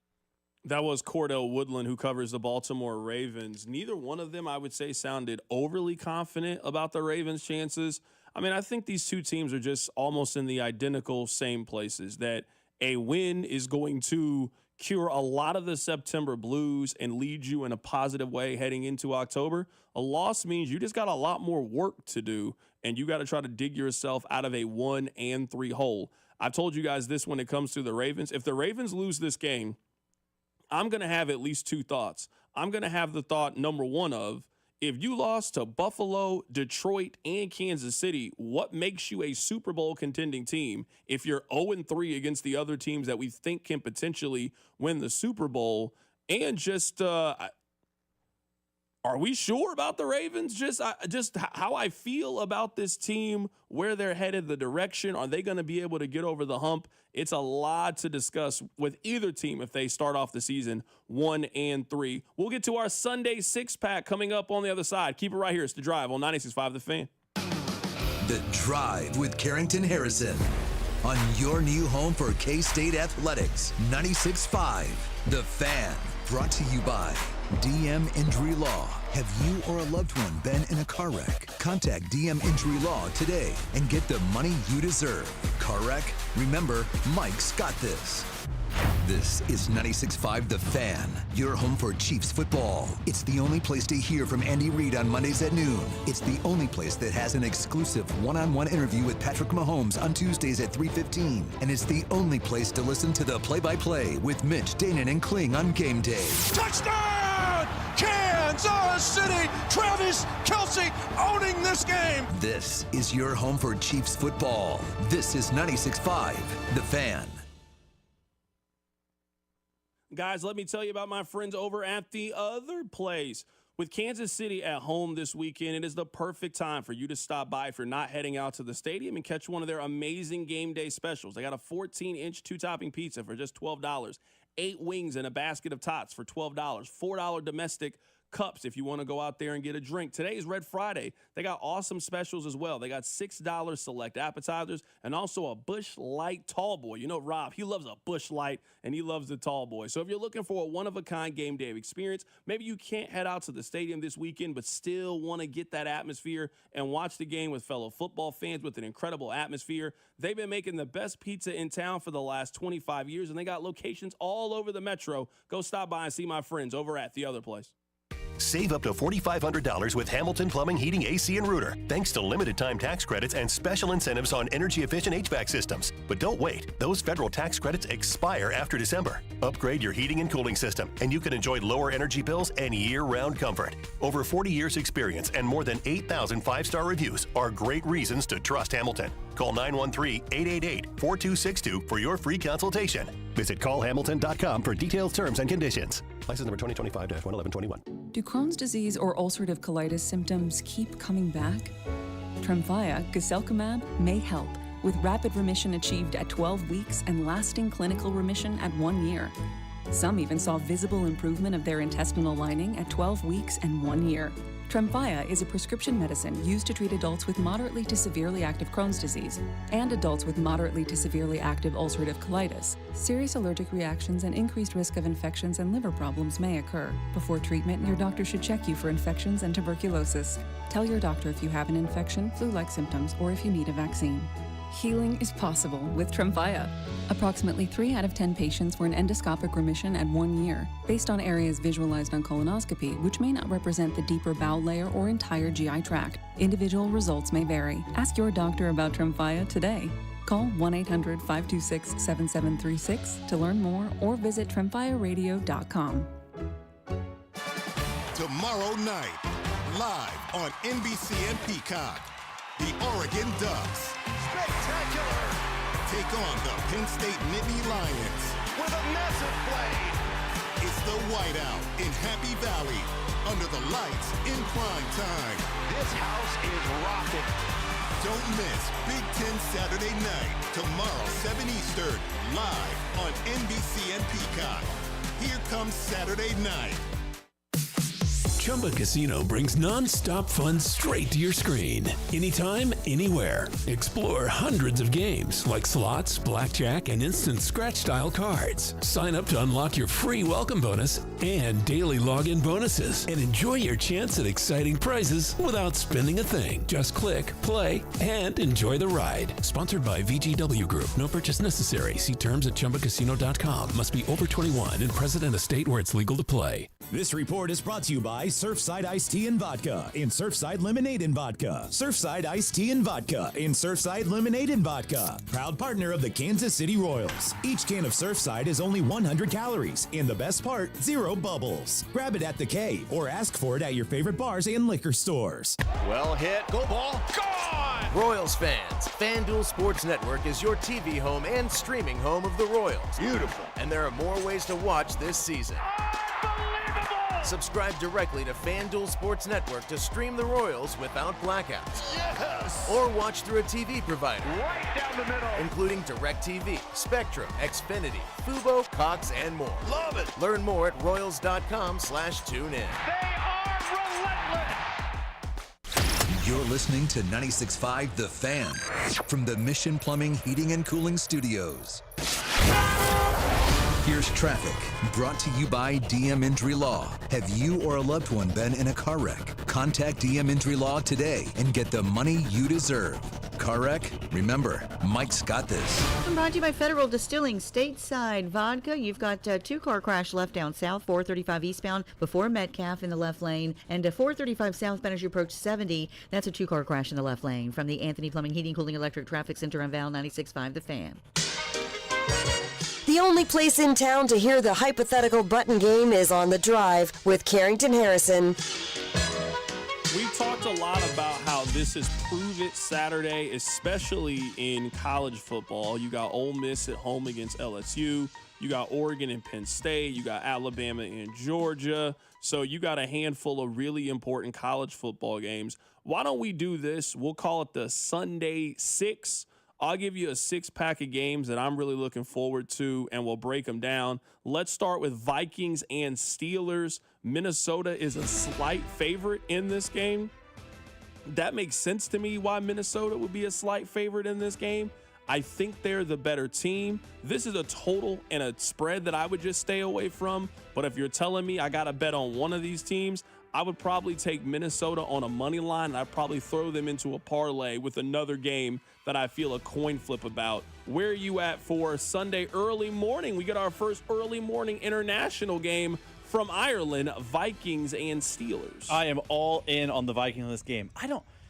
I do not know what other people are seeing with the Steelers. They feel like a 9-8 bland vanilla football team to me. Like, they're relying heavily on Aaron Rodgers, who didn't play great against Brian Flores' defense last year. I don't think getting older is going to help that. I understand the Carson Wentz factor, but I think Kevin O'Connell is a really good coach. I told you earlier this week, I think he's one of the top 5 coaches in the league. I really like the Vikings in this game, and I think I'm trying to convince the group that does the circuit contest with us here at the station to put the Vikings -2.5 into our bets this week, because I really like Minnesota against Pittsburgh. So moving on in the NFC, we got the Eagles and the Bucks. It's funny because the Chiefs, they can't stay off national TV. The Eagles, they have 3 consecutive games that kick off at noon, 1 o'clock for the people out there on the East Coast. Eagles and Bucks, I would actually pick the Bucks if they had Mike Evans. I just think you've seen a much different version of Baker Mayfield when they've had Evans and when they don't have him. But you're going to tell me Philadelphia -3.5, Bucks a little wounded right now. I think you got to take the Eagles until proven otherwise. I mean, they've won 19 of their last 20 games. Right now, it's just their turn. They're just that team right now that everything is going right. I think you got to continue to ride with them. Eagles-Vikings parlay, I think, makes a lot of sense. I'm going to go with the Birds on the road. So here's my thing. I think you're on the right side of this, but man, the Eagles feel like last year's Chiefs. And I know we talked about it ad nauseum throughout the season. It felt like the Chiefs were playing with fire. They just kept getting in close games and winning. And we talked about the championship mentality and all those things. Through 3 games, Philly's the same. Philly won a 1-possession game at home to start the season against a division rival. They then went on the road, Super Bowl rematch, won a 1-possession game on the road. They then had a blocked kick to win a 1-possession game. I guess it ended up being 2 possessions because of the scoop and score. But man, it feels like they're last year's Chiefs. I kind of feel like they're lucky and the Bucks are a better team, but I cannot go against like that feeling of championship type of pedigree. So I'm with you on the Eagles, but I have no confidence in this game because the Eagles feel like last year's Chiefs, where you're going to be down to the wire in every game. This is Colts and Rams. Colts and Rams. That is the 3 o'clock slate over on Fox. Not a whole lot of the country is going to get access to this one, not with CBS having Chiefs and Ravens. I think this is where things come crashing down a little bit for the Indianapolis Colts. They won 1 game they weren't supposed to win against the Broncos. They also have beat 2 of the worst teams in the National Football League. You know how I feel about the Rams. I feel like they're one of the better teams in the league. Rams -3.5. I love it. Give me the Rams -3.5 at home. I think we see the Colts kind of fade back to reality just a little bit. They're a team that's going to lose 7, maybe 8 times. It's just one of them. I don't like how similar we are in the first 3 games. Like, through a 6-pack, me and you are very much in line here. I think the Colts are a very nice story, and you and Nate Taylor described it perfectly. They're like a 10-7 division champ who loses in the first round to a superior wild card team. Maybe it's the Ravens, maybe it's the Chiefs. I don't know. I don't think they're as good as the Rams. I'm less impressed with the Rams than you are, but it feels like the Colts are playing with fire, and now they're coming away from home. I like the Rams in this game. May not the same confidence you do, but it's just eventually Danny Dimes turns into Danny Dimes, right? I mean, Jaguars and Niners is a very interesting one. We got 2 teams that are both over 500. San Francisco, I mean, they just continue to be bit by the injury bug. They lose their best defensive player to an injury. Their quarterback has been injured. Who knows, man? They just figure out a way to continue to win and win and win. This is a game that I would just stay away from. That 3.5 scares me a little bit because I think that half point is what ends up biting you. If it was -3, I'd be on San Francisco. But because it's a 3.5, I just would stay away from it. I do like San Francisco to take care of business at home, but it's just not a game that I feel very strongly about when it comes to San Francisco. So I actually really like the Jags in this game. I know Brock Purdy might be back. Like, there are some thoughts that he's returning to practice. He might be back this week. Man, I think the Niners are a lot like the Colts. They just have a name we're more comfortable with. What have the Niners done this year that makes you think they're good? Like, they beat the Saints. Cool. I guess they won on the road at Seattle. What is Seattle? And then they beat the Cardinals at home. Like, I think the Niners' umph and juice is based on the fact that the Niners. I think the Jags are a better team than them, so give me the Jags in this one. Moving on in the NFL, we talked a lot about the Ravens and Chiefs and how important that game is for both teams. We'll close it out with the Packers and the Cowboys. This is the return of Micah Parsons, who was going back to Dallas after the big-time trade. I think the Packers get back on track in this matchup. I don't know what happened last week against the Cleveland Browns. I think the Browns just have a much better defense than most people are giving them credit for. I think we look back at the Packers, and when we look at week 17 and week 18 and Green Bay is in a fight with the Lions and potentially the Eagles for the 1 seed, we'll look back and think, how did they lose 3 games? Oh, yeah, they lost in week 3 to the Cleveland Browns. I think the Packers go on the road. I think they take care of business. I'm going to take the Packers on the road and Micah Parsons' return. I think it's like -160 for Micah Parsons to get a sack. Just feels like they're giving money away. Let me ask you a question, because I agree with you on the Packers winning. I think they're the better team, blah, blah, blah. Is the only intrigue about this game Micah Parsons? Because there's nothing on the field, like the two teams actual playing football, that is interesting to me.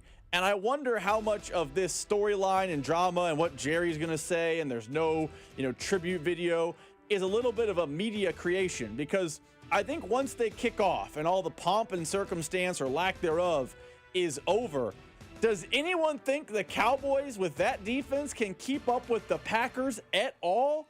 This game might look like that Packers-Cowboys playoff game did a few years ago. I don't think there's anything in the actual between the lines, the game on the field, that's interesting. It's all Micah and Jerry drama. Yeah, I'm not on that same page. I actually think the Cowboys have been a pretty entertaining team so far this season. Now, I guess they weren't last week against the Bears. They just got pummeled last week by the Bears.